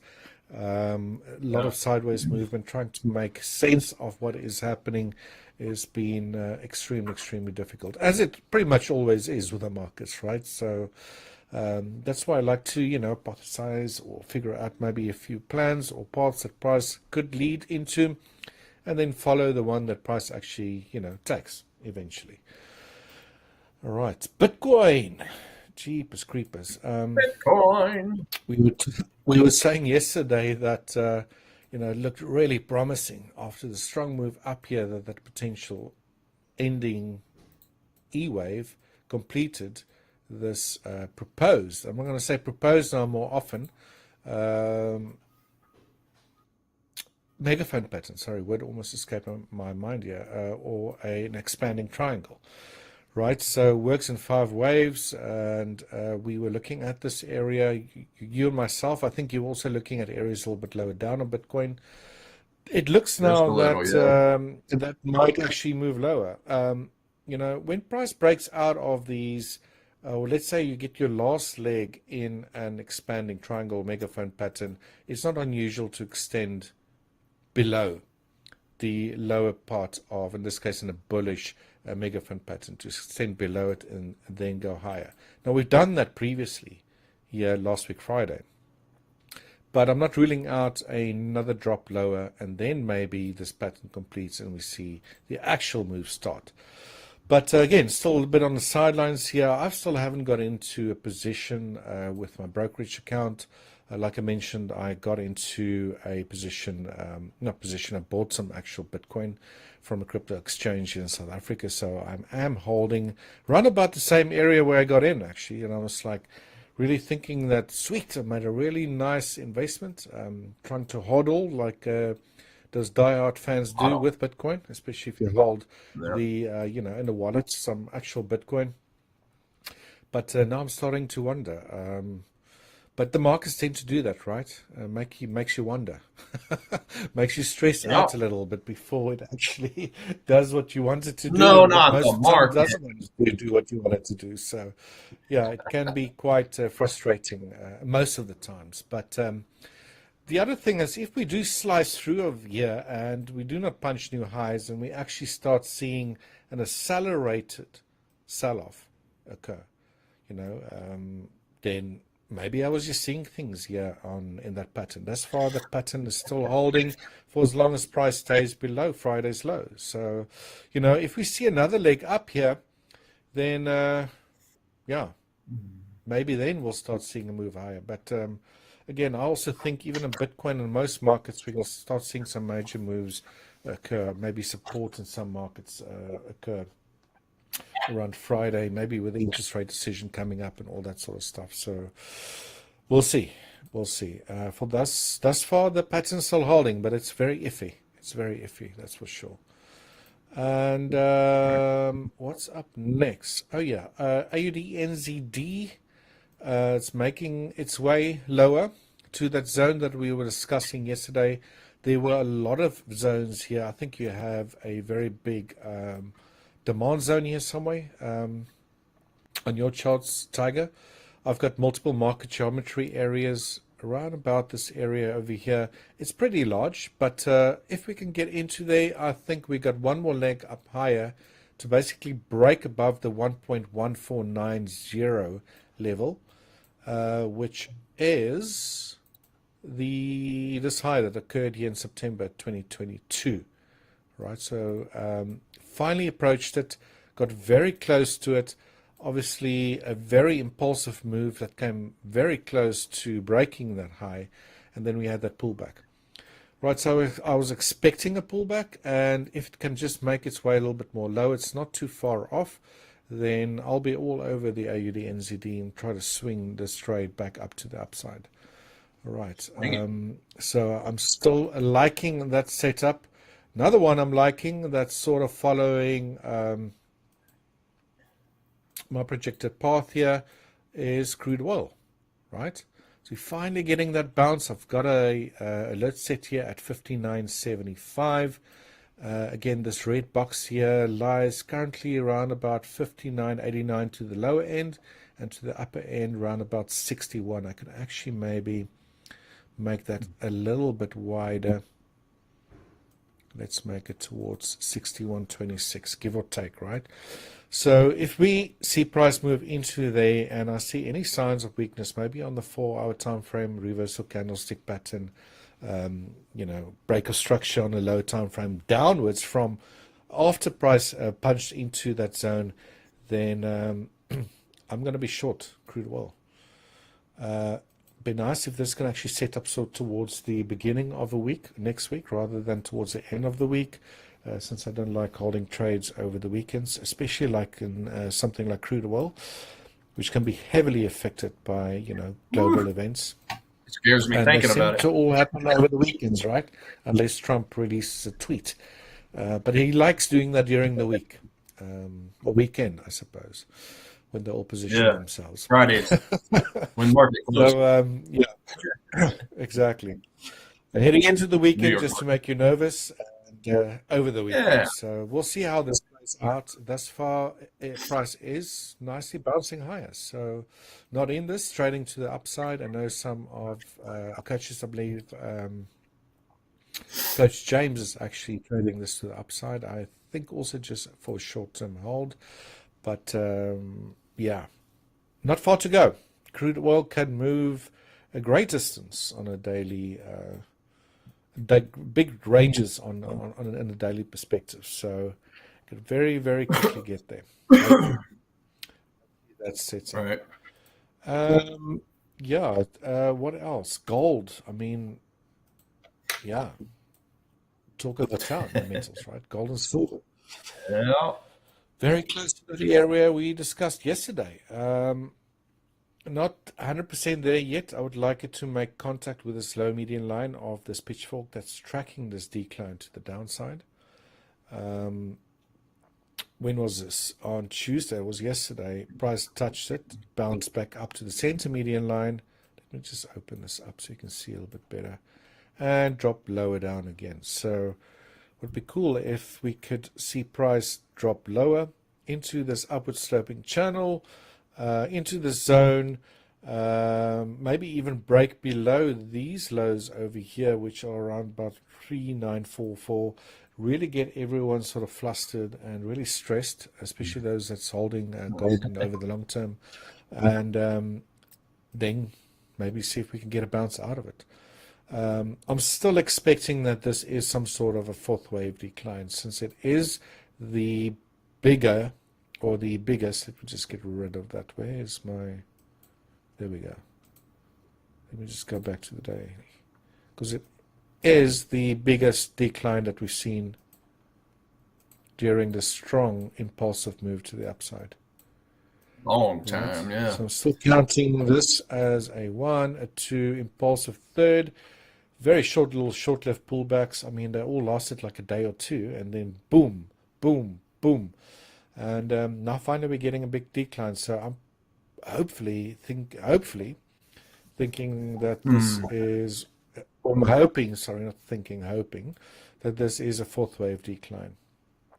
And if that is the case, then we could potentially see another move back up to break these highs, and then at some later stage, gold and silver could come down even harder than we've seen as of late. So it's going to also be interesting with those CPI numbers. What's up next, guys? I don't know, but price is very close to that zone that I'm interested in. If you had to look here from a price pattern perspective, or corrective pattern perspective, there is this behavior here that where price actually almost broke above these previous highs, almost made a double top, right? And this screams to me, if this is a correction within an uptrend, that it could be an expanded flat. Expanded flats are often behave very violently. You have a very short A wave, a short B wave, and what gives expanded flats away most often is that the B wave of that expanded flat would typically make a double top, in this case in a bullish market, or slightly go higher than the start of the correction, and then you get this very violent sell-off for a C wave. So an extended C wave to the downside. So I'm thinking this could potentially explain what is happening here in gold. It might even move lower. That's just the nature of gold. When it actually starts selling off, like we've seen in silver as well, it can be rather violent. So this all fits the characteristics of a potential expanding flat correction.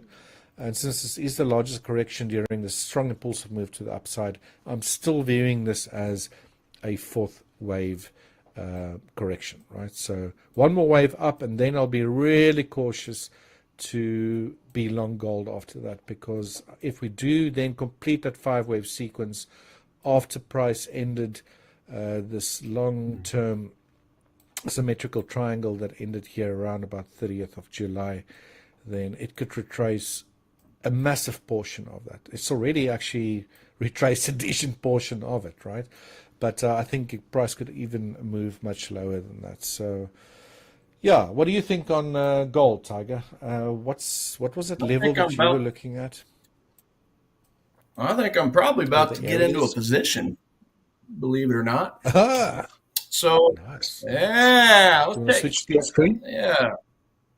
So just for context, from a 30,000 foot view, it is neutral, but it is a +3. So yeah, we've made that big drop and dropped right into a daily 4-hour confluence. Guys, this is my favorite setup. I mean, you know, profit taking, people jumping on the short train. We got the double top. The screen, please. Yeah, let's get on back over to mine real quick. But yeah, 4-hour. See what we haven't gotten to that 4,000 level just yet. We missed it by $2 the other day. I think it was $4,002 before it reversed the first time. So let's see here. Double check my goodies. It's not showing up yet. Just give it 1 second, guys. Yeah. 1 second. It should come up now. Give me a chance to take a quick. What in the world? I might have to reset my thing real quick. Get back to full screen. Yeah, this is more of a longer term deal. More of a longer term, several days. Well, at least a couple before Friday hits, right? There we go. There we go. So there we go. Yeah, just so here's my 4-hour chart. So just going from a daily, we got a trend line going up. Okay, we got a drop below the trend line, so you're going to get shorts piling in. There are going to be shorts piling in just off of a breakout. But below that, you got the daily demand, you got the 4-hour demand. When I go to my 4-hour chart, gaps everywhere. Okay. So at this point, and not to mention the green. What is the lower end of that demand zone of yours, price-wise? The distal line is 3,950, basically. So yeah, I mean, obviously, stop would go a little below that. That's pretty much what I got. But yeah, we got So we got the green line I mapped out just to show where the 4,000 psychological number is. We haven't quite touched it. Again, the other day we got down, but we missed it by $2, I think it was. Yeah, $4,002.89 down here. So we just missed it. But what happened since? Well, had a structure. Whether you wanted to use this high point or this high point back here, we had to break a structure and a close. So now we've pulled back down into that zone again. And I basically drew that dash line as like a 1 minute, 2 minute demand, if you will. And so we pushed away from it, but now we've retraced and actually touched it. So, but we still got some pretty good volume coming in up here. I mean, overall, the average volume is pretty decent. So may take a look at just getting into this trade and then obviously put my stop down in this area somewhere, somewhere in this area. Let me do this. Yeah. So somewhere down in this area here. Now, below that whole structure, we actually have another zone from way back when. But I don't know that I want to worry about including it. Let me take a quick look at this. So here we got basically a 30-minute demand down here. We had some pretty good volume. So normally I would just put my stop loss in this area, but hey, we might as well include a little bit of this too and give us a little more wiggle room. So that's probably what I'll end up doing if I just go back to present price. And if you do get into that, Tiger, what's your holding period? Over the weekend? Probably. Well, normally I would want to get in a trade like this on a Monday or a Tuesday. That way it gives me 3 days or so for price to come down, bounce and get up to this area potentially. But, today's already Wednesday, so I've basically got 2 days. I'm right there with you. I just don't know if I feel comfortable holding this thing over the weekend at all. So it's a scary thing. And even Friday, the CPI numbers actually come out. Yeah. Yeah, exactly. So, yeah, we'll get in it. If we get a nice push up, great. If not, I'll probably just be careful around the time that that report comes out on Friday. So a couple of days on that, but 1 hour. So pretty much, I mean, ideally I would want it to hit the 4,000 mark first, to be honest. So I don't know. I'm just going to keep an eye on this. I could probably go ahead and get in now and feel okay about it, but let me draw. I think it's gonna mess around with that $4,000 psychological level, right? Right. Just scare the pants out of everyone, and then maybe find support. But it could slice through there as well. Who knows? But that's what I'm thinking. Yeah. Let me just get this. I mean, it's very close. So we can see it. Very close. Yeah. Yeah, I mean, and this is my 15-minute, but like I said, we've kind of already broken a structure up to this point. So, I may just hold off and just wait for just a little bit more of a dip. Let me draw that up real quick. Get my path tool. Yeah, just come down, touch, and then we may look to buy at that point. Because I mean, I've got that whole entire daily demand zone to keep me safe, potentially safe, right? We got good price here, and and there's so I need to actually draw up let's get rid of that line here. Just draw up my 4-hour candle. I got like 3 different programs I'm drawing this up on. Sometimes I don't get it on everything. So there's our 4-hour candle there. But we've already gotten the first bounce, right? And then again, we broke that structure. Now we've come down. So I'll probably end up how'd our hour candle close? So we had a big volume here on that down candle. I think I may just wait a little bit on this. I prefer it to hit the 4,000 first. I really do. And again, I think the banks would want to sweep that 4,000 level pretty good, to take liquidity underneath, take out everybody's stop losses. So that's another good thing about using the whole daily zone, and then just putting a stop loss, down here, down in this area somewhere. Right. I mean, and they could sweep it all the way through my line too, right? That's the way they are at times. But this right here is basically what I'm deciding on here. Because there's going to be a lot of people hitting. There's a lot of people bouncing in now. That's why price is slowing down. But, basically you can be patient, wait for the 4,000 line at the risk of price just taking off from here and running off and leaving you, which it has done for me for the last 3 months. I mean, I've done a lot of gold trades, but I've probably missed about this. About half my trades this last 6 months have been gold, but as many as I have gotten in, I've also missed about that many just because my zone was a little too cheap for the market's blood. So, that's what I'm just in the middle of debating as we speak. Hey, do I want to go ahead and pop in? I'm at least going to put it up there, put it in, get everything drawn up. So as far as my stop loss goes, I feel like I need to give it some wiggle room. 39.25. How's that sound? 39.25. Yeah, because I definitely see the banks potentially sweeping all this liquidity that's going to be underneath all these people that are going to be buying at 4,000. So, and then as far as the take profit goes, let's get that. Yeah, we'll go for up here in this area, 43.15. As always, I'll adjust that. I'm just getting it in there for the moment just to have something on there. Okay. Yeah. Well, let's see. I think that's a good game plan. Like I've been saying, you're saying the same thing. It'd be cool if it just sort of slows down a little bit, bounces around, and then sort of like, wick below the 4,000 level, and then maybe close above it again. Start gaining a bit of strength, and then that could actually be a good signal that, the bottom might be in, assuming that is actually a correction, right? So a very violent one, that is.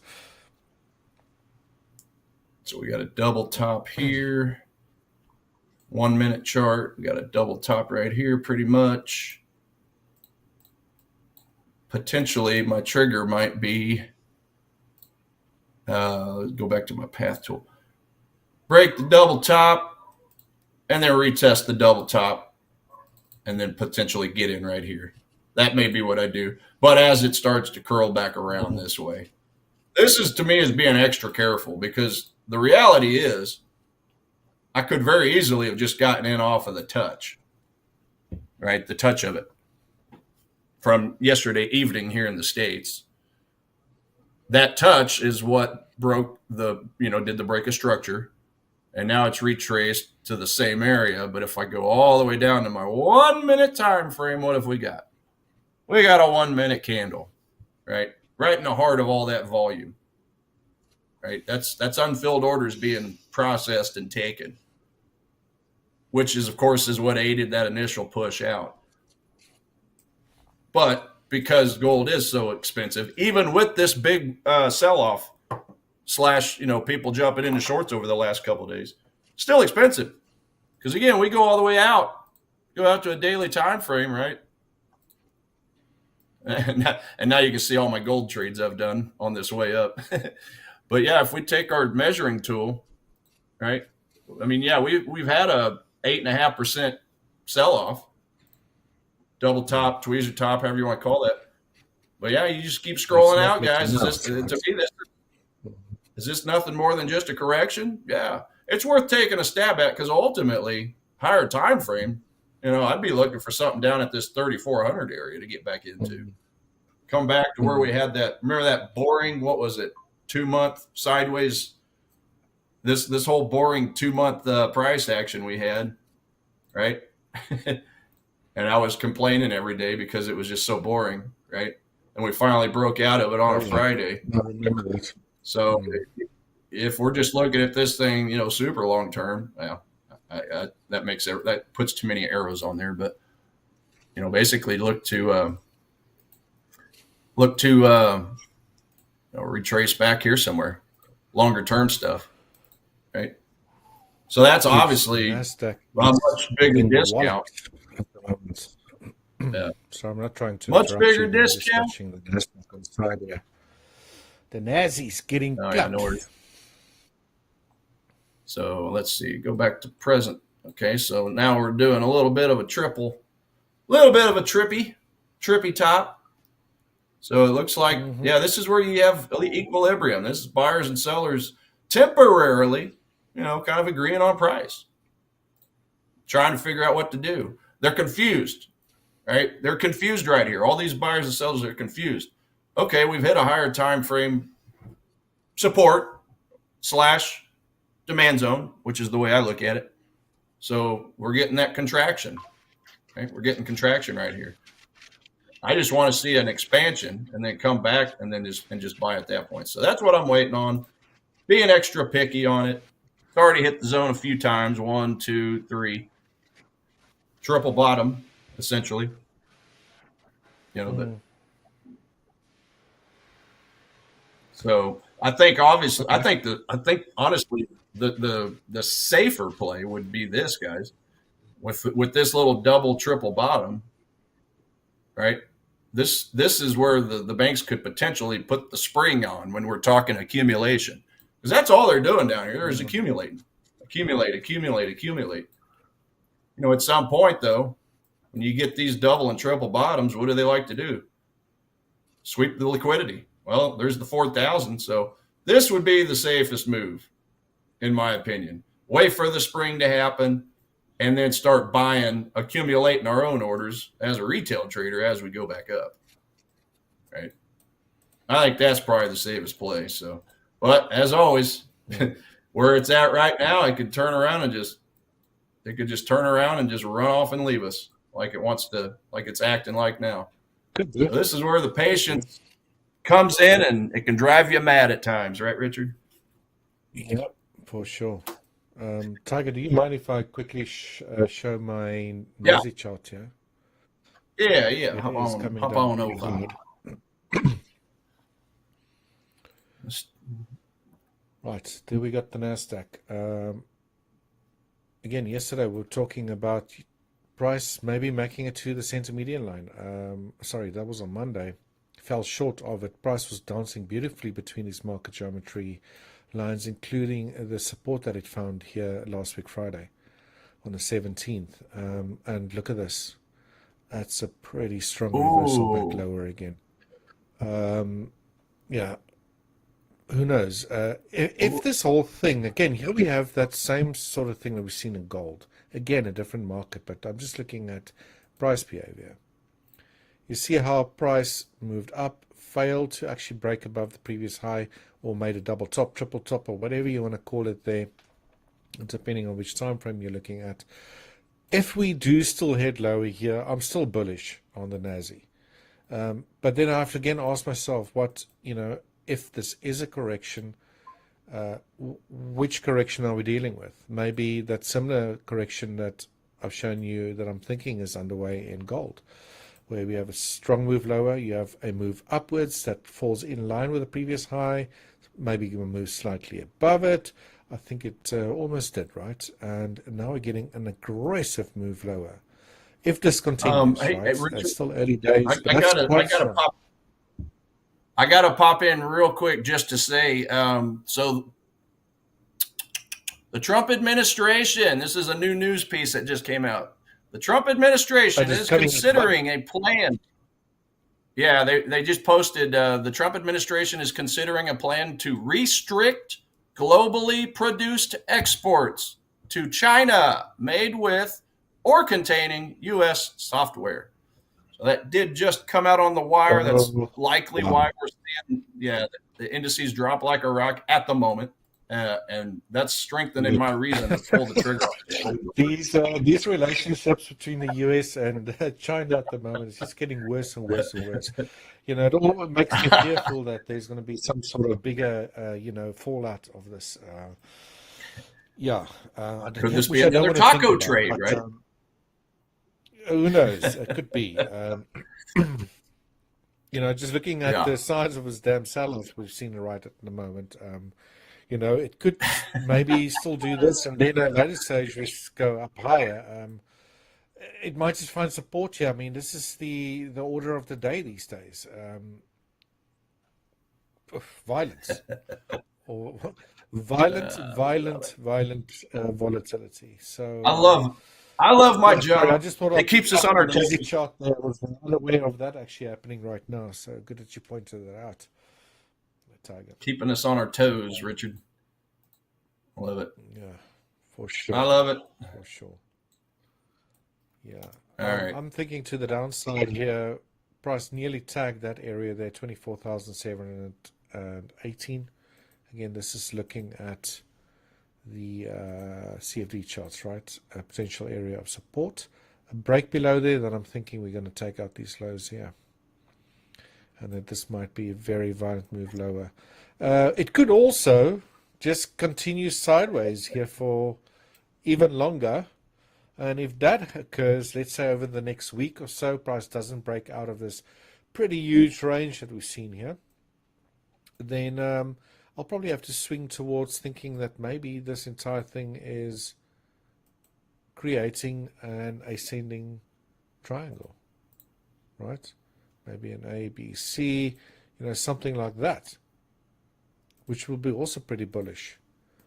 So, but that's too early to even try to think about that. So, again, with triangles, violent behavior, zigzaggy type of behavior, staying within a range, contracting with a flat top in this case could just maybe point towards an ascending triangle that's underway. But it's too early to say that.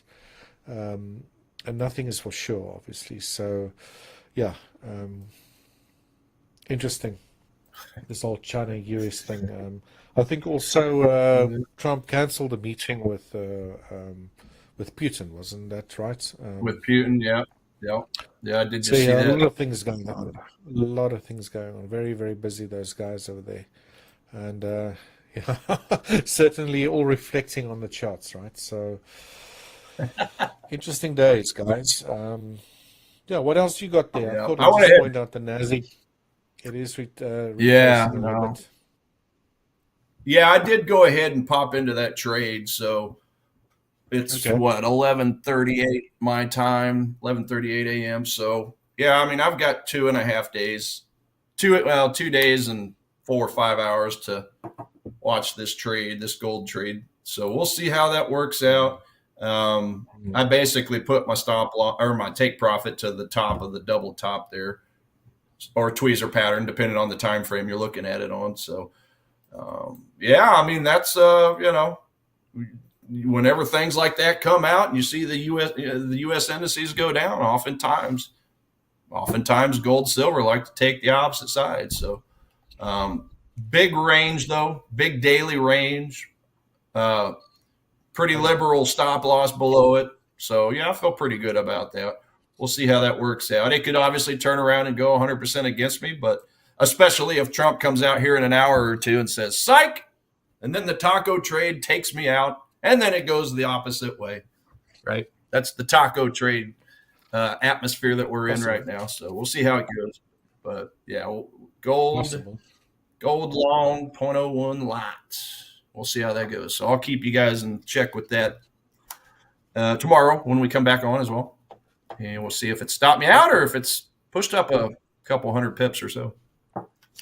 Let's see in your direction. Guys, we still got 5 minutes before the end of Forex Fire. If you got any charts you want us to have a look at, markets, currency pairs, then please let us know in the chat. We still got a bit of time left. And Let's as see always, if you put please anything leave a like and subscribe, guys. It will really help out this channel, and we'll really, really appreciate that. You can do that for us. Yeah, so that's not anything he posted on his Truth Social account. So that just came straight from the news wire. Okay. Just looking.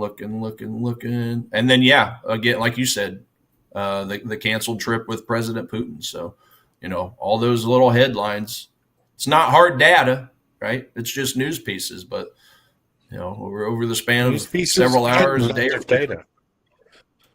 Yeah. It can definitely affect us in the short term. So, good times. Look at this. Good dollar times. yen here. It's getting upwards, obviously. Again, what was your score on the dollar yen? Dollar yen is a neutral 3. So it's actually more bullish than bearish. More bullish than bearish, yeah. Price came close to getting into that gap that occurred here on the between. Oh yeah, the gap, yeah. And the opening of the next week, and very interesting. The price behavior here that's been, it's just been following this channel really, really nicely, right? We had this expanding triangle here, breakout to the upside, gap out of it actually, which is typically how the price behaves when these triangles end. They're very volatile in nature. This is what I'm hoping for in Bitcoin. Whether we're going to get that or not, who knows? Because the pattern's actually only really confirmed if price breaks out of it, right? So until then, you're actually just speculating. You could mess around a little bit more. You can get into a few trades, get stopped out a few times, and you might be seeing things that's not really there. It's actually only confirmed when price breaks out of it. In hindsight, you got 20/20 vision, especially with trading. So, but we can try to preempt things. That's perfectly fine, and that's what trading's all about. So, very, very good example of a bit of just plain channel analysis here. Price found resistance again at this upper channel. Again, this channel being drawn using anchor points that go pretty far back, right? This low here in April, high on the 12th of May to this high over here on the 31st of July, was that? Yeah, 1st of August. And resistance, and drops lower. And this is really interesting to me is, you know, if you have these areas where price sort of, you know, stops from reaching, we have what we call a zoom of an area, and price didn't retest that line again. Now, if you just draw a line parallel to, in this case, your channel, and you go and put it there, look at where support stepped in now again. Again, this was after the fact. This is pointing out the interesting behavior of what price is doing here, following what I call the operating angle of this actual move to the upside. So now are we above one of these lines again, and we've been testing it 3 times. So is it going to hold? It looks like it might. I think if we do get a breakout of this little higher at 152.17, that we could be heading towards those highs prior to this decline, around 153.27. Right, so that's my view and it's not on often. the dollar yen. I'll just that out from the market geometry perspective. Guys, we're also very close to the end. I think we've got a few seconds left here of the Forex Fire session. I just got a quick notice here that we won't have the news segment directly after this. We actually prepared a special video for you guys to watch. It's going to be interesting. It's about 12 minutes long. That means that the Max 7 will start a little bit later than usual, but those guys are still coming up. So please do stay tuned. Watch that video. And as always, keep staying on in the chat, guys. Really appreciate your support. Like and subscribe, all those goodies. And with that being said, that's it from me today, guys. We'll check you guys tomorrow. And Tiger, have a good one, buddy. Yes, sir. Stay safe. All right. Have a good one, everybody. Cheers. Take care. Futures traders, buckle up. We've entered uncharted territory where global trade isn't shaped by negotiation, but by one unpredictable man in the White House. Yes, Donald Trump's return has unleashed a tariff tornado, a whiplash trade policy that's shaking markets worldwide. Forget textbook economics or predictable policy cycles. We're now trading in an era where world-moving decisions drop on social media without warning. This isn't just about tariffs. It's weaponized economics. It's geopolitical chess with real money on the line. And for traders, this chaos isn't background noise. It's the market itself. How do you hedge when a 145% tariff on China appears overnight? What happens when the dollar's safe haven status is questioned, or when supply chains that are built over decades are intentionally torn apart? From commodities to equities, currencies to treasuries, every market is vibrating with this new volatility. We're seeing sudden shocks, reversals, and escalation that could tip into something far more dangerous. The question isn't if your portfolio will feel it, it's when and how hard. This isn't history repeating, it's history on steroids. For futures traders, understanding this new playbook isn't optional, it's survival. The big story. Donald Trump's radical second-term tariff offensive. He calls tariffs music to my ears, a way to make America rich again. I always say tariffs is the most beautiful word to me in the dictionary. The new playbook, go it alone, skip Congress, declare emergencies, impose reciprocal tariffs on a massive scale. And on April 2nd, 2025, dubbed Liberation Day, Trump launched his shock move, tariffs of 10% to 50% on over 180 countries. And by April 5th, they were active, hitting 71% of all U.S. imports worth $2.3 trillion. Average tariff rate, 27%, the highest in more than a century. And he didn't stop there. Secondary tariffs punished countries doing business with the U.S. rivals. India got slapped with a 50% tariff for buying Russian oil. Steel and aluminum tariffs doubled to 50%. A 25% tariff hit all imported cars, even from Canada and Mexico. And with China, a full-on trade war. U.S. tariffs at 145%, China retaliating with 125%. Even close allies like Australia got caught in the crossfire.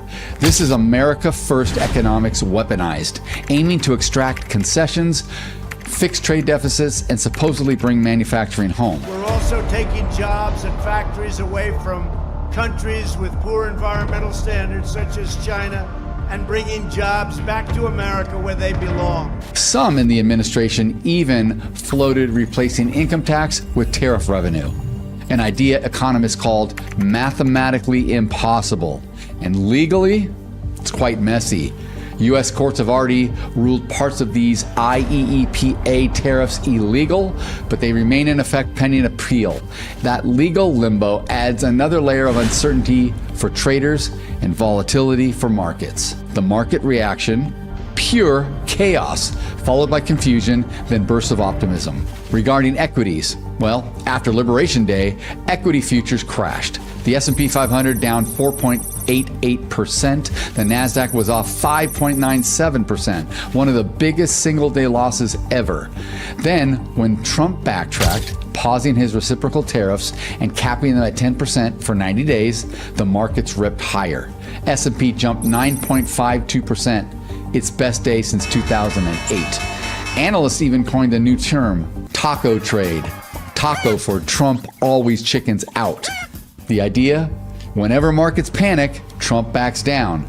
That prescription has fueled record highs even as risks linger just beneath the surface. Regarding bonds, the bond market has been Trump's real match. When investors dumped treasuries, yields spiked, forcing him to pause tariff hikes. The U.S. now faces a $2 trillion budget deficit, around 6 to 7% of GDP. The longest-term yields keep rising. Goldman Sachs notes long-dated treasuries haven't rallied even as growth slows, suggesting their safe haven reputation is fading. Expect a steeper yield curve. Short-term yields may fall with Fed cuts, but long-term yields stay high on fiscal worries. And for bond futures traders, that means navigating a volatile, shifting yield landscape. Now, regarding Forex, even the mighty dollar isn't safe. The dollar index plunged to 120 by mid-2024, its steepest first half drop since the 1970s.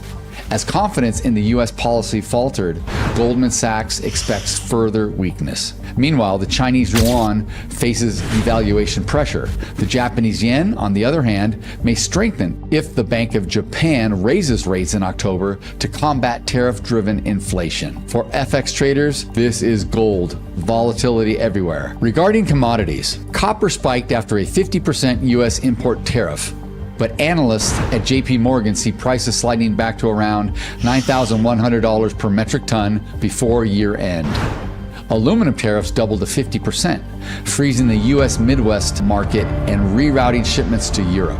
Soybean farmers, burned once before, have cut planting by 50%, fearing loss of global market share to Brazil. And Brazil, in turn, diversified their exports to China and Europe after the U.S. slapped a 50% tariff on coffee, raising U.S. coffee prices 25%. And China, well, it's weaponizing its monopoly on rare earth exports. Critical for defense and tech, a major risk point for traders. And China? It's weaponizing its rare earth monopoly by curbing exports. And on October 10th, 2025, Trump hit back with a 100% tariff and threats to cancel talks with Xi. The trade war roared back, sending the Nasdaq down 3.6% and the S&P 500 off 2.7% as traders now brace for chaos. So let's discuss some of the macroeconomic headwinds. Inflation's rising. Tariffs are feeding inflation. Core CPI hit 3.1% in June, and economists see 3.7% by year end. That's roughly 1.5% higher inflation directly caused by tariffs, effectively a consumption tax on American households. Growth is slowing. Q1 2025 GDP dipped by about 0.5%, then rebounded 3%, mostly because imports collapsed, not because domestic growth surged. And Goldman Sachs expects only 1% GDP growth for the full year. Recession odds between 45 and 60%, depending on who you ask. Job market weakness. Manufacturing jobs are falling, 8,000 lost in May, 14,000 total by June. Stellantis laid off 900 workers, blaming tariffs. Modeling suggests up to 1.1 million total job losses, with unemployment potentially reaching 4.7% by year end. Now for the supply chain strain. Trump wants production back in America. America will be a manufacturing nation once again. But companies say it's unrealistic. Rebuilding supply chains at home takes years and huge investment, and many firms simply can't make that shift fast enough. How about the geopolitics and policy uncertainty? Well, we've weaponized trade. Trump's approach has alienated allies and pushed others closer to U.S. rivals. India, hit with a 50% tariff over Russian oil, called it unjustified. Modi has since pivoted towards China and Russia. This accelerates a multipolar world, with new trade blocs forming and flashpoints like Taiwan growing more dangerous. What about the chaos as strategy? Well, Trump's unpredictability may actually be the point. His on-again, off-again tariff threats have frozen global investment and paralyzed corporate planning. Executives are bracing for 4 more years of tremendous uncertainty. As one analyst puts it, the chaos is the policy. We also have central bank crossfire, the Fed's dilemma. Fed Chair Jerome Powell admits tariffs could cause a temporary but persistent rise in prices. And with growth slowing and inflation climbing, the Fed is staring at stagflation, its worst nightmare. Political pressure from Trump hasn't helped. He's openly demanded rate cuts and threatened Powell's job. In September, the Fed caved slightly, cutting rates 25 basis points, with 2 more cuts expected this year as the labor market weakens. Now, for the legal and political gridlock, the U.S. Court of International Trade already ruled Trump's tariff moves illegal, saying the emergency powers used didn't apply. Appeals courts agreed, but the tariffs remain while the Supreme Court reviews. So Congress could rein him in, but with Republicans blocking reform, uncertainty rules the day. So what's ahead for futures traders? One word: volatility. Inflation stays stubborn. Expect a 3 to 4% core inflation into year end. That means opportunities in inflation hedge assets like gold, the tips, and selected commodities. But be ready for volatility and margin pressure. We'll get growth stalls and recession looms. Well, the GDP growth likely stays around 1 to 1.7%, with 60 to 80% recession odds. For equity traders, go defensive. Hedge positions, short weak sectors, and favor companies with strong domestic demand. Expect a flight to safety moments when headlines turn ugly. The bond market is a safe haven no more. Expect a steeper yield curve, short yields down with Fed cuts, long yields up with deficits and debt concerns. A Supreme Court ruling on tariff legally could jolt the yields again. As for Forex, dollar weakness and volatility is ahead. Forex traders should stay nimble, hedge exposures, and exploit policy-driven moves. Regarding the geopolitical wildcards, tension around Taiwan, rare earth restrictions, and the new China-India-Russia alignment all threaten fresh shocks. Event-driven trading, from summit headlines to military posturing, will be critical. Tall risk hedging and volatility futures could be powerful tools in this climate. Here's the bottom line. Trump's second-term tariffs are more than import taxes. They're a global shockwave reshaping trade, inflation, and geopolitics. We're staring at persistent inflation, slowing growth, rising unemployment, and a market questioning its old safe havens. For futures traders, adaptability isn't optional. It's everything. We're trading in a world where policy shifts overnight. Tweets move trillions, and uncertainty is the strategy. So that means staying informed, managing risk dynamically, and thinking across asset classes like equities, bonds, Forex, commodities as one interconnected web.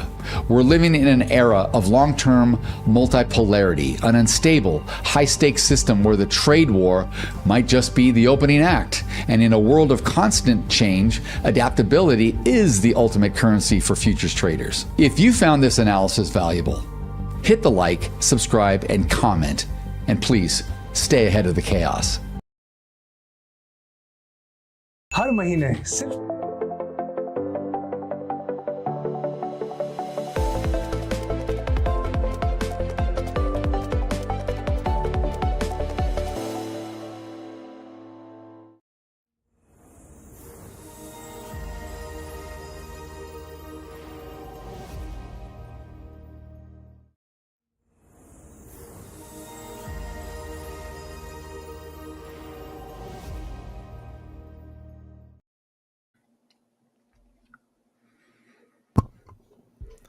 Welcome back, everyone.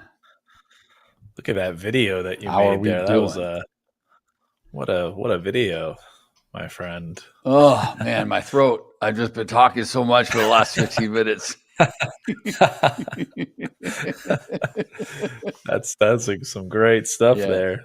Some good stuff. The editing is insane. They went and they did an amazing job on that. Honestly, it was so well done. Oh yeah. Yeah, good job by you. Yeah, that was good. I'm glad we showed it. Mm-hmm. So, did you see this little Trump tweet? We had a Trump tweet. I did not.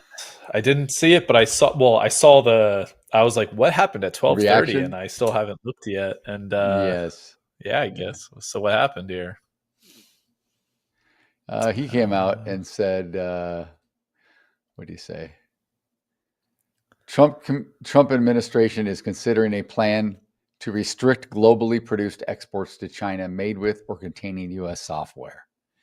The new China export controls under consideration by the U.S. could curb exports on a wide range of goods to China. So it had an immediate reaction, and then we've come all the way back. It literally V-bottomed, I mean, almost instantly. It went down to 6,700, just below 6,700 in the ES, 66.99. 66.97 and 3/4 to be exact, and then came right back up. And as we'll see on most of these Mag 7 stocks here, you could see the dip from the tweet, and most of it's kind of recaptured. Much of it. Yeah. Some are still now getting softer, but they were coming down. So yeah, that was what it was. It's just basically the administration saying, I mean, they're just still doing the China stuff, barking back and forth. Right. It's ridiculous. Of course. But yeah. So I mean, and this is very characteristic of when we see these headlines. A lot of the times now we're seeing, the immediate reaction and then a retracement of that reaction. So kind of makes sense based on just recent history with these headlines as far as what the price action looked like. But yeah, no, I mean, a lot of the names today are weak. These Mag 7 names are weak, with a couple exceptions here. But they are. Yeah, we can start off with Apple, I guess. Yeah, we can. We can jump into with Apple. I got it right up here. I mean, we were obviously we opened up. We are definitely trading below yesterday's range entirely. We tried to get into the range. Back here around, I don't know, the first half hour, first 45 minutes, we made several attempts coming up as high as like 261, 39, 261, 35-ish. We never really could get in. I shouldn't say that. We did open, the opening candle was in the range. We did. We opened up at 262.74, but we had an immediate sell-off, very similar to what was happening in the indices this morning. It went up barely. It went up like, what did it go up? Like a penny, 2 pennies, and then it dropped. So we've fallen out of that range from yesterday, albeit yesterday's range was very tight, very consolidated. We did talk about this yesterday, Paul. I remember saying how when it gets like this, and it's very coiled and tight, something's going to happen. You got to get a reaction usually. And we were trading above that upper distribution from the prior day. So here we are. Now we've fallen back down, and we've been kind of trending down the rest of the day. We did have the Trump tweet that took us further. We've come back, but now we're still down. So I am bearish. I'm also a little bit interested to see if we can fill the gap, which was set back here on, what day was this? Last Friday, the 17th. We opened on Monday into a gap up, and we've been up the last 2.5 days here, but we're starting to come back down. So be interesting to see if we do get into this gap, which was at like 253. 36 or so. If we get back down, we don't have far to go. We can drop $4 and fill that gap up, and then we'll see if we continue the move, or we may just fill it and reverse back. But I'd be interested in shorting this right now. Yeah. Sorry about that. My phone just blew up there with volume. That was kind of crazy. But yeah, I like the gap idea. I barely heard that. Yeah. It sounded No, it seriously, I was sounded like, so loud. it didn't sound at all. It wasn't loud at all. No, not in here. It was quiet. That's so funny.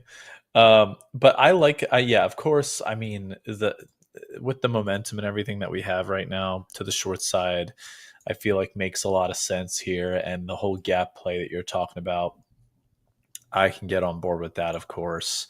I will say, again, this is one of those situations I've talked about it before, where we are so far away now, relatively speaking, from the levels of the previous day, where like with my strategy, just generally speaking, it's tough to play, to trade a stock like this when we're just so far away from the levels that I would normally look at on an intraday basis. So what I'd have to be looking for are like momentum plays and whatnot. I can share my screen real quick. Thanks, production, for reminding me. I, for some reason, forgot to share it earlier. So and we're also trading. Yeah, but I was just going to say we're also trading in that lower distribution from Monday. So we're kind of back down, right? We're just playing in that lower area. Yes, exactly. So like looking further to those other distributions is what would have to do for sure to find any sort of levels of possible support or what have you.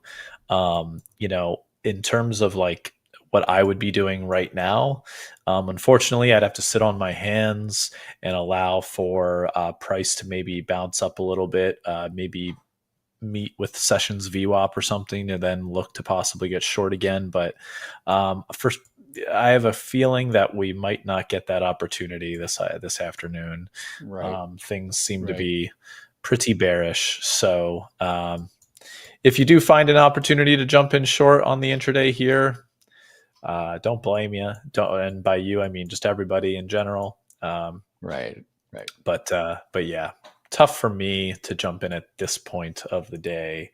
The indices still looking bearish though, even after that Trump headline and then we bounce back up, things look like they're kind of rolling over again. So you might see some congruence here between some of these larger names and the indices turning back over. Would agree. So, yeah.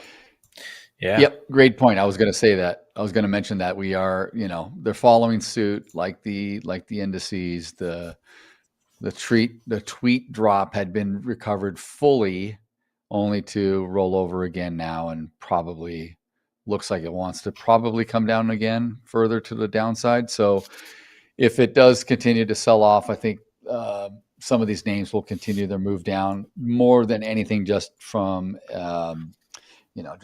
just being correlated to the indices and just falling off. It's just a wide market sentiment with China. All of these stocks do so much business with China. A lot of them have so many plants and everything in China. So it's all makes sense that we'll see somewhat similar patterns here. Yeah. And Amazon, for example, whereas with Apple, when we go look at Apple, it's been just a downtrend literally the whole day. It's just been a downtrend. Amazon, on the other hand, even though we're down, we gapped down. It's been relatively choppy, just like sideways. So still bearish because we gapped down and everything, and we're trading closer to low of day. And also at the previous day's spike, previous day's low. So a little bit choppy. Still it looks like it's trying to come down while the indices are coming down, just like Apple is. But this is kind of tougher to be like, this is even more tough to get short, in my opinion, at where we're at right now. I would exactly agree. I would think point of control is somewhere around like 218, like honestly, right where VWAP is. I mean, you can see VWAP is like a butter knife through the middle of this price action, which I don't. 218.80 is current point of control. Yeah. A little bit higher than VWAP. Yeah, and I just don't like that. I don't like that if you were to get short here, we're below the pulse. what you would call like in market profile terms, a lot of the times is when you like, for example, point of control, let's just say is at 219, and right now you're trading at 218. You're trading at, if you were to get short at 218, you'd be getting short at like what you would call like a premium in the market, because the market's already gone below point of control and now you're getting short. So if you were to get short above point of control, you'd be getting short at like a discount, you could say, or something like that. That's not to necessarily paint any sort of picture per se, but it's more so just understanding, okay, if you are looking for more like mean reversion type of plays, just understand that your range is getting smaller and smaller in terms of like that action that you're looking for, where then a reversal could occur. So in a situation like this, you'd be getting short at a premium where the range to the downside is relatively limited to maybe another 70 cents or so before we could possibly pop back up and just continue to chop up and down. So it's tougher to get short here, in my opinion, just specifically with Amazon because of the ranging kind of situation we have currently. Yeah, it's interesting. You know, we were talking about with the AWS server debacle on Monday, and Sam was so vocal about it. Like, why the hell is Amazon not having any negative reaction in the share price due to the problems that they caused? And we only continued to see it go, you know, up on Monday, gapped up on Tuesday, yesterday, and it was roaring. When you and I were on the air talking about this yesterday, it was trading near all-time highs on the day. And so it was like, man, this is just going to go, go, go. We kind of settled out and ended up closing around point of control, which was on the high end of the distribution yesterday. So yesterday, I don't know where we closed, but point of control was like 222 and 15 cents, let's call it roughly. We have gap down, like you said, Paul, and there is a slight gap remaining to be filled, a little bit left on the gap from Monday into yesterday, just a little bit. And I got this blue line, which is basically the top of the range, not the value area high, just the range of yesterday, which is like 216.68. And our current low of day that happened right with this Trump tweet was at 216.94. So we're off by, let's say, 30 cents. Currently, we're trading up here higher by about $1.50.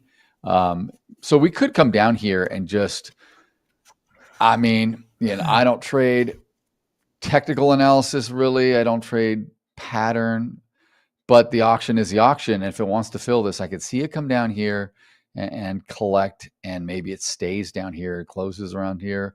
But if we're going to go up, like you said, and we talk about it all the time, point of control and VWAP are pretty strong demarcation lines, right? Especially with equities, because the way volume plays out and the range. So equities are different than a highly, you know, traded index like any of the indexes, the Dow, the Nasdaq, the ES.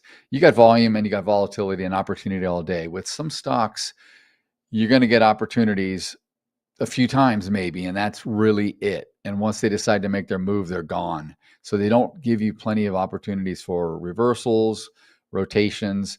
And I think that's kind of why volume profile is important when you look at these Mag 7 stocks, is because you see a clear point of control. If there's a real, you know, developing profile that's showing imbalance somewhere, you're going to have a point of control somewhere on this upper or lower, and you got a VWAP that doesn't lie.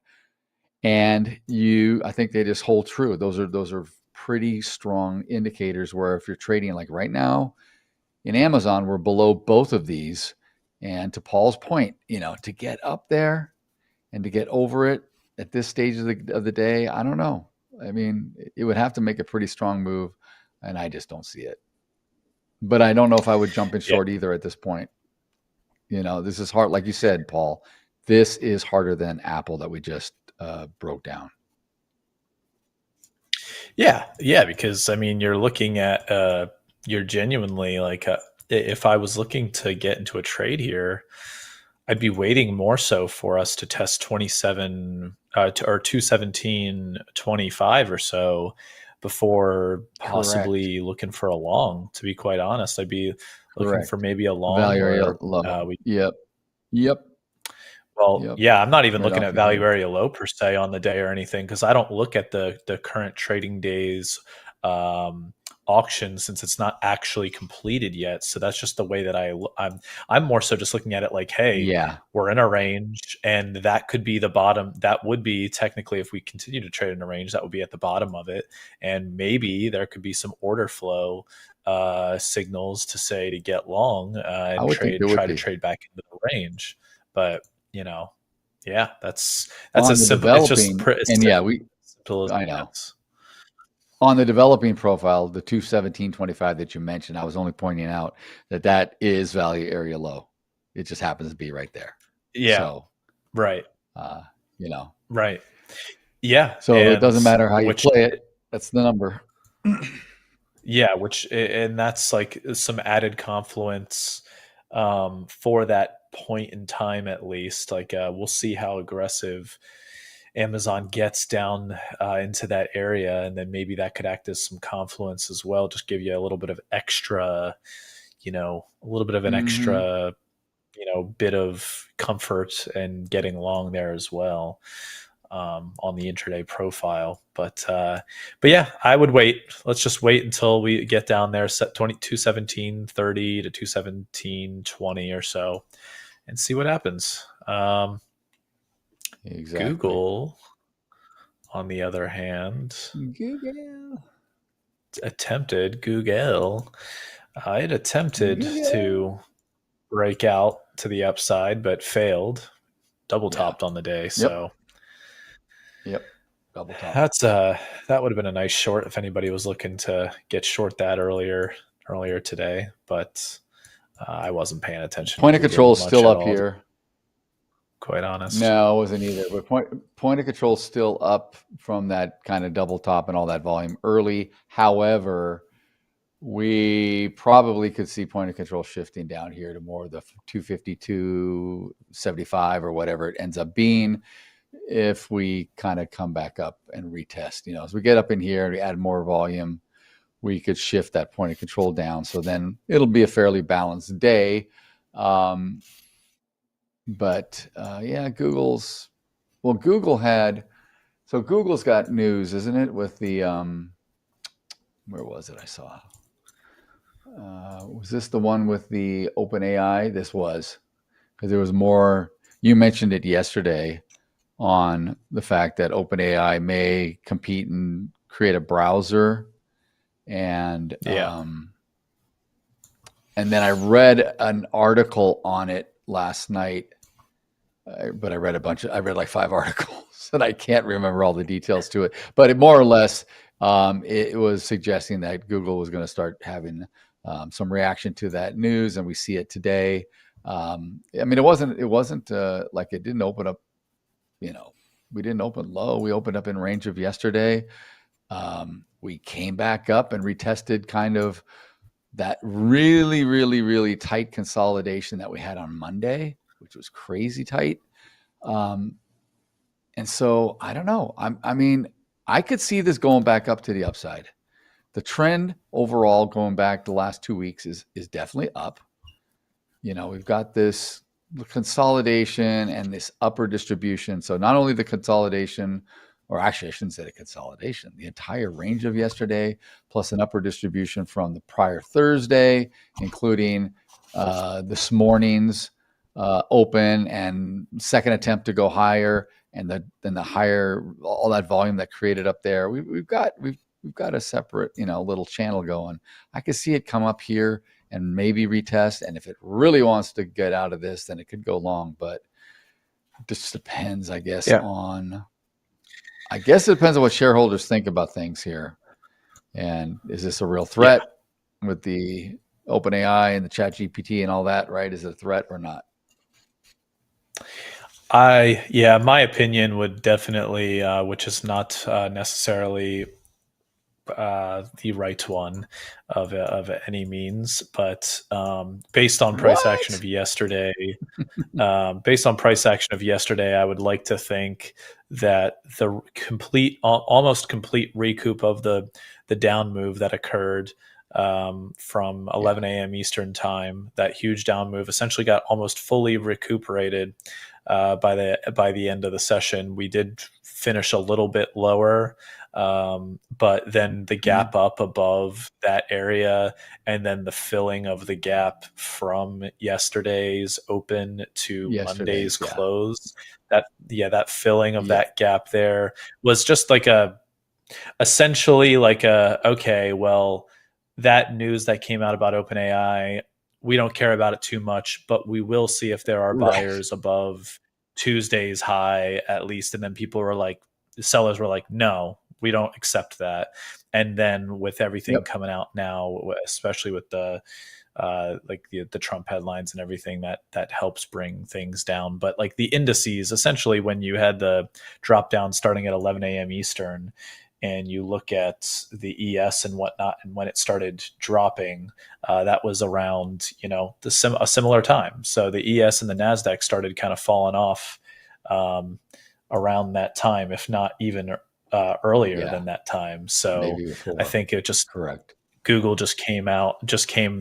Google was actually relatively bullish compared to the indices until it finally gave up and was like, okay, we'll fall in line with the Nasdaq and the ES and everything. So I don't even think that those news situations or news headlines that came out are, personally, my opinion would be that they're not as relevant at this point, but I'm sure they will be relevant going forward as more data and news comes out regarding the outlay of OpenAI and whatnot. So it's more so like, okay, we've inserted that in everybody's brains. Now in 2 months' time, we'll probably have another headline of some sort that brings it up again and see if it's a good or bad thing or whatever. So something to keep your eye out for sure in Google. It's a little bit, we're currently trading around a little bit below point of control from yesterday's session.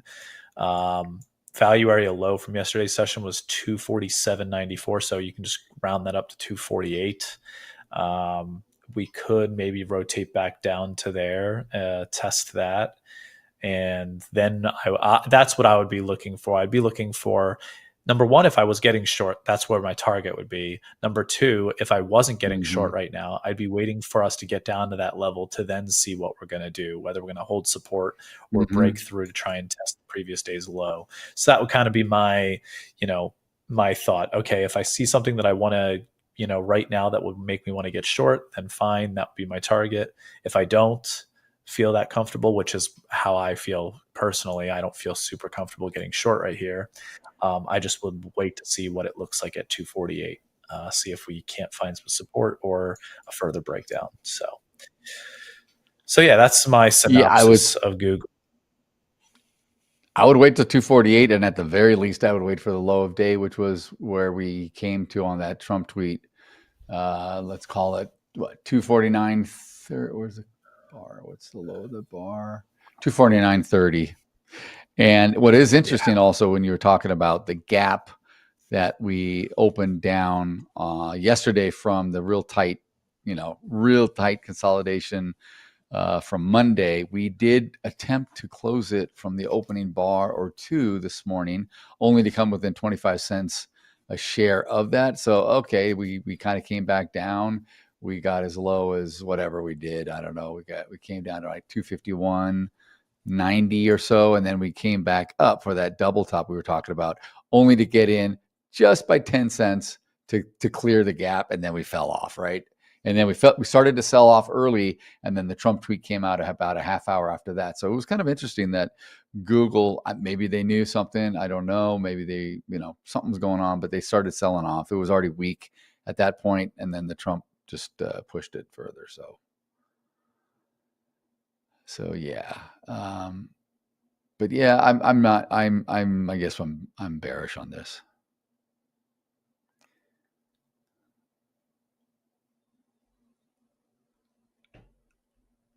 Are you muted? Apologies. Yeah. So yeah, same thing with me. Like same thing with Apple for me, where at this point in time I feel bearish now, given the price action that has occurred. I'm relatively bearish, but I'm not willing to get short. I'd be waiting for a level to come about. Yeah. Specifically in Google, I gotta wait. there's at least a level for me. Apple, there really isn't much of a level for me aside from the gap fill that could be there. But yeah. But then moving on to Meta. Moving on, Meta. Trading below previous day's low. So, trading below previous day's low, that Trump tweet really helped bring things along here. We essentially were able to break through, but then we came back, retested previous day's low, consolidated right at it to then now break down, try to break back down to the bottom of that wick. So this is looking bearish as well. The short setup probably was at that previous day's low level, unfortunately. So 728.80, 728.80 would have been, that's really the last level that you could have shorted, put your stop above that little consolidation high there of probably about $1 or so to look for the retest of the wick low, honestly. And then there's another gap. We had already right engulfed yesterday before the Trump tweet even came out with our low of the day, our current low of the day, which was back at 11:30 Eastern, was already, we had already engulfed the prior session, and we were heading down anyway. We did bounce off that. We came back up into point of control, not quite the VWAP, but then, we started still selling off, and then Trump just pushed it further. So here we are. The ES is heading down lower as we talk right now. I'm watching it. We're almost back down to. We're getting closer to 6,700 again to the downside. So as the ES is going, these stocks are going. Yeah, pretty straightforward. Yeah. What I was saying was there was a gap, this small gap here on about Friday 718. Yep. 62 to 720.18. So where the circle is, that would be essentially if people are looking for a gap fill, I guess it could happen. I mean, we're pretty far above it at the moment. I mean, $8 isn't crazy far. It's not crazy far with a stock like Meta that's, relatively highly priced here. I mean, 726, $8 is a very small move, relatively speaking, but could see it today, could see it this afternoon. You never know. Absolutely. Absolutely. But yeah, that would probably be the ultimate down move I would look for if I was getting short and I was looking for a longer move down. That probably would be the ultimate target if I held as long as I could. So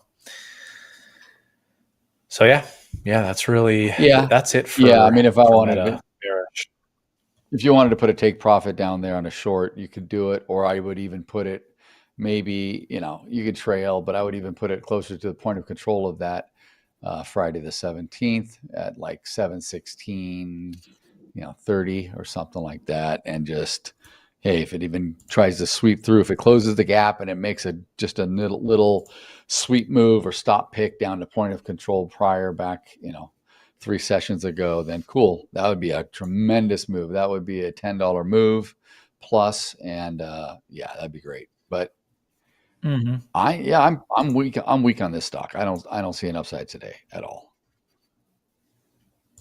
Yeah, not on Meta. No, me either. So let's move on to Microsoft then. I feel like a lot of these were going to be, most of them we are going to be relatively bearish here. Microsoft even was looking like the strongest one. Everything was down except for Microsoft and Google just 10 minutes or 15 minutes ago, and now Google's even down on the day technically, and Microsoft is barely holding up here at 0.5% gain from the open. So or I meant not from the open, from yesterday's close. Apologies. So right now, I mean, rounded top. This is all we got on Microsoft. Opened up above yesterday's previous day high, previous day's entire range, opened above it, made a rounded top of sorts, and now we're trading below VWAP and close to our opening print. Opening print was 520.79, and we're currently trading at 520.72. So right back where we started on the day. And I guess if you're looking for a target to the downside, you're looking for that small little gap, that small gap between the wick of the first candle of the day, and which is 519.06. And then, 518.39. 518.36 actually, but whatever it is, yeah. There you go. Few pennies off. So yeah, that is also value area high of the previous day. That is also, by the way, previous day's high and value area high were super close to each other. So they were within 20 cents of each other. So that could be a good downside target for possible support if you were to be short right now. Short this name now. It was almost the same daily high and value area high of Monday. We had a few stocks yesterday that were almost trading within the same range of the prior session. I just want to point out one thing, because I talked about this yesterday. It looked like, I remember I talked about this. I drew this channel here, going back to the far left on my screen. I'll wait till we catch up here and I get mine up. Yeah. All right. So here my little red pointer. This is Friday. 2 Fridays ago, the 10th of October, where we had that bigger Trump tweet that really sold off the market. And I had talked about yesterday. I remember we were saying how we were in this channel.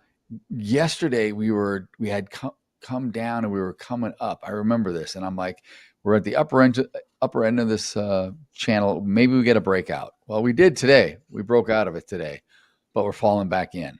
And what is interesting is this whole going back 1, 2, 3, 4, 5, 6, 7, 8 sessions, 9 sessions, including today. Everything is in this channel with the exception of the upper distribution before that Trump tweet came out.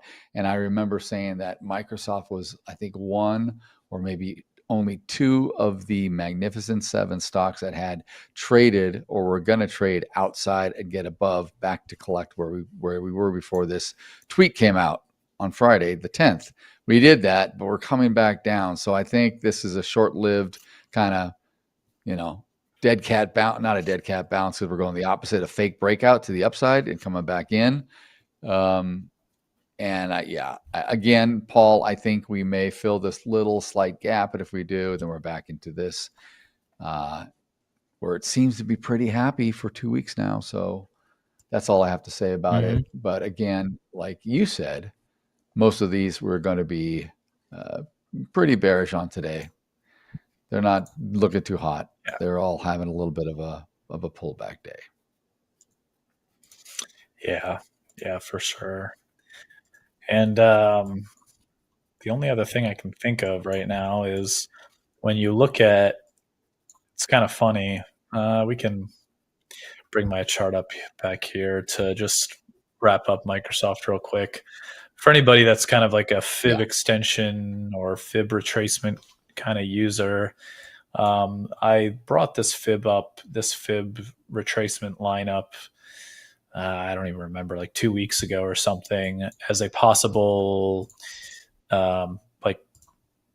to kind of have like a demarcation of where we could retrace back to. And I was talking about, hey, if you drew this like from this uptrend from September 5th through October 6th, this 1 month uptrend that we had, if you were to go 50%, if you were to retrace 50%, that would be 512 or so roughly. If you were to retrace to the 61.8% level, that would be 507.14.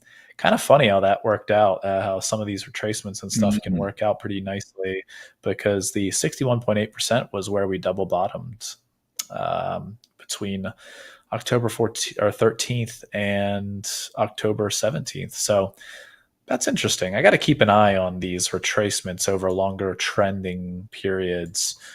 And by longer trending periods, I mean a month isn't some crazy long trend, but instead of intraday trending, looking at and then on top of that, looking at more so just like not just the longer term, like monthly or whatever trend, but looking at, okay, in this couple of weeks or in this, few weeks, we were in an uptrend. If there was a retracement to occur, where could it be? And got to give these fib retracements a little bit more of a look. So interesting thought. That's all. NVIDIA now. It is hard, like you said, with the fibs or whatever long term. You got to make that mental shift. I mean, you and I are so used to intraday trading the futures, and you certainly can intraday trade the stocks, right? Of course, but equities, they make it easier to hold longer and to swing. And if you don't have, unless you're day trading actively, you don't have a pattern day trade rule and all this kind of stuff. So there's a lot more trends to be had, and you could probably do well swing trading equities than you would, let's say, just scalping the heck out of it.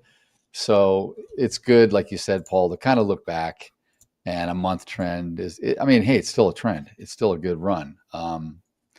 It's just, just kind of switching our gears back to how other people would possibly trade these things.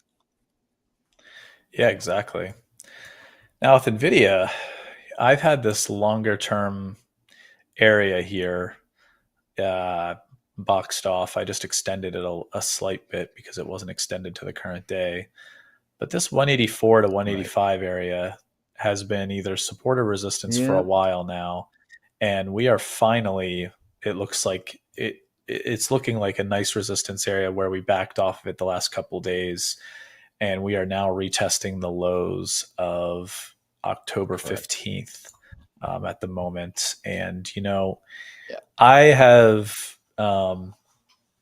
I've become a little bit more bearish on NVIDIA over the short term, and hedged myself in a way in my own accounts with NVIDIA. That's not to say that I'm right or anything. I just am trying to protect a bunch of upside that I've already captured in this name that I've traded, hedging myself. So now with us trading back at this low, if we can see on the day, let me zoom in a little bit more here. If we can see a genuine close below 177, if we can see a nice close below 177, I think there's some decent downside room in this name. We could be looking at somewhere between 173 and 175. As far as trading it today in the intraday, that's a whole other situation. But for the next couple days of trading, I'm thinking there could be a little bit more of a downside move depending on how we react to this current level that we're trading at right now as we speak. So previous day's low of 179.82 was some nice resistance after the bounce at about 11:35 a.m. Eastern. We bounced, and that acted as some nice resistance there to then continue to the downside. We're below the wick of that Trump tweet. Now we're trading below that wick from the Trump tweet at 12:30. So this is definitely, again, looking a little bit bearish to me, even on the intraday, just like a lot of the other names. In terms of getting short, though, right at this exact moment in time, again, it's super difficult because a lot of the move has already been made. We've already moved from high to low, $5 or so, and now we're trading at where that previous wick was on October 15th. It's just like, this is an area where I would just be watching stock price action instead of participating in it. So I wouldn't front run this and jump in, but I would watch, and if it starts to break to the downside more, you could participate and keep a tight stop to the upside, or get right inside of where we are right now, just in case it does a little bit of a reversal on us and come back up into point of control or VWAP on the day. I see it exactly like you see it, Paul. I see some weakening here in NVIDIA. I don't know if it's sentimental or what it is, but it's just struggling to push up like some of the others, unlike some of the others have been able to do. So, and I think your targets to the downside are totally spot on. That 175, that 173-ish is exactly where I have it too. I see it the same way. And I guess the only other thing I would say is just all these guys are so tied to China, but Nvidia and Tesla that we're going to talk about next are just like, I mean, it's like there's so much business there. So anything that comes out that's negative against the potential U.S. China tariffs or whatnot, despite what the U.S. administration wants to do, despite what Jensen Huang says he's going to do here in the U.S. or whatever, it just affects these stocks more, I feel personally. And it may take a little while to recover out of this thing. So we are trading down, like you said, below the Trump tweet. We are trying to head lower in the ES. We haven't come all the way down yet, but we are lower than where it came to the lowest part at 12:30 Eastern in NVIDIA. So we're below that, whereas the other ones, let me just go back real quick. Yeah, we're lower. We're lower in Microsoft. We're starting to see lower in everyone as well. Not everyone. Meta's not there yet. Google is not there yet. So, some of them are, some of them aren't. Mixed bag. But yeah, I'm not. I don't know. I don't know what it is about Nvidia right now. Just I'm not too hot to trot on it. Yeah. I definitely. I mean, it's had a nice run. It's had a very nice run for the last 5 or so months. It's run from exactly back in April of 2025, so 6 months ago. We've run from $95 to $195. So, that's a pretty sweet run in 6 months' time. Just a casual 100% gain over that after the stock split. Month's time. After the stock split. Yep. I know. Yeah, I mean, that was also when that was the whole April fiasco with the Trump tariff situation. Yeah, exactly. Yep. So after all that cleared out, a lot of upside that there was to be had, and now we might just need to be cooling off a little bit, even if that's only, we might not, if we were to drop a decent bit in NVIDIA, 165 is I guess you could say like a swing low over the last, 3 months of trading time. So it's, even if we drop to that, I could see people coming in and scooping this up big time, just $10 below where we're at right now. 168, 165. I see that. Yeah. Anywhere in there. Wouldn't be too surprised. For sure. Buy the dip again. Why not? It's worked every time. Every freaking time. Yeah. Exactly. It'll work until it doesn't. That's the thing. It'll work until one day it doesn't. Yeah, for sure. All right, we got 5 minutes left. Want to let's on Tesla, I guess. Yeah. On the last one. Let's do it. Let me just. All right. So Tesla again, kind of like Nvidia. Although Tesla's been trending up this week, and we did open up in range. I think. Where's my candle? Did we open up in range? Let me get a little more granular. We did. We opened up in range to yesterday, and then we sold off pretty quickly. So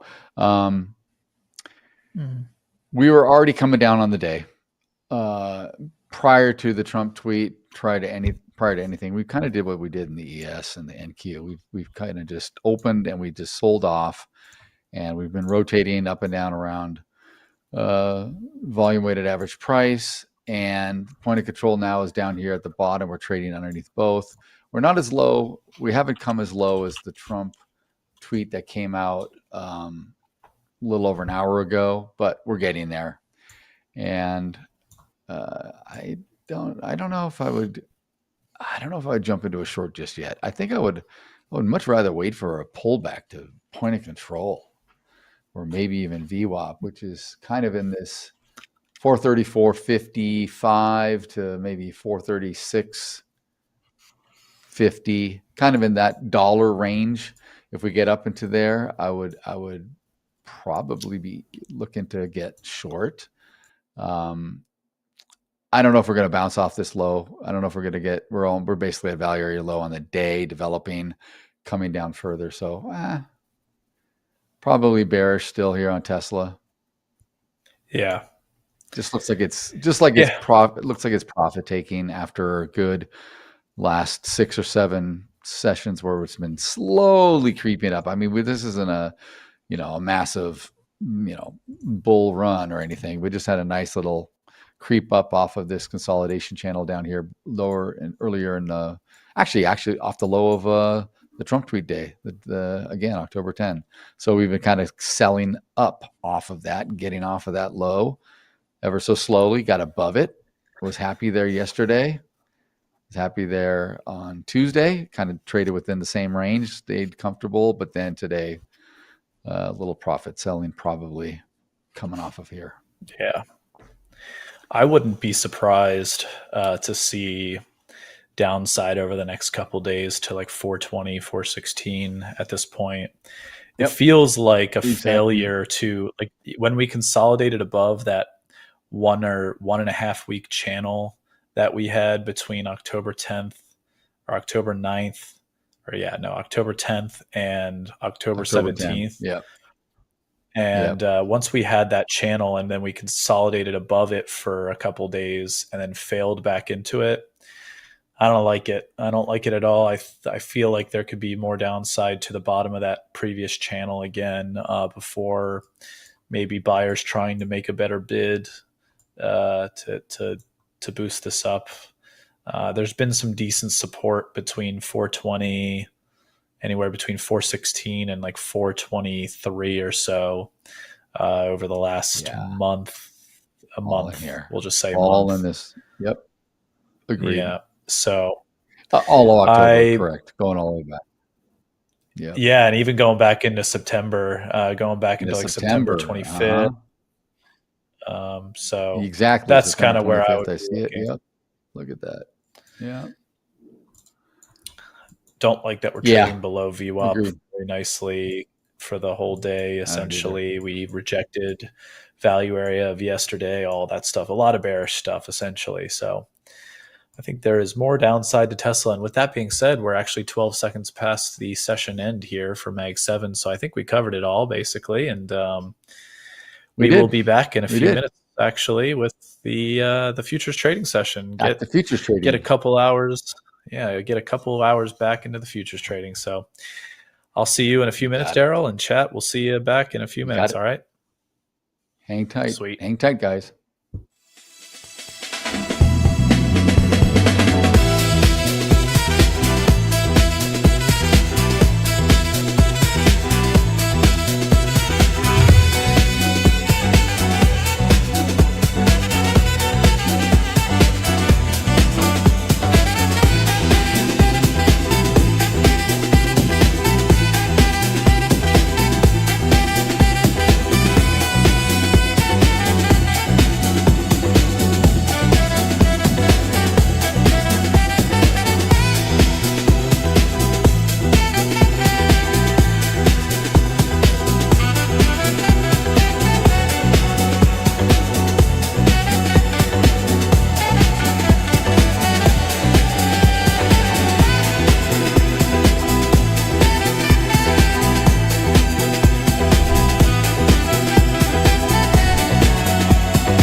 All right. Futures trading. Back to it. We're back. Futures All right. trading. We have dipped right back down into an area that I had marked off in the pre-market. Lower.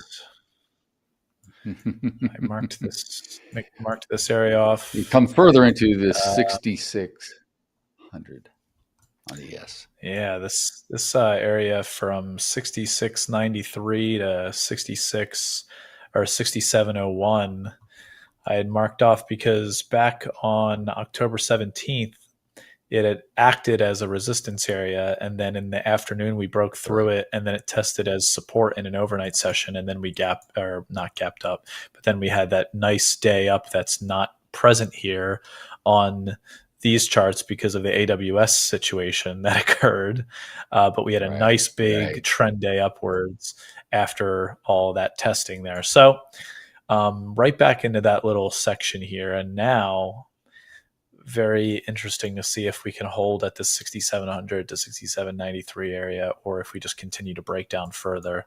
This is a 30-minute chart, so as you could see, the next level down that I have, that would be like a major area of support, would be 6580, 6,600 to 6,570. That would really be the next huge leg down if we were going to have a nice larger sell-off. I would agree. Let's take a look at Rocket Lab. We got a interested party, MKA93, in the chat.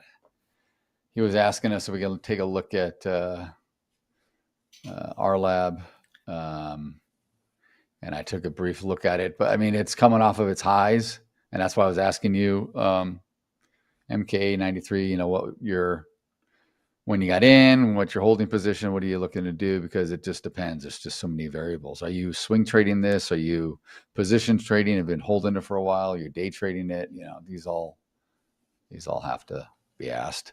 So he says he took a long position on a failed breakout at $69 today, I suppose. Let me go and look.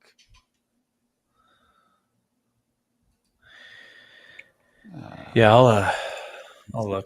R Lab, I think it's R Lab. R Lab. No, it's not R Lab. Right, I'm here. What is it? Rocket. RK. Sorry about that, guys. Hey, Sam. RKLB. What's going on? What's going on? Man, I made it back in the nick of time. Well, a bit late, but almost. Yeah, you're fine. You're fine. We're moved on to equities now. We're not doing futures yet, so you can chill. Failed breakout.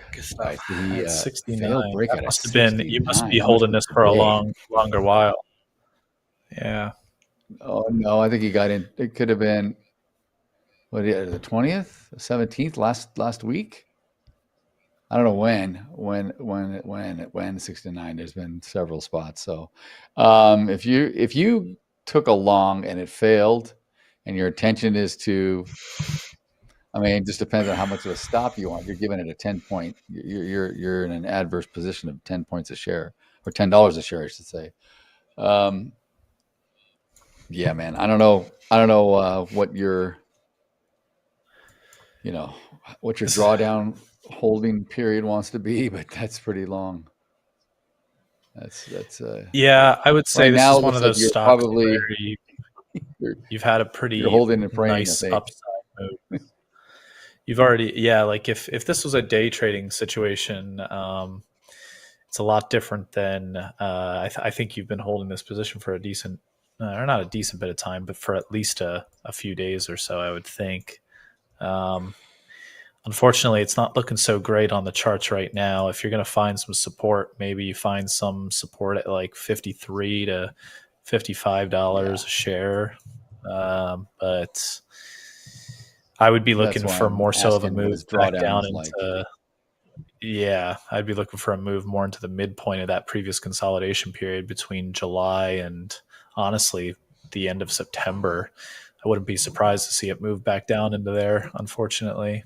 I know I'm not showing a chart right now, but I'm showing it here. So what I would do, you could just wait and see MKA 93 if it's going to break further. I mean, you've got a retracement here back on October 7, where it pulled back down to like 50, like almost 57 even, 57.03, 57.05, and then it immediately held that resistance or that support level, and it came up.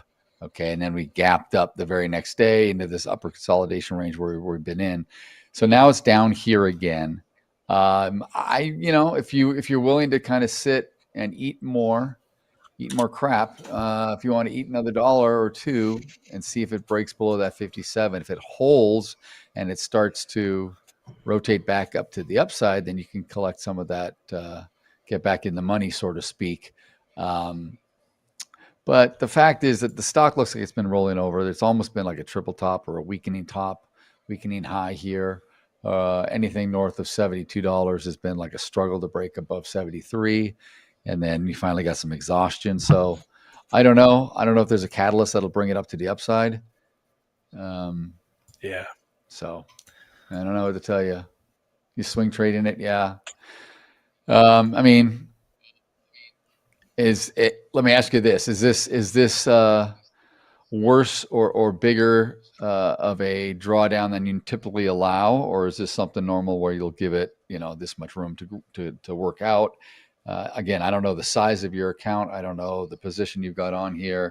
For some people, this is nothing. Some people, they're trading multiple six figures. They'll throw in 25 grand on a stock like this, and easy. This is easy to hold, and they're holding for years. So it just depends. It's really hard to answer these kind of questions in a chat when it's just like a all or nothing. I don't know. I don't have no context here. Sorry, man. Yeah. What up, 350? You're a little early on the algo, but we're gonna get there. Wajid is in. Wajid is here. Cool. You're down 80 points on a Nasdaq. Took a long. I just took a little long. I'm already out on. Long. All right, Sam's back trading. Sam's back trading. Oh, I'm back. What? Wajid wants your opinion, Sam. A bit of trading.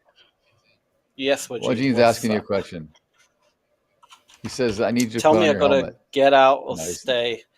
Am I Stay in with two micros? Or stay. Huh? Tell me, I gotta get out or stay. I mean, are you in a long or I'm in minus 80 points on Nasdaq on a long from 24,884. Let's have a look. 24,884. 24,884. Paul's in the gold. Okay, I tell you what, Wajid, it's actually not a terrible position.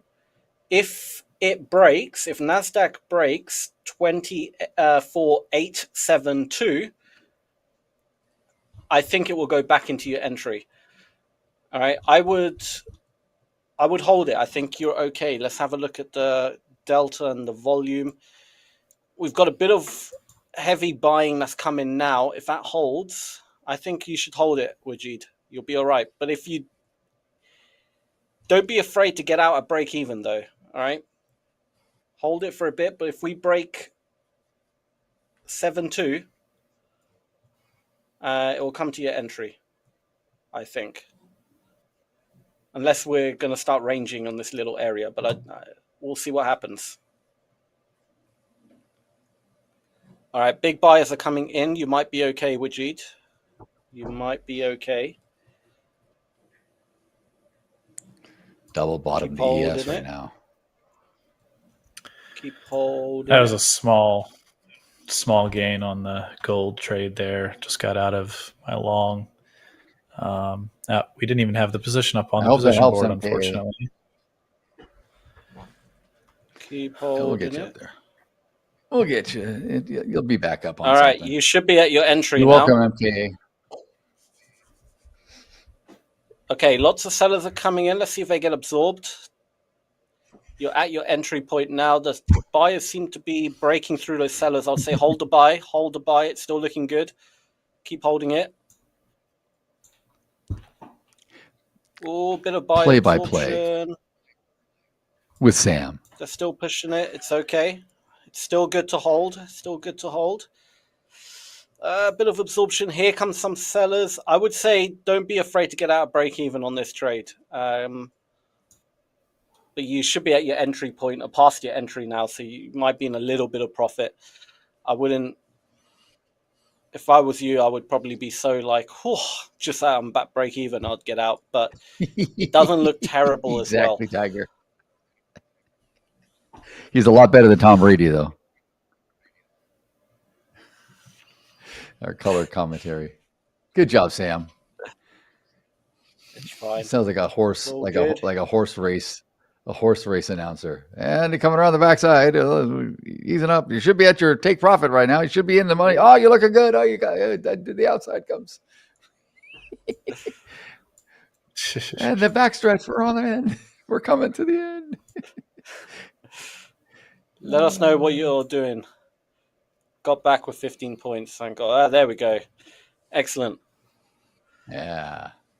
Nice. Excellent. See? Good stuff. The Oracle saved you, Sam. You did your good deed for the day. Look at you. That's it.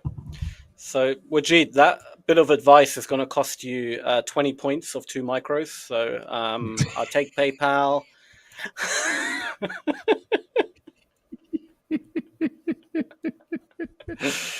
Yes, exactly, Tiger. Exactly. We knew it was coming. We knew it was coming.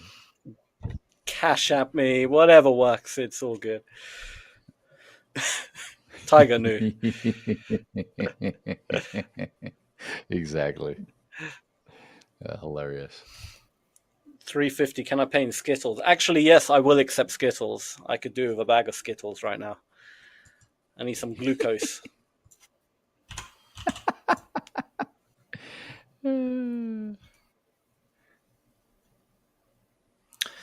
Nice double bottom on the ES. I mean, looks pretty good. I know. See, we saw that on Daryl's chart too, of course. I mean, I've got the same chart up as him, but makes me want to be long, but I got 66.90 held. That 66.90 was strong. Yeah.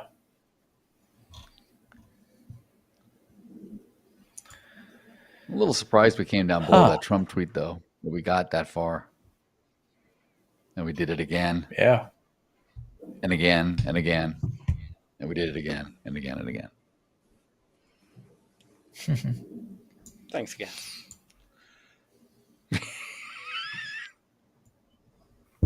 What does he say at the end? Thanks again. Or see you again. See you soon. See you then. What does he say? See you then. That's See you then, I think. I think I always heard CNN. Do it again and again and again. CNN.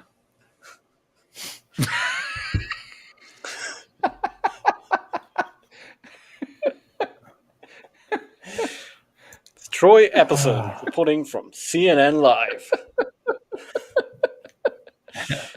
Highly doubt that. Hey, it looked like a newsroom behind him, all the screens, right? That is funny. All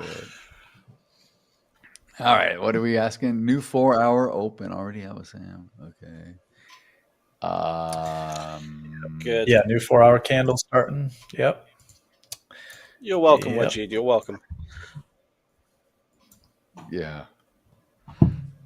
He went to CNN, I guess. I don't know. He's still with us, but I think he's taking a break or something, so he shall return one day. Yes. With lots of tales of fun. What the heck?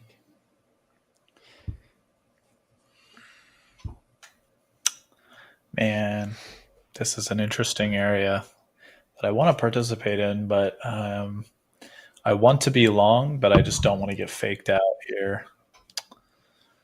Some decent volume that came in to support Yeah, I'm going to get long. I'm getting long. Yeah, I would say long. Your long looks good here. You may want to just maybe wait, let it confirm. Nope. Maybe get up to I'm already long. 50 or so. No waiting. You're already long? All right. Longs all right. actually are looking not bad right now. Already jumped. Longs are not looking bad. You've gotten more. To be honest. You've gotten more convicted, Paul. I'm proud of you, man. It used to be sometimes like, I'm gonna wait. And now you're not. Boom. It's good. He's a convicted felon. That's why. Oh wow! All right, that's not true. That's not even. That's what a convicted felon would say. They're like, nah, the denial in your voice said everything. Got it. All right. An innocent person. All right, would be like, I'm done I have trading. No idea what you're talking about. I'm done trading my funded account, so I'm gonna grab another one to trade. So just if we can stay on Paul's or Sam's, whenever, I'm just gonna go grab. Let me get another one. Sure. I'll be right back. Yeah, sure. Let me. I was gonna say we either got to see buyers step in here, or this is gonna be. Come on, buyers. Are you gonna? Are you in long? Oh yeah, you are. Yeah. There you go. He is. Yeah. Yes, nice. That's good long. This is Very right where I nice. get long, right here. Boom. Yeah, the Hurry seller's up! I want to get back in on the trade. So on the I want to NQ. get back in on the trade. So it's not a terrible trade actually. It's just whether it will range a little bit potentially. That's the only. But if you can handle the swing of the range, you'll be all right, I think. Well, that move that just occurred right there, where it looked like we were going to consolidate slightly and then take out the volume at 67.15 that's on the offer, we just completely rejected that. So I might get taken out here, unfortunately. We'll see if it holds now. But where's your stop? Where's your stop at 5? My stop is at 67.06.25. I'm not even putting it below the 05 area, which I could see some people putting it there, but based on what I was looking at, 67.06 quarter was basically where I was thinking we were going to hold. So yeah, that's fine. Yeah, perfect. Okay, sellers look like they failed right there. That's good. Nice. Yeah. Nice. Let's see if we can't pop up now. All right, come on, get me back in. I just got another account. Let's get it active. Having a hard Join time. the boys. Buyers are having a little bit of a hard time. Come on. I'm looking at potentially getting long, but I want it to drop a little bit. Am I not sharing? Yeah. Screens. Yeah, I might get long again, depending when I get stopped out here, or if I do get stopped out. Just depends. Maybe we retest like 6,700 or something, and then see a lot more sellers get faked out, but who knows?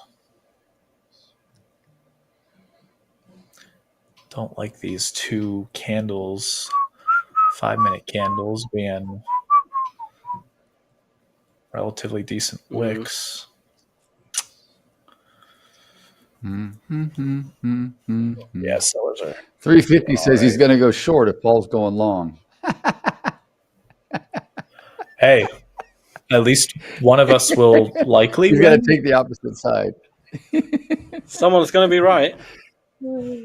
Yeah. Nah, I'm with Paul. They both can be right or they both can be wrong, depending on how they hold, how they manage the trade. Exactly. You know how I feel about that. I think, man, I can asks, throw a dart, roll a dice, and get into a trade and maybe make money if I can do it. Sometimes. I'm looking to buy now. Is it time or still? It can go to 24,650. 24,650. Where's that? Oh, wow. Okay. I mean, 24,650 that's far away. That's Like, pretty. Yeah, I was gonna say that's pretty far. That's really far. well, I mean, it could do it. It could get to 24,650. I wouldn't. You can just trail. I Personally, mean, yeah. trail if you want to go long, right? Just. But I would, You don't need. Wajid, I would want to get in long around 24,870. I'd want it to dip just below this kind of little range it's making on the 1 minute chart, trap a bunch of sellers, and then shoot up. That's what I'm waiting for. So I will be most likely getting in long if that occurs. Because to me, we're just in a short little 1 minute range, very tight. So I wouldn't want to get in long at the top of the range. I'd want to be near the bottom at very least. But I'm waiting for that kind of little dip. This then long off it goes. consolidation, Paul, looks good. I think it looks good. I think it's going to break high out of this. Oh, I am seeing sellers getting trapped now. Potentially, this could be. Yeah, I think it's going to break high out of this thing. Come on. The only problem is you're right on. Do I get in long?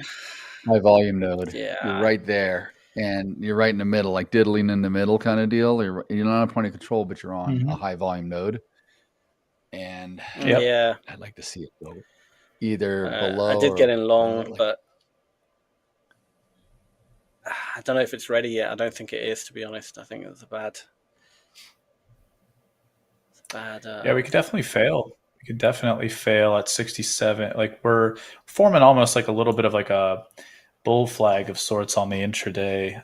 That could just simply be a 60-40 chance fail, pass fail of sorts. We could just come right back down into the 6,700 to 6694 range. So that was a bad entry. I'm getting out. That was a bad 350. entry. You better have wait. You better have gotten. You better have gotten short at 67 11 when you had the chance. I love it. Chirping back and forth. I love it. If you didn't, I'll be disappointed.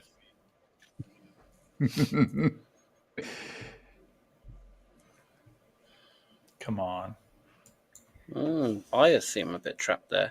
Now I'm still going to wait. All right, here we go. Here we go. Now I'm getting in. Let's stop.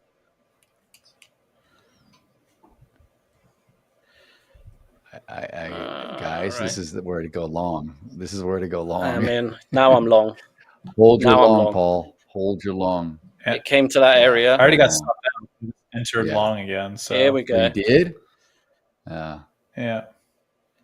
Come on. I need to see those buyers come in now. Please, no sellers come in. Just buyers. Just the buyers. Come on, buyers. Where are you? There we go. There's the buyers. Come on. Bit more pressure. It's pretty weak. You're weak, buyers. That looks weak, dude. It looks weak. You are so weak. You are so weak. Why are these buyers so weak? Good. I'm with 350. But I'm short ES. You come back to my. Oh, look at this. You are. Look at this. Beautiful short. Wait, this is the trap. Beautiful. This is the trap. I'm holding it. Beautiful. This is the trap. 105. Come on down. 74. I'm adding another contract. This is just a trap.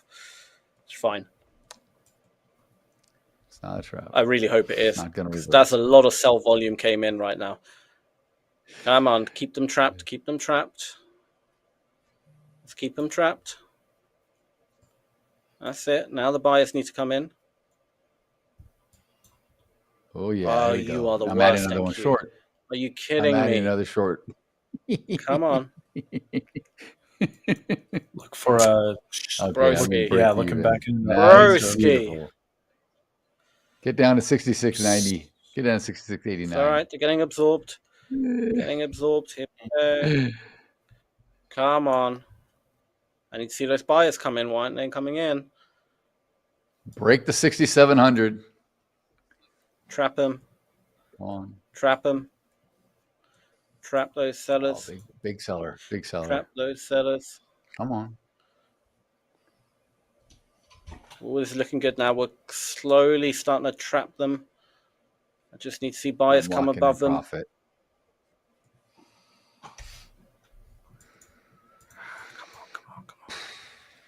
Come on, don't let them out. Don't let them out. Down she goes. Down goes Frazier. Oh letting yeah, them down out. goes Frazier. Sorry, Paul.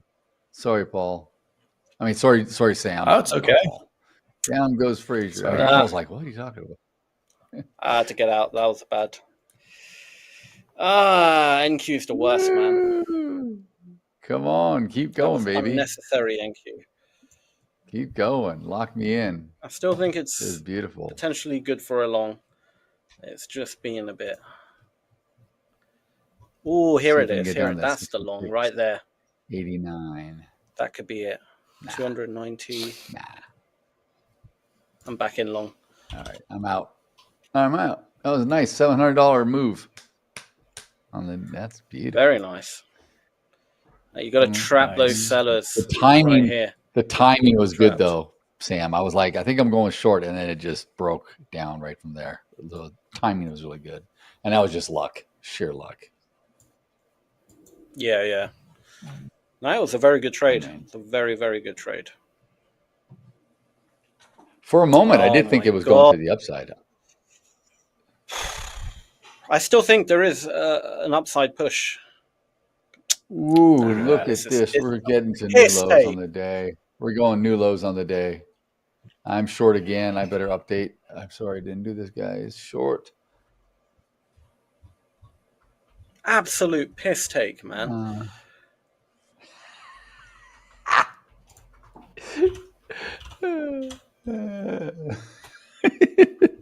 Piss take.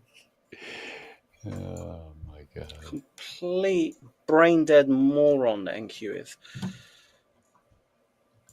Oh, well, that's filled.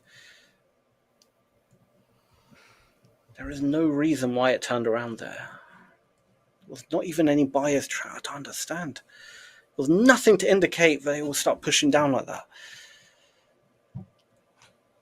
It's not an area. Nah, man. Come on. Get down to 95. There we go. Beautiful. Keep going. Push through. I'm holding the 87 half. 1987 was a hell of a year. You guys weren't even born yet. God damn, that was a good year. Guns N' Roses' Appetite for Destruction came out. At the time, the greatest debut album of all time. Beating out Michael Jackson's Thriller. Man, it's a good time to be alive. Let me know in the chat if you were alive in 87. I know some people were. Tiger was.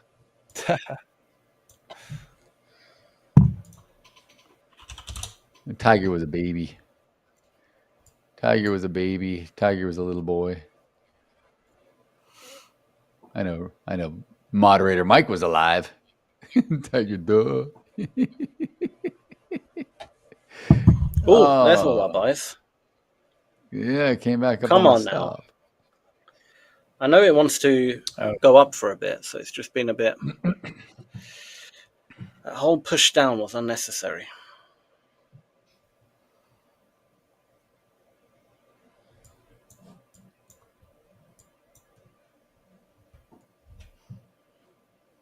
Oh, you are so literally. Come on, let's get above all those sellers now. All those heavy sellers who sold here. Let's get above them. Squeeze them out the market. You guys are funny. This chat is going good. What's up, Jude Dempsey? The Judester. The Judeser. I like that, Judeser. Yeah.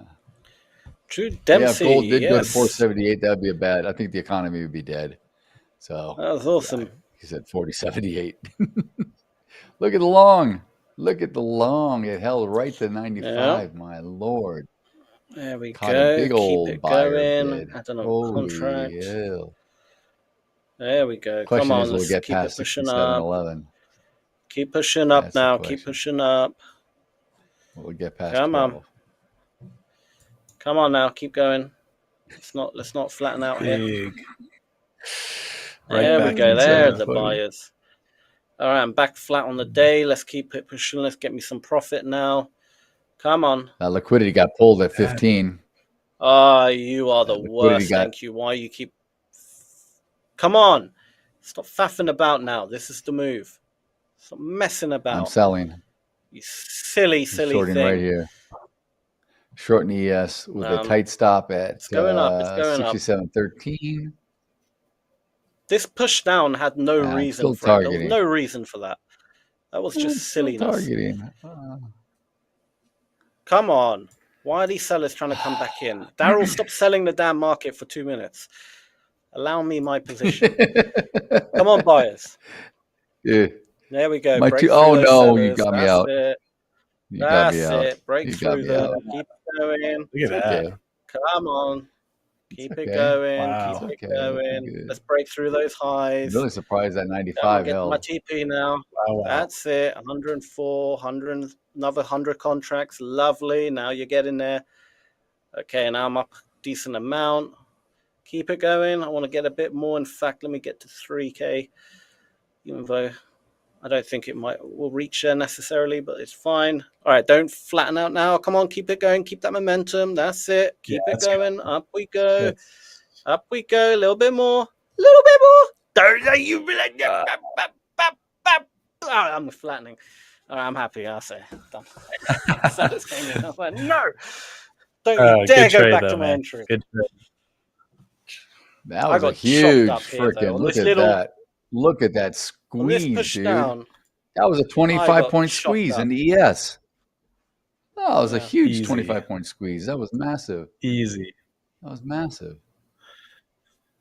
Hey, 350. Yeah. If you're fading me and you're making money, then dude, do it. Do whatever you need to do, my friend. You do whatever you need to do. Whatever strat you need to make you money, you do it. No, Paul, you just need to make money off of it. You need to copyright that strat or something called the Paul E short. Paul E opposite. LE. The opposite. The Paul LE exactly. Fade. We'll call it the fade. Instead of the wave, the hair of the wave, we'll do the fade. Get a nice tight fade on the back, like Sam gets, and you get on the sides. We'll call it the fade. Unfortunately, if you faded me exactly today, you'd be down $253. So it wouldn't be working too well today for you. Words. There are the words. There they are. Let's see if it gets up to 22. Wow. Wow. Point of control will not come down for a while. We got to put about 5,000 contracts down here at this price. I did take it. Question is, will we get all the way up to VWAP? Mm-hmm.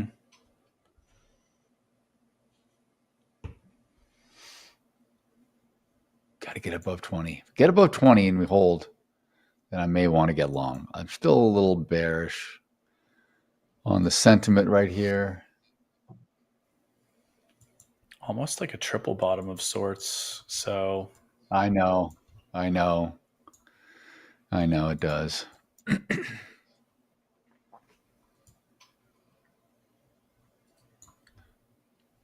I'm long. All right. I'm potentially looking get for through a low volume scalp. Get up to about 32. Take profit with a. We'll keep a nice 5-point stop, per usual. I'm going for a really small short. 5 is VWAP. I feel like we might. 35 is VWAP. I can go up here. We can take. We can stop pick it. Let's stop pick 36. Sellers coming in. I need those sellers to come in a little bit stronger. Let's just go down. Come on now. Trap those buyers at the top of that area and let's push it down a bit more. Buyers are quite strong now. They're really defending that area. Come on. You want to get a few sellers coming in. Come on. What are you doing? Where are all these buyers coming from now? Come on, sellers. Why are you shy? Yeah, it looks all right. It looks like as long as we get below 928, I feel like we can have a nice little push down. Come on, there we go. That explains things. There we That go. explains. Oh, you son of a. There we go. Come on. What explains what? 350 was born in 2002. That explains more. That helps explain a little bit. Boom. Sorry. Oh, I knew he was a youngin. Okay. I knew he was a youngin. That makes a lot more sense. I flattened. I'm out. Yeah. What did I miss? Yes. Way to go, moderator Mike. Exactly. The greatest decade of all time, the 80s. The 80s, nah, definitely not. I think the 70s would have been cool too. The 70s would have been cool. There's that short best decade. Consolidation. The 90s. Am I right, Paul? God, I knew you were going to say it. I knew you were going to say that. No, it's not. Of course you're right. No, it's not, dude.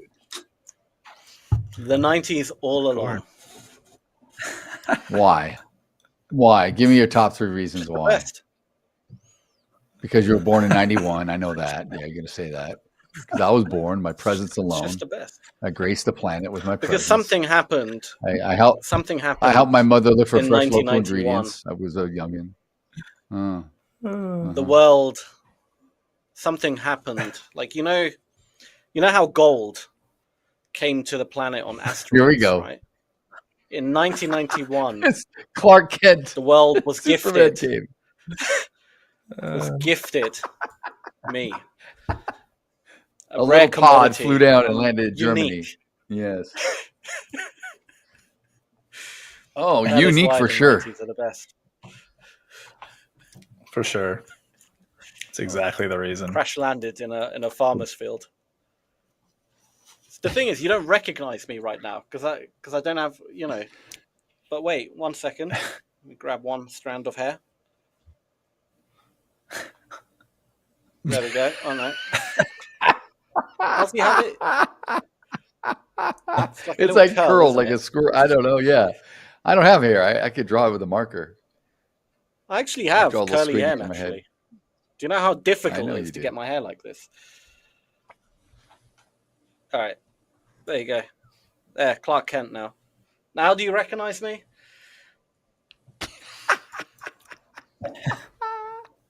This is great. That's funny. Totally. Let me look again. Oh, you look like Wonder Woman. You look like Wonder Woman. I don't see Clark Kent. That's funny. Oh, the back end's cooking up something right now. Oh, I could just imagine what's coming now. If it's AJ, I can imagine 100%. A little baby Sam with a little S. He's on that. Little baby. AJ's gonna get a little baby. Put you in a little baby stroller. Little Superman cape. Dada. Definitely. I want to buy an NQ. Put an NQ on your chest. Called you Russell. Your mother or father called you Russell. You didn't like it. You said, I want to be Sam. I said, okay, fine. And then you grew up, you realized what the Russell meant. You're like, now you're plagued. Exactly. That is exactly what happened.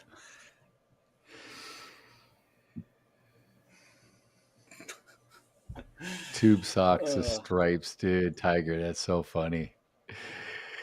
Yes, exactly. I'm with you, Mod. I'm with you, man. Everything before all of the phones and everything, man. Your dad was born in the 80s? Okay. Your dad's way younger than me. Whose dad was born in the 80s? Oh, 350. 350. 350 was born in 350 AD. He was born in 350 AD. You got a young dad. Created the algo. Your dad was busy. I know. It was busy. And, bit of a stud back in the days, huh?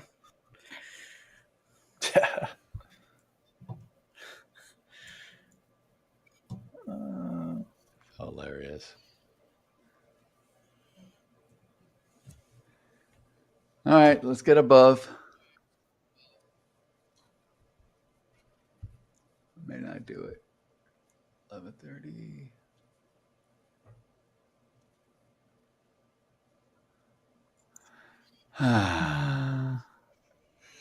Cherry's asking, the gold moving in the opposite direction to indices, or is it not a rule? It's not a rule.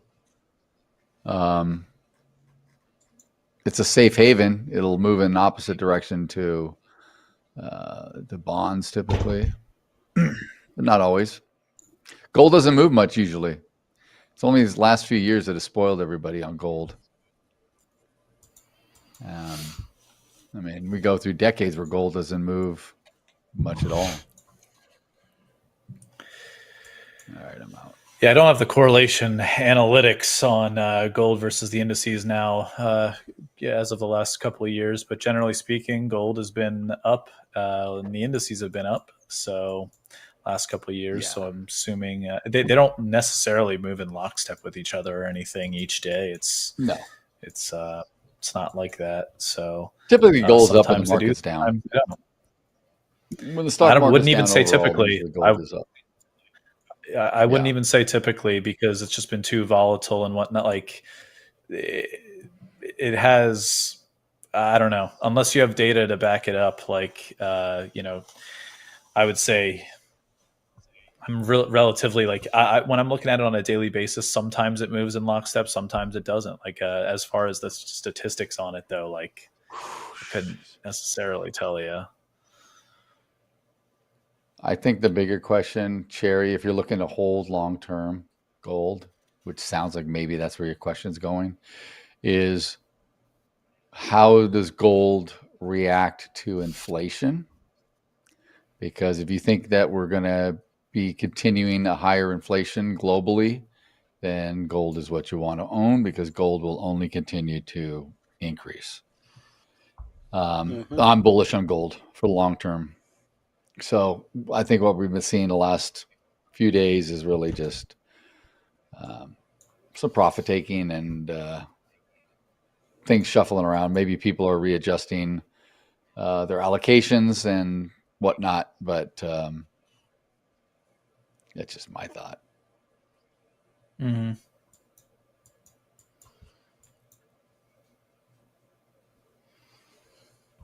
All right, can we bounce? Can the ES bounce? ES Sports. Is it a game?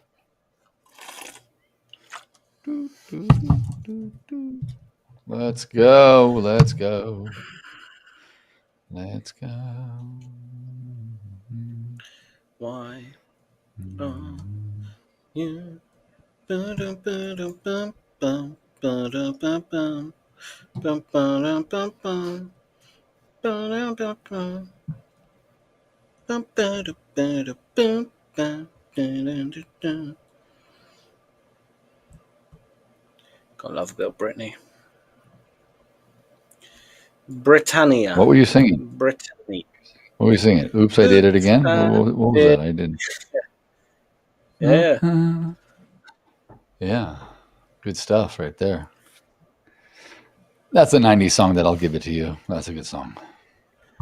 But I like Britney in the Jude 90s. Dempsey. Jude, my friend, how are you? It's been a while. It's been a while, Jude. Yeah. I think we had a great interview together.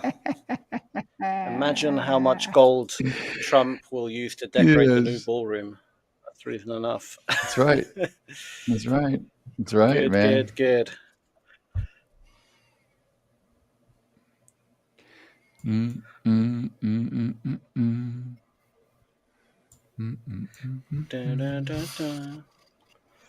That's just kind of died off now, hasn't it? Baby.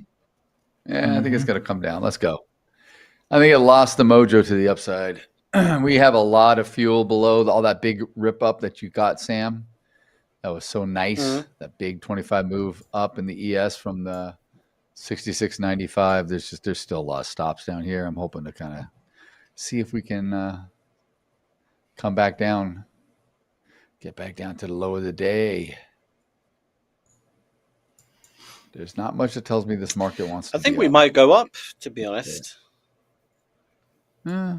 I wouldn't mind buying Anything's it possible at this point.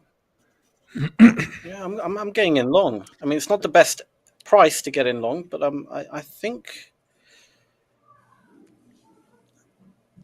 the only thing that's given me a conviction with getting in long is the buyers came in so strong at the bottom of that wick. Yeah. That little 1 minute candle a few minutes ago, and there's a big chunk of buyers right there. So I can imagine they will. I probably got in at a really bad price for a scalp, to be honest, but I can imagine they'll defend that quite well, and they pushed off the market really nicely.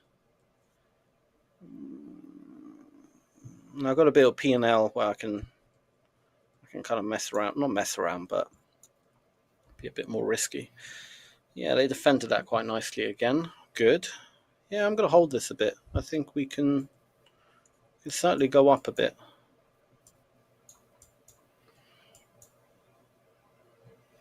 Yeah, why not?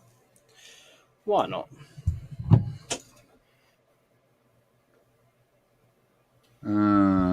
Come on.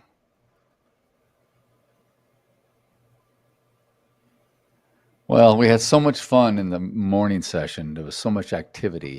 Boom. And I was like, I hope we don't get in, and I hope it's not as freaking slow in the afternoon. But yeah, we'll see. Come on, buyers, don't give up yet. Bit more. Need a bit more oomph from you buyers. It looks weak. It looks weak. We're just in a range. This is it. There we go. Come on, trap some sellers. A lot of sellers trapped on that candle. I'm actually very happy with this long. I think this is good. Based on the footprint, this is nice. Long, man.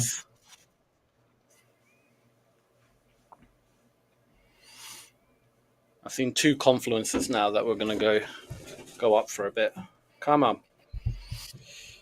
It's just, why is it taking its time?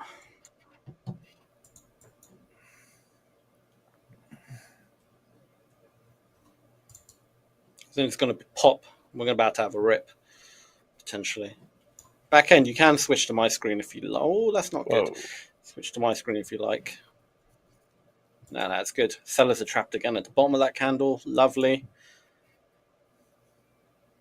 So we have sellers trapped here. More sellers now trapped here. And we had lots of big buyers come in here. So the only problem is this area here is a gap, but I think it's probably going to get filled. It rejected once, but I think it can probably push through.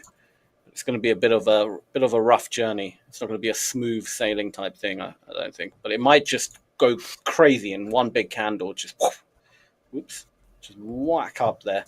That's kind of what I'm hoping as the volume builds here. But I do have my finger on flatten just in case. Yeah. Come on now, let's not lose momentum. There we go. Let's not give up now, Back buyers. end. Beautiful. Beautiful back end. Good job, boys. Beautiful. Oh my God. You can show that on screen, back end. Oh my God. That's amazing. Yeah, you can bring it up on the screen, back end. That's that funny. Is awesome. I wanted the baby. I wanted little baby Sammy wearing an NQ on his chest. I come from NQ land. Let's go shorts. Oh, come on. Buyers are potentially trapped now. Let's go shorts. Right here, we had buyers come in, and we're trading below them. If they get nervous and start getting out the market, this could be bad for us. They're still holding, which is good. Those buyers have not left the market. Add more fuel. Some aggressive buyers just came in. Contracts. Or they're dropping off now. Yeah. Come on, we need some more aggressive buyers coming in. We're in a range, man. We're back in a damn range. Yeah. These damn sellers are just persistent. Oh, this is not good. Yeah, they're all dropping off those buyers. All right. I believe, though, Come on down. this area here is going Come to on be down. defended. Join the party. If we don't defend Come on here, down and join the party. we get rid of this area. All This bets are area here off. now has to be defended. There we go. They're defending it, the buyers. Go on. Defend it hard. My stop will have to be below that box. Come on, defend it hard. Show me. Yeah, I'm going to add another contract here because I believe those buyers are going to defend. Come on. Defend. We're going short. We're going short. Oh, they are not defending. Yeah, how are you not defending? Beautiful. Beautiful. No, they're defending. They're still adding pressure into it. Come on now. Let's break through all those sellers. That's it. Break through. Break through. Keep going. 350 is asking where's the gap, Sam?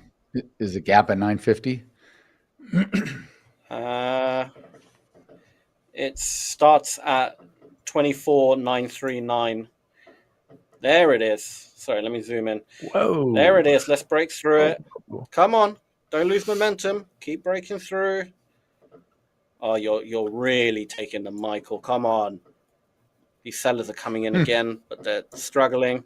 Come on, buyers. You can just pop up. Pop up. Give it a pop. I love it when you call me Big Papa. Throw your hands in the air if you're Come on. Add that damn pressure in there. Buy. Add pressure. It's that damn gap that keeps rejecting. They're really struggling to get through it. It's gonna Come drop. on. Finger on the flatten. Get rid of that so you can see it a bit more clearly. Come on. Oh, those sellers. 69 contracts on the sell side came in. Magic number. But will it hold? I was waiting for that. Oh, 91 contracts. Sellers coming in. Dropped down to 100. No, dropped up to 100. Back to 90. Down to 83. There, the buyers grabbed it, absorbed it. That's it. Come on, keep that pop going. Buyers are at 51 now.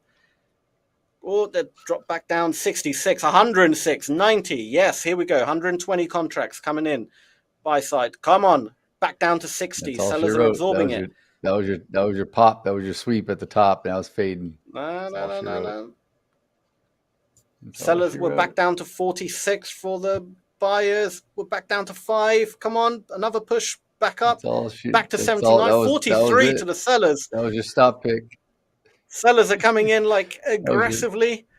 That was your sellers stop are dropped back down to 20, 16. Here we go. 6. 13 to the sellers. Weak. Come on. Add a bit of buy pressure in there. Listen to you. Sellers are back to 16. Back to 16. Come on. Give me a bit more. Give me more oomph. To drop down to 10, to 8. 3. Here we go. 7. Plus 2. All right. Buyers are starting to take over again. Sellers are come back in at 16. Here we go. Here's buyers coming in. 33 to the buyers. Here we go. 43. Buyers are adding pressure. Back down to 53. Here we go. Back down to 39. 32. 50. 33. Oh, they got absorbed. Back down to minus 19.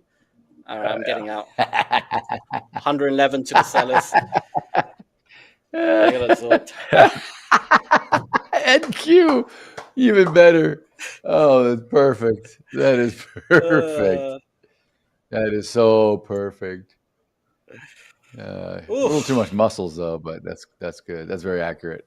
Yeah, that's exactly my body. What are you talking about? I mean, too much muscle. It's exactly how I look like.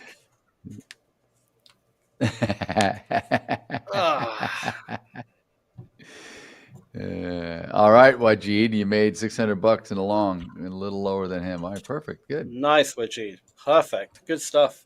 See, yeah, he's got to stay in shape, keep himself healthy.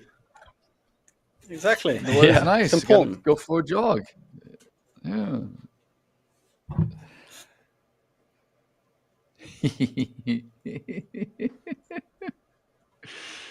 Oh man.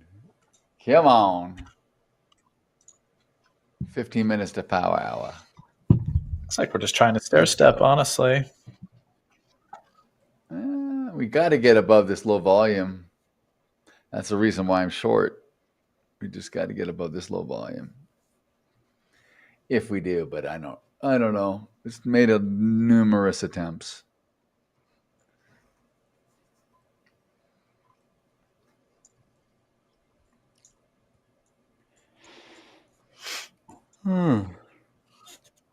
Oh God, Sam, it's so much fun trading with you. I'm glad you're enjoying it, Wajid. I'm glad you're enjoying it. And hopefully you can hop on some of the trades as well. I know you caught that long too, which is awesome. I hope the delay between YouTube and obviously, because there's like a few second delay. Hopefully that doesn't cause too many more. issues. It could be 10 seconds in some places, 10 or 15. It depends on where he's streaming from and all that.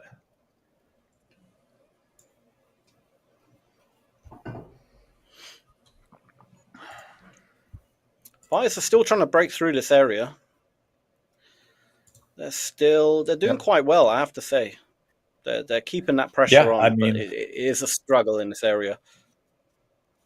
Yeah, any of the aggressive selling you see, it gets like it's like thin. It's the aggressive selling. It's like bidders drop out, and then the aggressive selling gets thin to bring it down quick sharply, and then bidders come back in and slightly shove it up. And like now, we get exhaustion. Like right now, I hope we get exhaustion. You've got a lot of aggressive buyers that were at the top of the candle at 2:43 p.m. Eastern, which if we get above that, we're probably looking pretty good, but we're not above that yet. We'll see. Yeah, we'll see right here. See, again, the same thing where you had bidders just drop out, some like aggressive selling that was on lower volume, drop it down, and then we just pop right back up. But also that pop back up isn't aggressive either. There's not a whole lot of volume that comes in on that pop back up either. So no, it's a battle. It's a tug of war right here. Yeah. Both teams are tugging vigorously.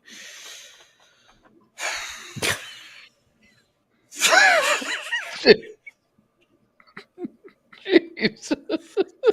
What are we doing? The tug of war. Buyers and sellers on a rope. Yeah. I don't know what you're laughing for. That's exactly what you meant, right? That's exactly what I meant. Oh my god. Oh god. Dude, you said tugging vigorously. This guy just can't help himself. That's all there is to it. Oh my god. So funny. So funny. Oh my god. I'm dying. Oh. All right. This is like a 50-50 I wish I was right on here. I wish I was on the very first day you went on the air, Sam, when you made that one comment with Robert. Oh my god, that must have been the best. That must have been. Oh my god. They're hitting it hard or whatever. You're like, oh my god.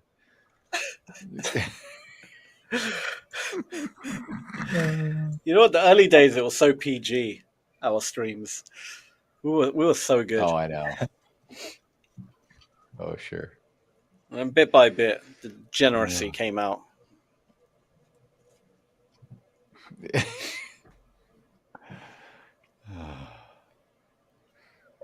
This volume is. Let's go. Good. Rug pull. There's not much to read here. Let's go. Let's go. Let's check the news. Let's see what we got. Anything. This freaking clown, dude. Are you serious? Hakeem Jeffries, you freaking loser, man. This guy.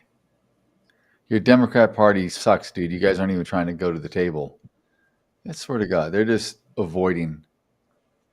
He's like, we hope we get a deal done maybe by the end of October. Like, what? It's another week?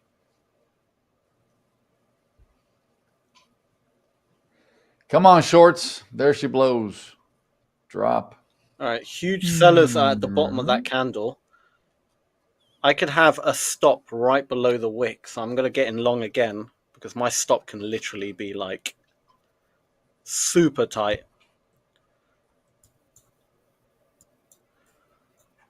$400 contracts to the sellers have been placed. Bloody hell, 489. If the buyers break above those sellers at that area, we have a hell of a good trade. But if the sellers break down, then I would say it's more of a bearish market because that's a lot of let's volume. go. I'm betting against them. Pull the rug. But Pull the rug. Pull the rug. It's time to pull the rug. Oh, yeah. Book got thin. Let's go. Sellers look like they are doing quite well. They're making a bit of progress, but not massive.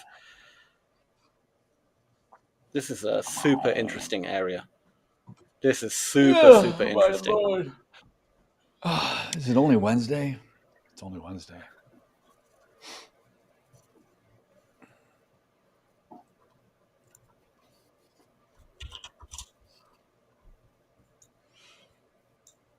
Buyers are starting to break above those heavy sellers. Will those sellers start dropping off? That's the question. Looks like they might do. They're still in the market. 100 contracts have disappeared. 200. It looks like they're starting to drop out. The sellers are starting to drop out, maybe. I'm back in long back end, by the way. You can show my screen if you like.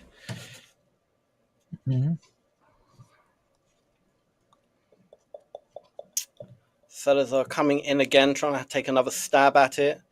Come on, let's not get absorbed up there.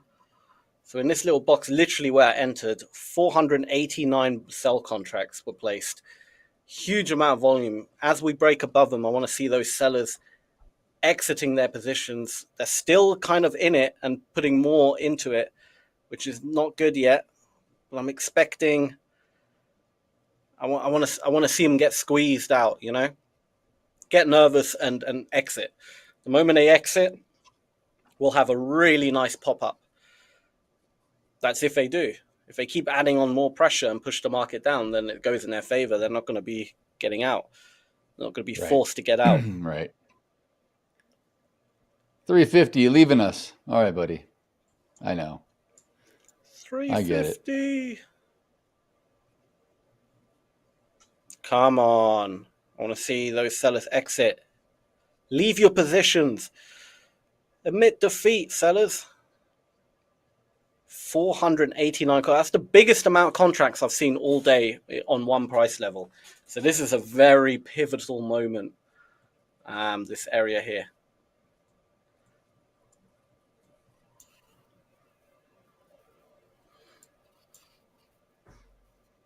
Come on, those buyers are adding pressure in. This is a proper tug of war.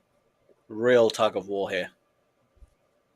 I just want to see a large chunk of buying coming in as those sellers exit, because they'll show up on the footprint as a bunch of buyers. So if I see a similar amount of buyers coming in on the footprint, I know those sellers have got the hell out of the market. And then it's up, up, up and away for the short term. Oh, huge selling came in. Huge selling. They're piling on positions. These sellers are aggressive. The buyers are absorbing it well. This is a lovely display of footprint right now.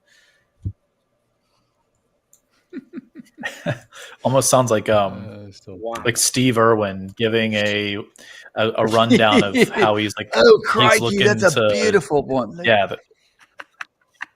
How he's about to tackle a crocodile or an alligator. You know, very precise. This is very clear instructions. Beautiful to watch. What can I say, Paul? Say I'm the gator wrestler. Oh, I see he's turning his head. See 350.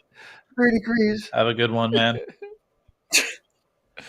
Oh, come on. These sellers are still coming in aggressive. They really don't want to give up that short. They do not want to be wrong here. And I don't blame them. 489 contracts on a delta on one price point. It'll be a bigger position because that's just a delta, not even Oh, there's the. Right. Ooh, there we go. They're dropping off. Yeah. They're letting go. They're letting go. brother. They're making defeat. Here we Yeah, go. we'll see. We'll see. We'll They're see. crying It's now. trapping. They're like, It's trapping boss, buyers. I just lost a firm millions. And the boss is like, get out of the office. This is going to hang here for Absolutely. 5 more minutes until power hour. We'll just chop around. Sam The fellas just are jumped on the gone. alligator's back, grabbed it by the mouth, The tail's rolling whipping with it right now. Come on. Someone throw him the duct Exactly, tape. this is a Throw him the battle. duct tape. The electrical tape. Oh, that's more He's got sellers his- are coming in. he's I got don't his think it's Sam, them. you need to throw a towel over its eyes, Sam. That's the secret. And then they calm down. They could tape their mouth shut. You can do all that stuff. I think we're going to have a picture. I think we'll have someone develop something that shows Sam wrestling alligators or crocodiles. Right, Sam? Go on, AJ. I sense your it's thing. coming. I sense it's coming. Named the NQ, come the on. alligator. The NQ. My only worry is there's buyers. Oh, come here, little girl. There's buyers up here who 200 contracts, Oh, but they those should could, have Sam walk those around 200 with a contracts, I think, alligator boots and are those briefcase sellers with the NQ on it. exiting. Yeah. I don't think those were fresh trap buyers. I think those are those sellers exiting their position. We need to see that pop happen yeah. now. Look at There's the pressure's being released slowly. Here we go. Here we go. Here we go. Now buyers are slowly starting to take control again. Sellers are still trying to sell it, but they're slowly starting to realize it's probably not going to happen for them, which is good. Come on, let's push it up a bit Exactly. more. Get me to my TP. Exactly, Mod. Come on. Exactly. Crocodile Dundee Sam. Come on. They're still at it, these sellers. They somehow believe that the market is going to drop. I understand why. We had such a bearish day. I completely get it why everyone thinks it's going to keep dropping. But your time is over now. We're heading into Time power is hour in over. 2 minutes. So Oh, yeah. you're gonna get a lot of There's you're another gonna get a lot of sellers 130 coming in to push contracts. this down. Potentially. But I've got my finger on flatten. If we realistically, if we start breaking down like here, I'm gonna get out anyway. Or if I see a lot of sell pressure come in again. That's effective sell pressure, not just sell pressure, but effective sell pressure. A lot of buyers are at the top, potentially trapped, but there we go, there we go. Keep it going. Come on, you're so close to my TP now. Bit of a spike. Oh, big sellers are now coming in, but it's fine. Keep them at bay. Keep them at bay. That's it. Absorb them down. Come on. I think that's just buyers taking profit a bit there. Those big numbers that we saw. I don't think those are fresh sellers necessarily. Come on. Come on. Give me that pop. Give me that pop. Give me that pop.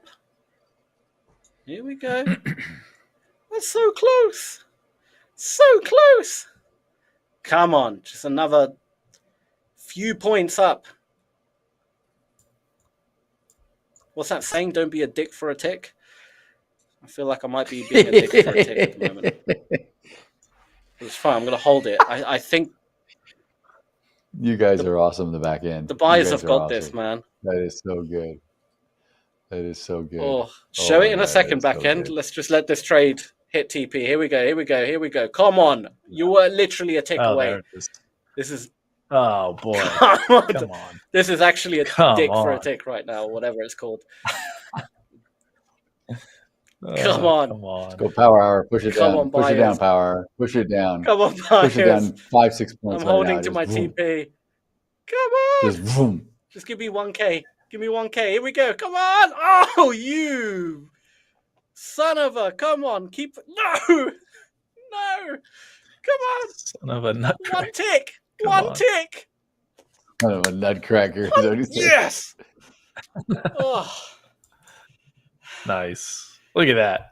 That's exactly what he's doing right now. Done. That's exactly Checking what the Sam's teeth. doing. Let me see your teeth, boys.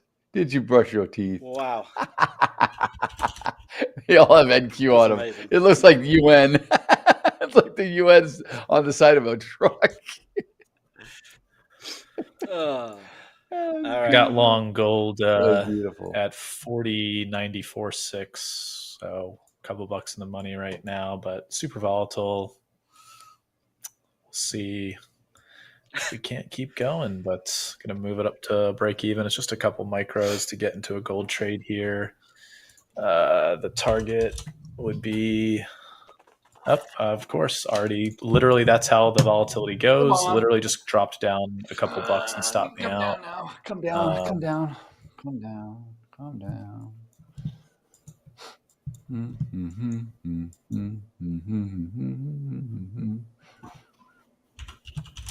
There we go. So salt and pepper's here. That's crazy. Crazy. I think the low for NQ has been locked in now. There's your drop. There's your big drop. Let's go, boys. There we go. There we go. Sorry, well, I'm locked out for today Keep going. because of consistency reasons. So. Keep going. All right, that's cool. That's good. Locked You got locked out at the right locked time. out. You got out at the right time.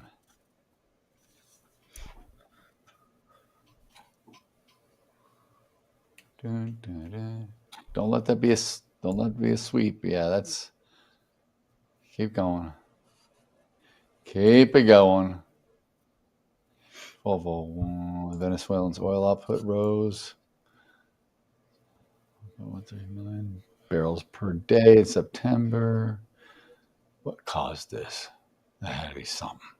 All right. U.S. lifts key restriction on Ukraine's use of Western long-range missiles, U.S. officials say. That's what this little drop was about. So the U.S. lifts their restriction on Ukraine's use of Western long-range. So because of the strike that Russia did on Ukraine last night, this thing's escalating again, guys. This Ukraine-Russian crap. Thank God. Crazy. When will there be So peace? this was when you go and sing to them, Sam. When you feed the children. When you know. What are you talking about? Like what you did in India. You need to go to Ukraine and do the same. You need to go to Moscow and do the same, Sam. You're on a humanitarian effort. It's very, very, very noble of you. That was awesome. I That know. was awesome. That was a great experience. Mm-hmm. I liked when you climbed the water tower too. That was awesome. Yeah, I did it all by myself. I did not. I got right to the top there. And Pass was out. absolutely fine. I was absolutely fine. No worries at all. He actually likes heights. He had a He cape. says He had a loves cape. He all could fly. heights. He didn't worry. He's just like, I'm flying out. Come on. Gold is. Let's get weak again. Now. I was. Is it really? I love heights. Yeah.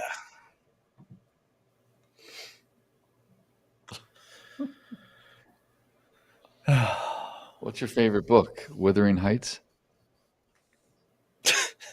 Oh boy, I can't believe you even pulled that book out of your Yeah, out of my ass. I did. Bless you. That's no. Like I just had to sneeze there for a second. I was like, man, that caught me I know you mid sentence. That was horrendous. Wuthering Heights, though, that's like a English scholar kind of book right there. I haven't heard the name of that in a long time. Wuthering Heights, my goodness. I don't know why I thought of it. I thought of something with heights, and I'm like, oh, Wuthering Heights. We had to study that in school. That damn book. I think I had to read it too. I think I did too. Yeah. Yeah. And Much Ado About Nothing. I had to read it another one of on them. Yeah. etched slates. They rolled it out on a dinosaur's back, and we had to, kind of take each page weighed about 15 pounds. So it was kind of, you got a good workout reading that book too. See, Daryl's trying to do the whole Eminem 8 Mile tactic, where he takes the piss out of himself to remove our ability to do it. Yeah, he's robbing us. roasting him. Very smart move, Daryl. Very smart move. Take the power away from us. Exactly. What does Eminem say? I am poor. I am an Uncle Tom. I do live in a trailer with my mom. Whatever. Or Dude, something. Great stuff. Great stuff. Oh, that's classic, dude. Classic. Come on. Got to whip up a AI image of Daryl, the English professor. He's pulling books out of his No way, we're not doing out of that. his bookshelf. No, we're not doing that. Let me contemplate.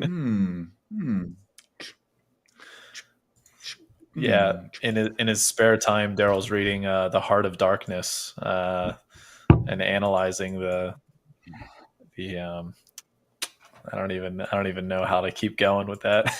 Just trying to think of all the what's the heart the books what's that the I Heart of read in high Darkness? school. What's that? It's Who wrote that?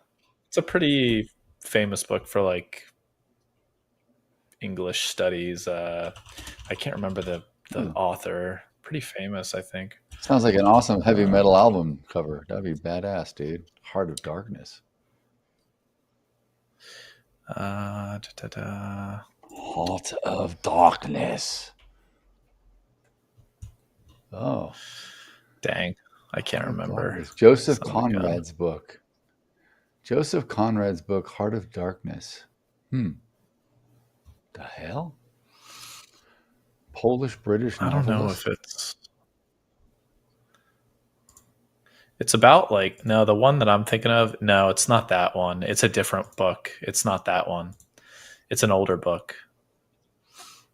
It's dang it. I can't freaking remember. I'll let you know when I do remember, but it's a different book than that one. That's cool. That's cool. That's a good title, though. Heart of Darkness. Ooh. Yeah. All right. Go. Damn, we're coming all the way up to VWAP, man. I've been chopped up fading this thing all day.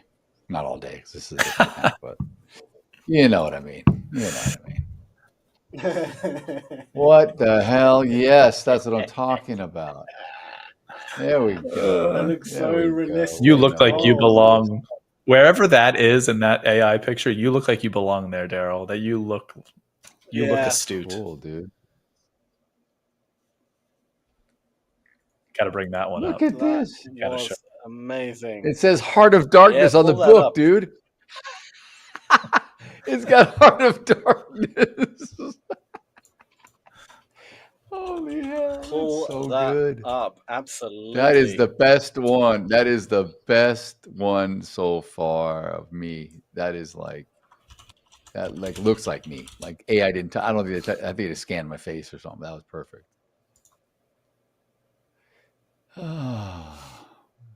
What are we doing here? What are we doing? We got into the VWAP. I don't know if we're going to go. Interesting.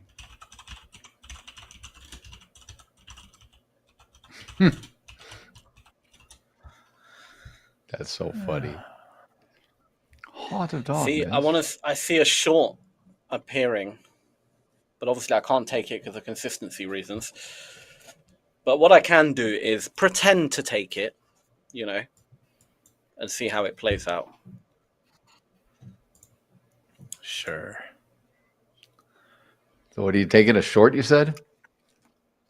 Not yet, but very soon. We can switch to my screen and I can explain the game plan. The plan of the game.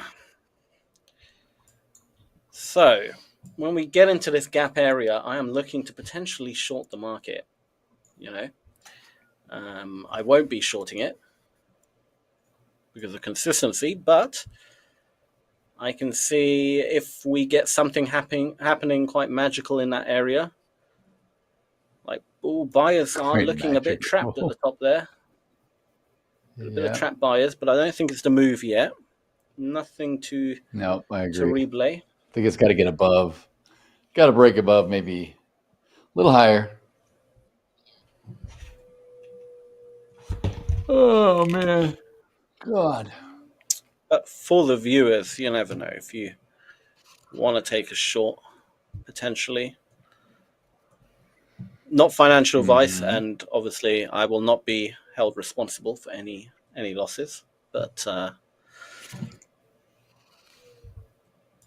I will shout out when I would take a short. In like if I were to take one, I'll be like, all right, now I'll enter, but I won't. Obviously not now, but that's what I would say when it does happen. Yeah. Just in case someone's like, enter! I'm like, no, not now. All right, sellers are coming in, but they're being absorbed. Nothing crazy yet. I want to see a little pop up into that area. And just lots of buyers getting potentially trapped. That would be very, very nice to see. Can we get that happening? The only thing that Let's find out. Here we go. All right, we're in that area. 67, 100, 11, 129, 136. 40? Back to -4, -12. Here, I would almost... Wait. Yeah, I'd probably get in short now. And I'd have a super tight stop. Now, there's a good chance that... What's the word? Like, you'll get chopped up because it will keep looking like, oh, here it is. And you get chopped up. There might be a chance, you're in and out a few times before it plays out. But, and then I would get out. I will say when I would hit flatten based on what the footprint's telling me. I'll target down here, but sellers are, big buyers coming in. Let's see if we can trap them. Sellers are still big sellers coming in. Here we go. Here we go. Here we go. Oh, this would have been a lovely short. Lovely, lovely short. And I'll get out now. All right. So that's how that trade would have worked out if I took it. But due to consistency, man can't be taking those trades, innit? Get me. So, yeah. Dang.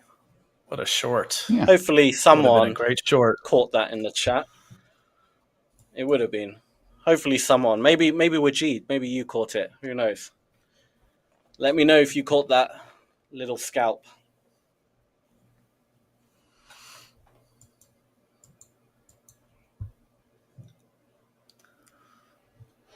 Come on. Quick 20 points or so on the NQ. Not too shabby. Come on. Yeah, that would have been 24 points. But that had a 9-point stop.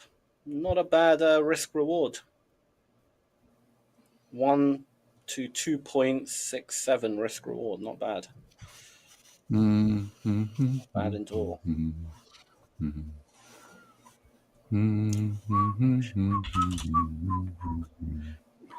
Oh, it's still dropping. Look at that. Look at that. The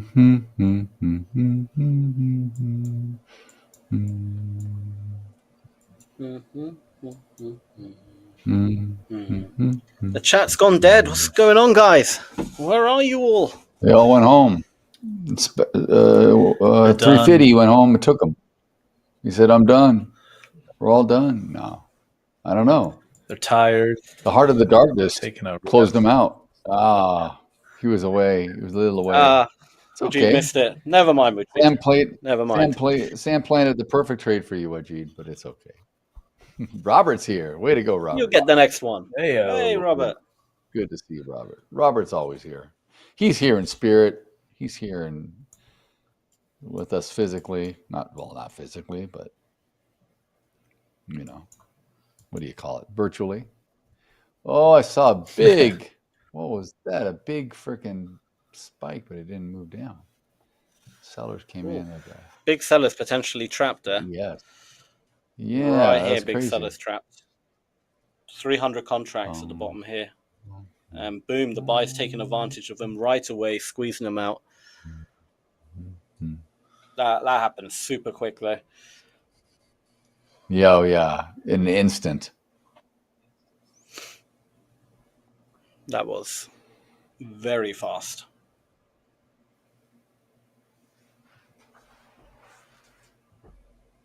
Rolling over. Come on. A lot of activity here now. All of a sudden, this thing's opened up. All of a sudden here. 45 minutes ago to the cash close, things started moving. It was a nice sell, by the way. Thank you, Wajid. Thank you. Robert says, I need to figure out my trading some more. Probably time for another session. Who wants to be next? Robert, what's up? What's going on? Talk to us. What's happening? He wants consistency. He's probably working on his small account stuff too, I think. Maybe.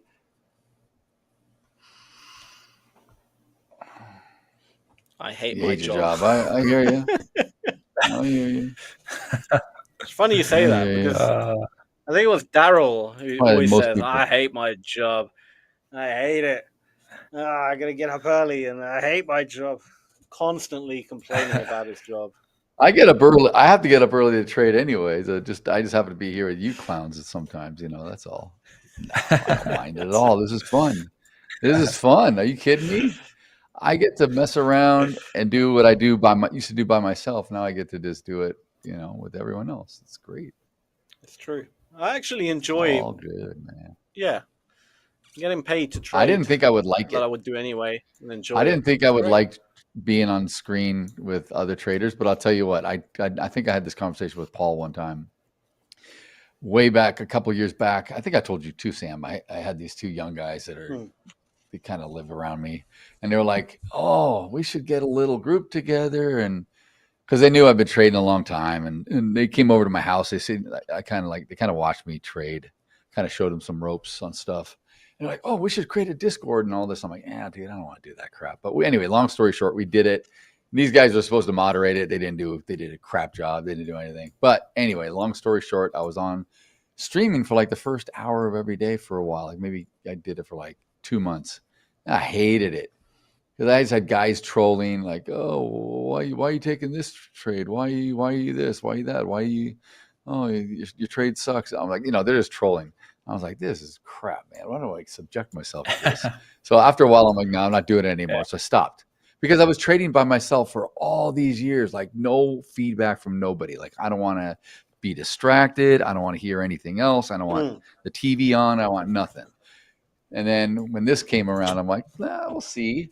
But I got to tell you, when you trade with competent traders, like guys like you guys that know what you're doing and have been doing a long time, that's, I think, was what I was missing. I was trading with guys that didn't know their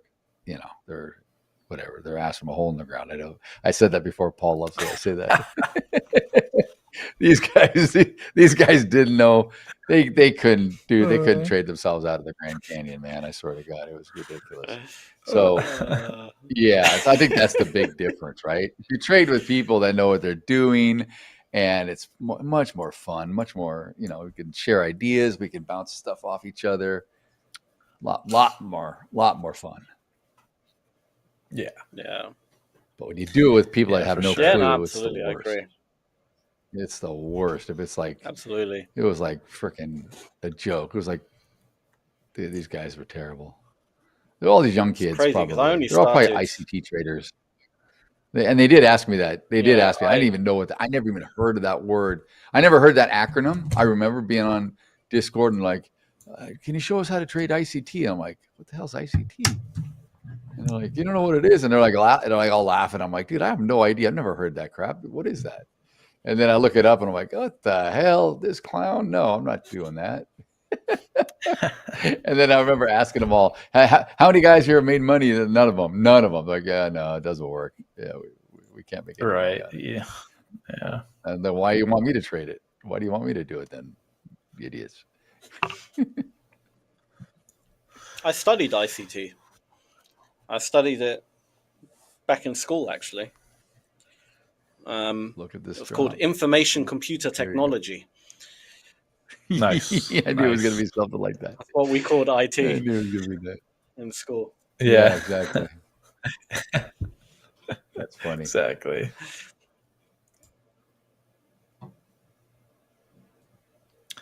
I like your setup, Sam, on your Project X here, where you have the like little order column as thin as you have it.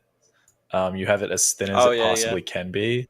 And I didn't even realize that until now. And I just did the same thing to mine, and I very much enjoy it. I like it being as thin It's as nice, isn't it? possible to where all the buttons are in a column, essentially. The position sizing is pretty much grouped together nicely, and it's a lot better. A lot better. Yeah. I got rid of that. I got rid of that whole column because to me, I could do the same thing under the dome. Like it was redundant. Oh, Of so you course, place of trades course you here. can. Yep, I placed Yeah. trades there. Exactly. Yep. Gotcha. That part of my screen is Nice. blocked, unfortunately. I can't, for Really? reasons I won't even get into, because it just has to do with all the stuff on my computer, like on my desk here, and it blocks that tiny part of the screen right there. So I'm like, I just use the I use the column that Sam uses. Yeah. I mean, you could right click on the chart anywhere and get into something too. Yeah. But I like clicking market order. I like red and green down there. It's just easy. Yeah. Oh, Robert has messaged. Let's read out his message. He goes, yeah, second red day in a row. As I look back, I need to wait for better entries and have the ability to get out. When I noticed my trade failed, not just hold it to the full stop loss. Yeah, I mean, look, Robert, two red days in a row is not that bad, right? It only becomes an issue if you overtrade it. That's the reality, you know. 2 red days shouldn't be the end of the world. You should be very able to very easily recover from that, as long as you don't make that red day into the worst day of all your days, for example, right? So keep that maximum loss nice and tight, and it shouldn't be too bad. I mean, you'll always have red days. That's just going to happen. I had one yesterday. It sucked, but it happens. Coaches, moderator Mike and coaches, talk to Hola Prime to hire me to be on stream as a trainee. Probably would make for some of the best content for coaching and building a platform, a pro platform, I'm assuming, for the people. It's not a bad idea. The question is, not a bad idea. Robert, can you sing along with us? You got to be able to sing. If you can sing and ad lib and crack jokes, and we're all game, man. That's the only qualifier. Yeah. Love to have you on there. But honestly, back to your your other question that Sam had read about you allowing it to just hold to your full stop loss or whatever. I mean, this is the thing. You can get, if you're invalidated and you want to cut your trade out, exit the trade if it's going against you, that's fine. You just have to understand that you'll have a lot of losing trades, but you'll hopefully have a lot of small losses, to where if you have a winning trade or two, it offsets that, and then you're good. But you have to be comfortable seeing little losses. The other thing has to do mainly in holding to your stop loss and allowing the trade to work. If you want it to do that, it depends on the instrument you're trading. I think you trade NQ, which is very freaking whippy. It's different than the ES. I don't think I could hold my long ES trades like I would if I was trading NQ. So that's first and foremost.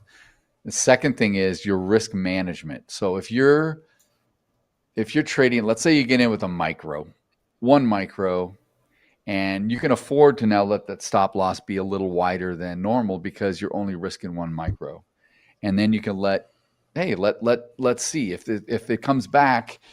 You also have to back test this though, because you can go back and you have to look at the trades. Like today, if you cut your trade off early, you need to go back and say, where did it get to? Did it get to my stop loss? If I let it stay, if I did not, exit early or flatten, did it get to my stop loss? And if it didn't, if you find that, oh man, it came within a little bit, but I held and it reversed and it went positive on me and I could have made money if I'd held it, then you need to work on more of where your stop losses should be. And that's all risk management. So before you get into the trade as an entry, you want to look at where's an ideal place to put your stop.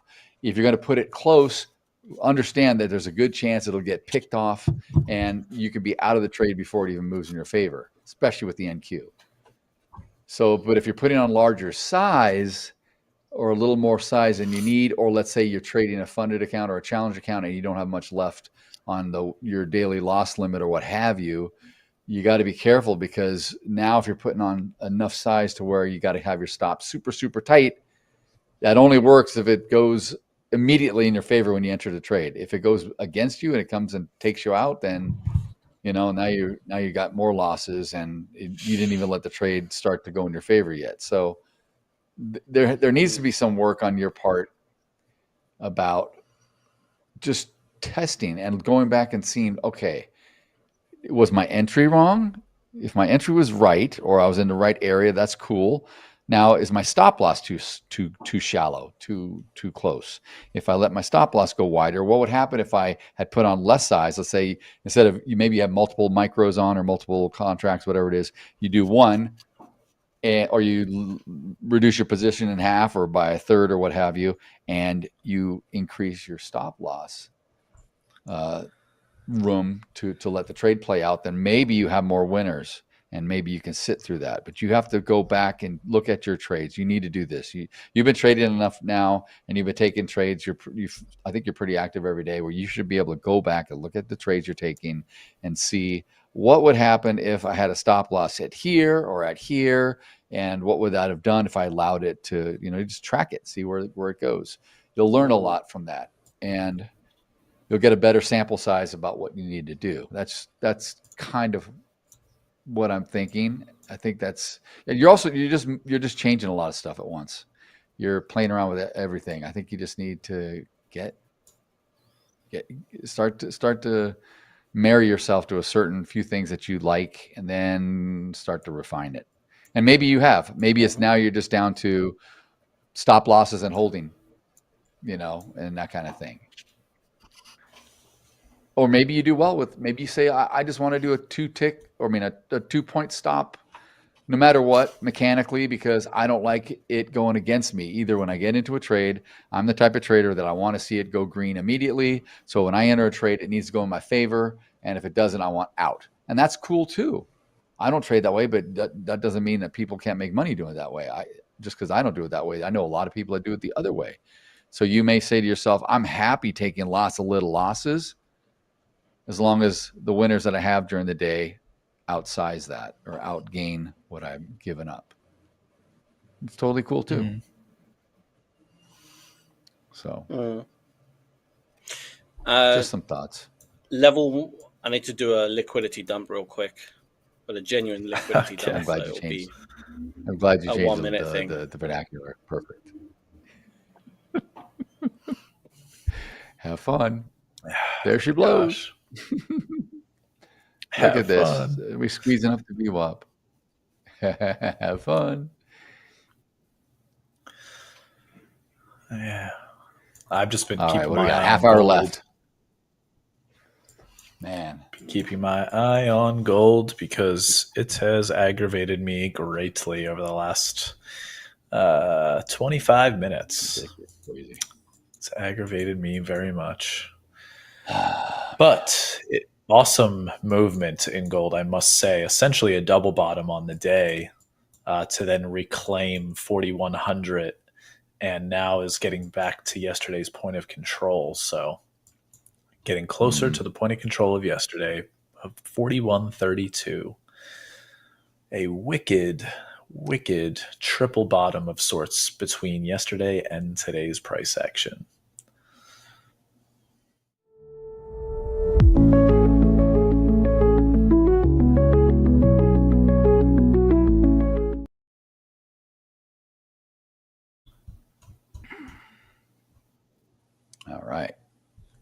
All right. We are heading to the close. Into the close. 30 minutes, 20 minutes until the good old MOC. As of 9 minutes ago, U.S. Treasury Secretary Bessent says a substantial pickup in Russia sanctions expected. We will announce the Russia sanctions today or tomorrow. And with that news, I believe we will see crude oil running, and we are seeing crude oil running. Crude oil is now up to $59.57 in the overnight, or the outside of the open outcry session. So we've, in the last 20 or 30 minutes, we've rallied from 58.59 to 59.60, about $1 a barrel. Wow. Wow. And gold cool is $1,000, man. Also making a run. My goodness, gold is also making a run here. Isn't that crazy? Goodness. And Secretary Bessent has ended his remarks, so no more speech from him. But I want to look at crude oil here, see where we can get to. Let's look at the 30-minute chart. Coming up right to an area of consolidation that we had before another leg lower last week. So if we can get through that, might be looking at a what is this? $60 retest.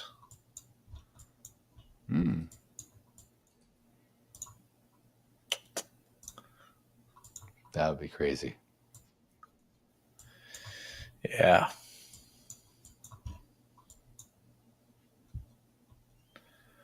Oh my gosh. Wow. Wow. Gold. Look at that. Jeez. Look at the No, ES. ES is gold. popping through now. Over VWAP. Yeah. Are we heading to are we finally testing the open? No, it's got a long way to go for that though.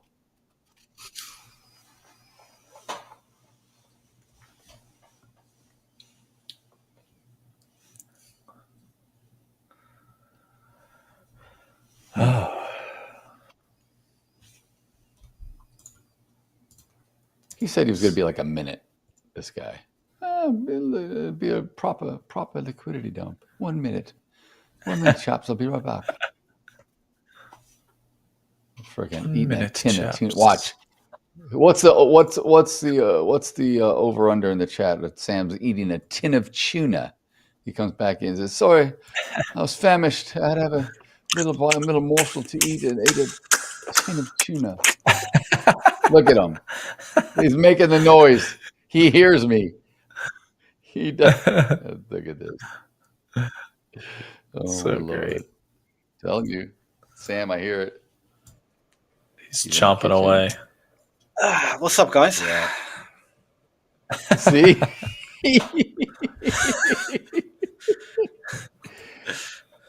That was a fast liquidity dump, dude. How you feeling? Yeah, it was super quick, wasn't it? Oh, great. I feel about 500 grams lighter. Did you get a little bite to eat?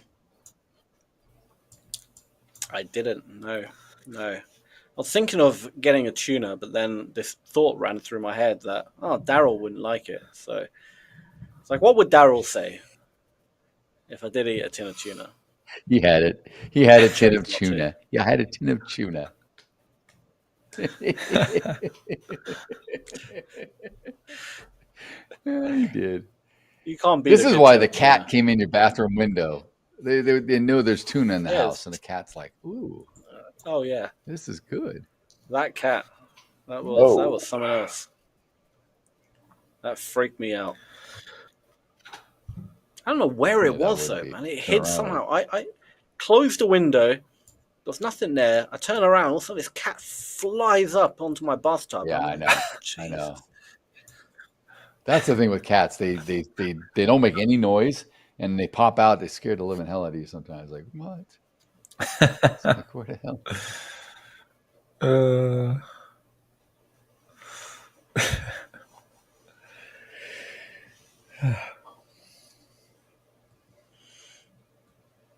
These cats. You know, Daryl, you can't trust people who have cats. That's my That's exactly right.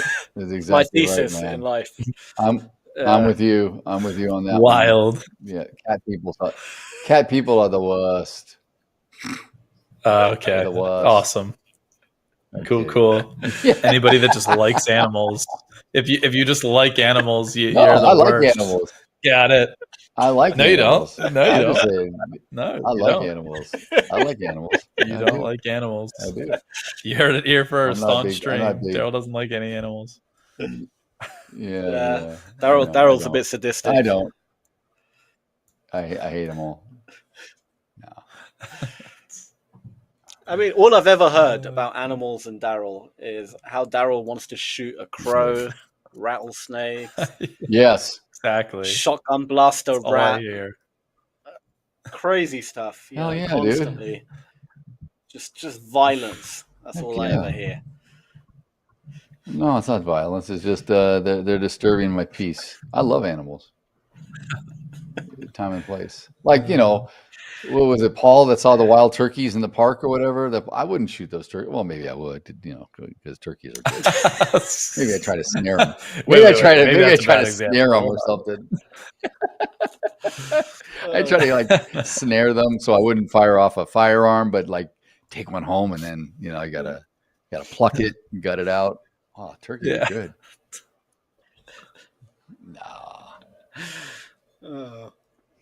No, I would never do that unless it was in hunting season.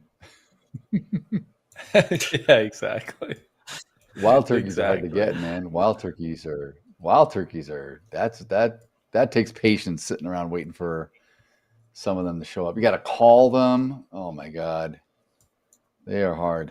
They sit in the bush. They don't come out. I think the ones that are in my preserve right by me, just a little walk away from me, they're glad that you're not here. They're like, thank goodness. I'm not gonna get them. Here, this guy. I'm not gonna get. They probably were born. They're probably born there, right? They're probably just. Oh yeah. Or they got out. Wild turkeys. Right? Or something. Yeah. Yeah. No, there's wild do turkeys. you have here. wild turkeys? They're hard in to Florida? find. Yeah. There are not wild turkeys? easy to find. Yeah.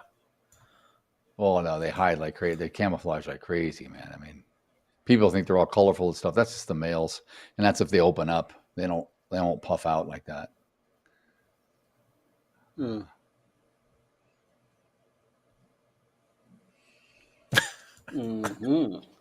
Oh yes, yes. I was just thinking, are you talking about peacocks, Daryl? Why am I catching the turkey? Look at that sucker. Why is it? That sucker's. That's a massive. That's a specimen, dude. That's like a 40-pounder. Go get it, Sam. Why am I chasing a turkey? Yeah, I don't know. But that's perfect, dude. That thing's kicking up dust. It's flying. It's leaving you in the dust. Oh, that is awesome. I'm right on its tail. That is amazing. A like really that shirt funny I'm story wearing about in this area. there's wild turkeys like up by Carmel in Monterey, like south of the Bay Area. And Robert, if he's here, he'll know all about this. But you can go up that area. Like I have a friend that moved up there. But we go up there a lot. We like to go up there, hang out there anyway. Like it's just beautiful. But there you get deer. So it's crazy because you get deer that come out and they go right up on the beach, like on the sand, running around. It's kind of funny to see deer on the beach because they're not drinking the water. I don't know what they're doing. Maybe they want the salt. Maybe they do because they like the salt. And then you get wild turkeys. And you get flocks of these wild turkeys that come out on the road and they come out on the beach and there'll be all turkeys all over the beach. It's like, where do you see turkeys on a beach? It's the weirdest thing. It's crazy. I gotta say, Carmel though, that is a beautiful place. Yeah, it's beautiful up there. And I remember when I was great my wife sandwiches. I told my wife, "You're gonna see turkeys." She's like, "I don't believe you." I'm like, "No, you're gonna see turkeys," because I proposed to her up at Big Sur, which is up there, but at that time we didn't see any turkeys down there. But we went this last time, whenever we were a couple years back, we went up to visit my buddy, and they were all over the damn place. Like hundreds of them, and you can't shoot them. But I'm like, oh, look at these turkeys. We should just grab a couple, throw them in the back, take them home. Trying to find some pictures of Carmel when I was there. Yeah.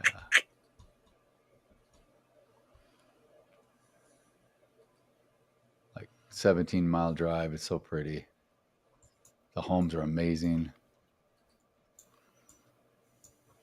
White sand beach, beautiful. Yeah, I mean it's white, but it's not white. It's not like Hawaii white or the Caribbean white, but yeah. Still. Dude, what is going on? This ES, dude. Are we really doing this? Are we really gonna get up there? So now point of control could probably shift right to here. We're 9 minutes from MOC. I don't think I'm gonna do anything. I really don't want to do anything. Yeah. But I have a feeling same like here. as opposed to yesterday, I think MOC could be a wild one, especially with what's closing at the bell. We have IBM, Tesla. I mean, Tesla's the big boy. Tesla's gonna rock this thing right at the close.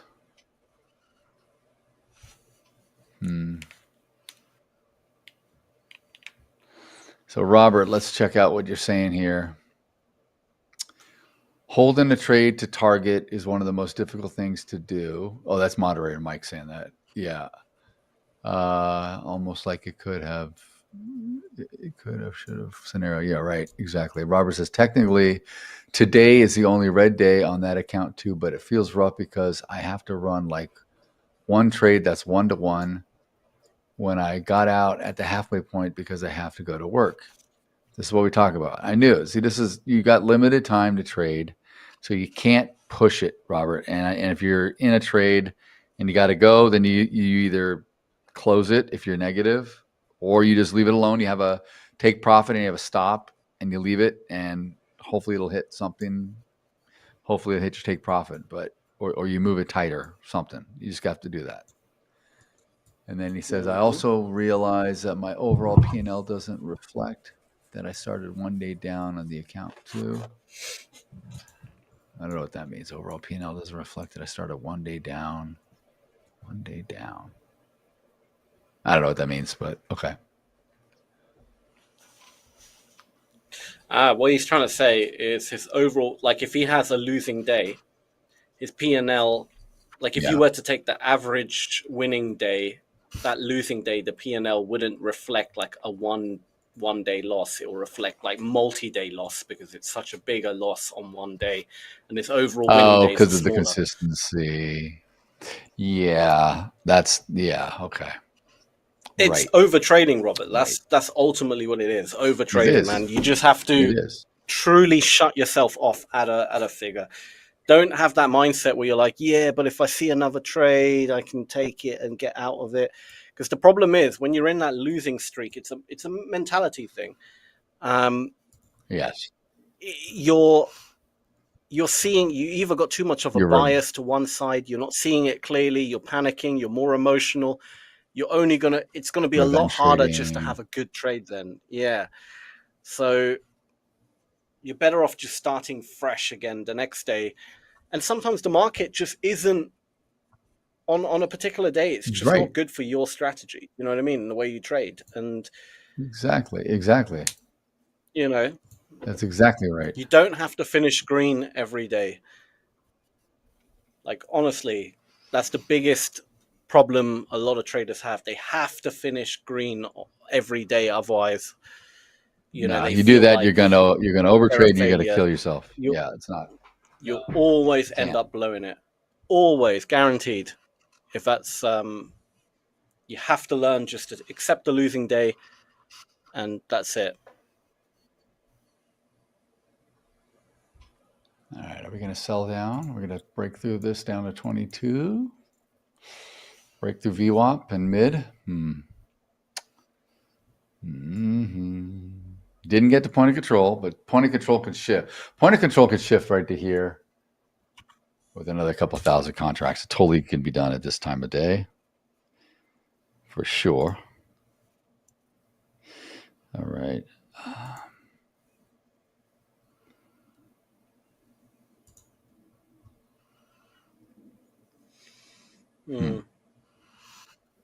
He says it's just one trade. It has 1-to-1.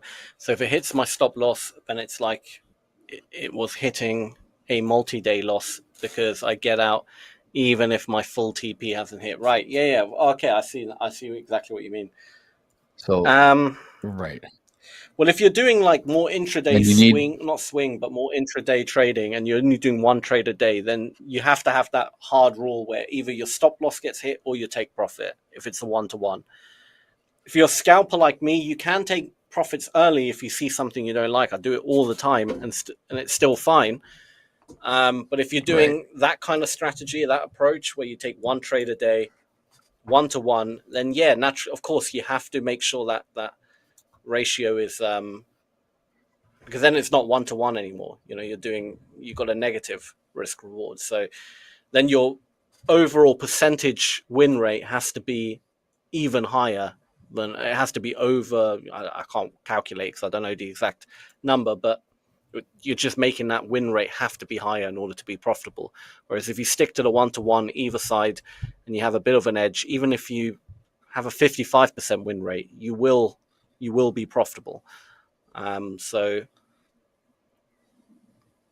But you can, I mean, if you're like I do a lot of 1-to-1. Most of my trades are 1-to-1. I just happen to have multiple contracts on usually, and I'll scale in as it goes in my favor even more. But I don't know if you're doing this. Like, are you entering and you're leaving a static stop loss and a static take profit? Meaning, if the trade starts to go in your favor, Robert, let's say it gets beyond your entry, so.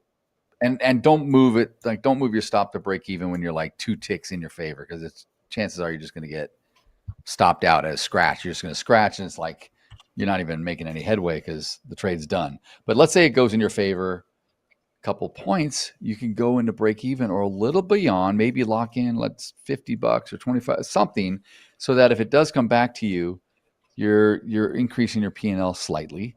And then let it go. I think you'd want to be able to get into a risk neutral or a free trade, whatever you guys want to call it, but into that position to where you've already locked in, and the worst that can happen, slippage or not really, is you're just going to scratch the trade. And then you can let it pan out. Or you can set it up to where you automatically have it trail at increments. When the stock moves into your favor every point or every 2 or 3 points, maybe it trails by a point or 3 ticks or 2 ticks or what have you.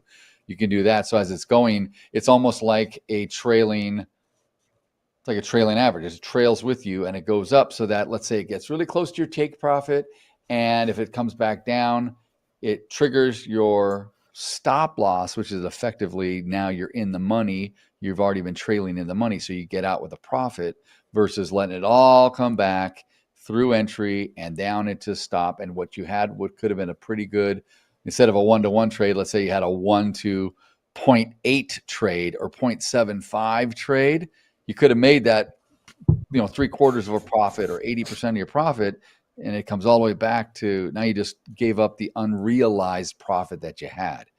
You want to try to capture, and that's what Sam's trying to say. Like when he's scalping quickly, he can get in and out, and he'll just, even if he says, "Oh, I don't think this is going really well," most of the time what Sam's saying is that he sees that he's in profit. He just doesn't want to risk giving it back, and he's out because he thinks that maybe the move's not going to go further in his favor, and he's just out at that point to capture. At least he'll capture 100, 200 bucks or whatever, you know what I mean? And then he can go in later. It's that kind of active trading. You could do that. If you want to scalp and learn how to scalp, you can scalp before you go to the work, and you can do that in the morning. But if you're going to put on a trade and let it develop, you may not have enough time in the morning. It may not work. Like Sam says, the market not be good. We may be in an initial balance in the early 15, 20, 30 minutes. It's very whippy. It may not be, you may not even be in a trade.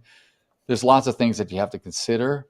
and it has to depend on your lifestyle and everything. And you work for a living, you need to leave your house at a certain time. So you have only so much you can do and so much available time in the market. And you probably need to develop something that works around that, because that is more of a hard constraint on you than anything else. Unless you just want to, like, try to pick the top or bottom of the day and have a crazy wide stop and a TP and see where it goes for the day, and let it do what it does. And you're out by the end of the day, whether you're in front of the screen or not. I mean, MOC, 1 billion to the upside. You were right, Daryl. Bigger day on MOC.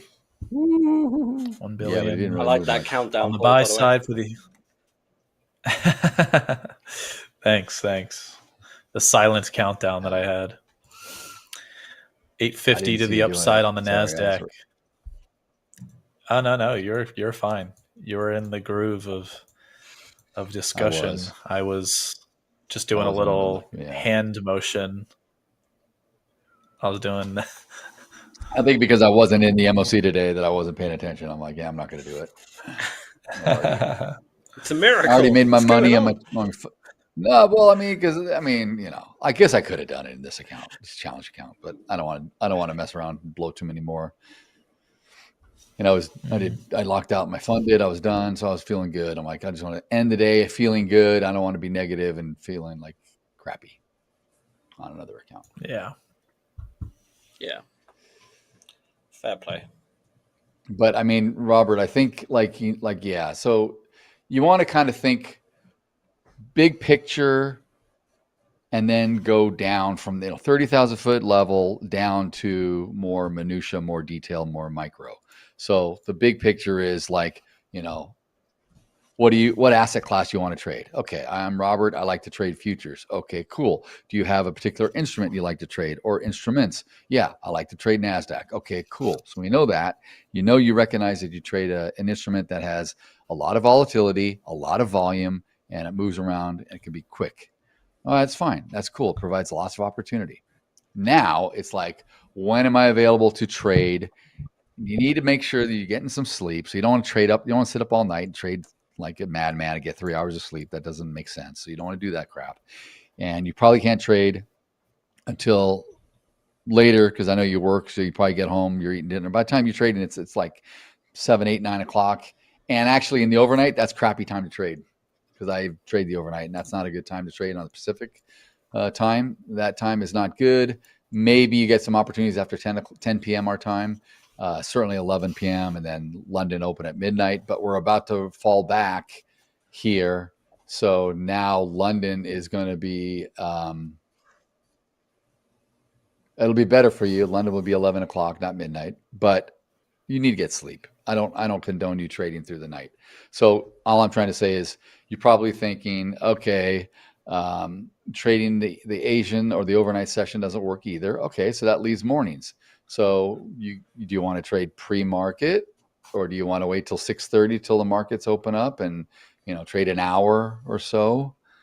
And if you do that, when are you going to take a trade? Do you want to wait? You're not going to just jump in at market on open, because it's going to whip the hell out of you. So you need to give it 10, 15 minutes at least. So now you're down to like really 45 minutes of trading time, and that's not a lot, unless you're just scalping like Sam and you're looking for something. But Sam doesn't scalp all day. He waits for certain times. He's not scalping all day every day. If you watch Sam, he waits for when things are good, when the delta is a big imbalances, and all of that. So you're going to have to work on that, but you gotta set some hard rules for yourself. And it's like, okay, well, I'm going to trade this. I'm going to trade this time. I'm going to be available at this time. And if I got to leave and I got to go to work, or anything else that's happening in the day, or I got personal obligations, or I got this, or I got that, you can't trade. You just can't trade that day. When I travel, I don't trade. Mm-hmm. I mean, I just don't trade. I was in Mexico. I remember we had a couple of big sell-off days, and I looked, I'm like, damn, that would have been a great day to trade. But I wasn't like, oh, woe was me. I could have made like some money, because it's like, I had more fun. I was in the ocean. I had fun. I was relaxing, whatever. You know what I mean? You need downtime too. So can't always live and breathe markets. Yeah. I mean, I always trade on the beach. It's what I do whenever I go away. Get the laptop out on the beach. And there always happens to be a photographer there. And I'm always taking calls as well on my Isn't phone. that funny how that works I'm out? like this with a laptop. I'm always looking. And I have a feeling there's going to be a photographer with you catching you on a camel with a laptop with the pyramids behind you. Yeah. I think that's in your future. Most likely. And I'll be like, and the caption will be something like, hustle hard. Money doesn't sleep. If you're not working, you're broke. These pyramids were built 2 million years ago, but Sam made 2 million in his count last week. Trade like Sam.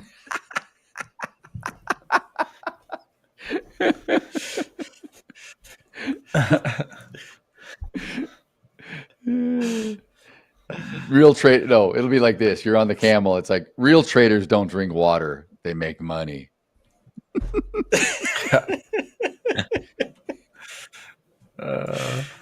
I think that's the best advice I can give anyone. If you're on holiday, vacation, whatever, take your laptop, your trading setup, and trade.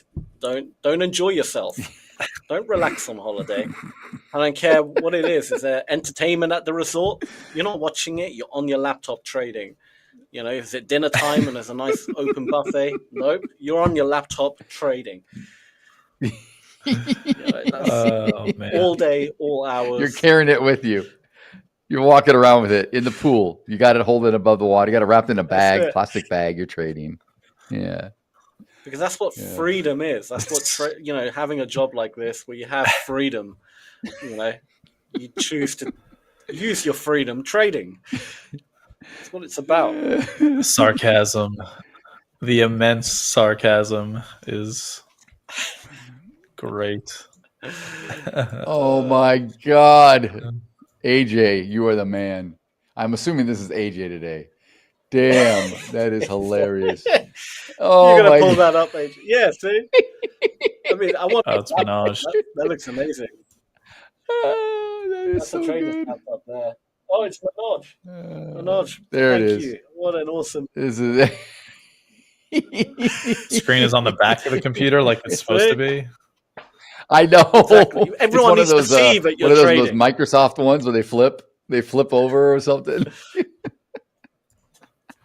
I mean, it's funny. The chart represents the peaks and valleys of the pyramid. Oh, that is so freaking funny, dude. That's what you got to do. All times of the day. Oh my God, that is so funny. The camel loves it. See, the camel gets it. The camel was chill, dude. That camel was like, "Yeah, what's up, bud?" Oh yeah. They do get aggressive, so be careful. They will spit on you and they bite you if they don't like you. Yeah, it's fine. But Daryl literally just randomly. But in all seriousness, they are aggressive. They are aggressive. All of a sudden, get serious. Yeah. They are. If it gets like real ornery, or they had a bunch of unruly tourists before you get on them, and they're like, "Oh, another one again today. I got to walk these clowns around here. This is what a life I have. Oh my God." So the camel will respect me. It understands I'm hustling hard here, I'm working, trading 24/7. The markets never sleep. They'll understand. So funny. All right. We are 30 seconds from the close. What's up, Minaj? Minaj is here. Nicki Minaj is in the house, right, Sam? You said Nicki last time. That's it. Minaj is good on the AI. Minaj is an AI master. All right, well, we're almost off the air, guys. And the market did not go anywhere. The ES did not go anywhere from the MOC. I mean, I said the point of control could shift down, and it did. And it's right here, and it's probably going to settle out. But let's wait for Tesla earnings coming out in a minute. Could get whippy. But we, our friends, are done. And we will catch you tomorrow morning back here. Same bat channel, same time, trading the markets. You guys all have yourself a great evening, afternoon, night wherever you are. Thank you, moderator Mike. Great job as always. Tiger, take care. Awesome job. And everyone else in the Take chat. care, everyone. Everyone else in the chat. Wajid, Robert, all of you. Take care. Have a great, See you, great Paul. day. See you, Sam. Great rest of the evening. Bye-bye. See you again. Hola Prime. Trade with transparency.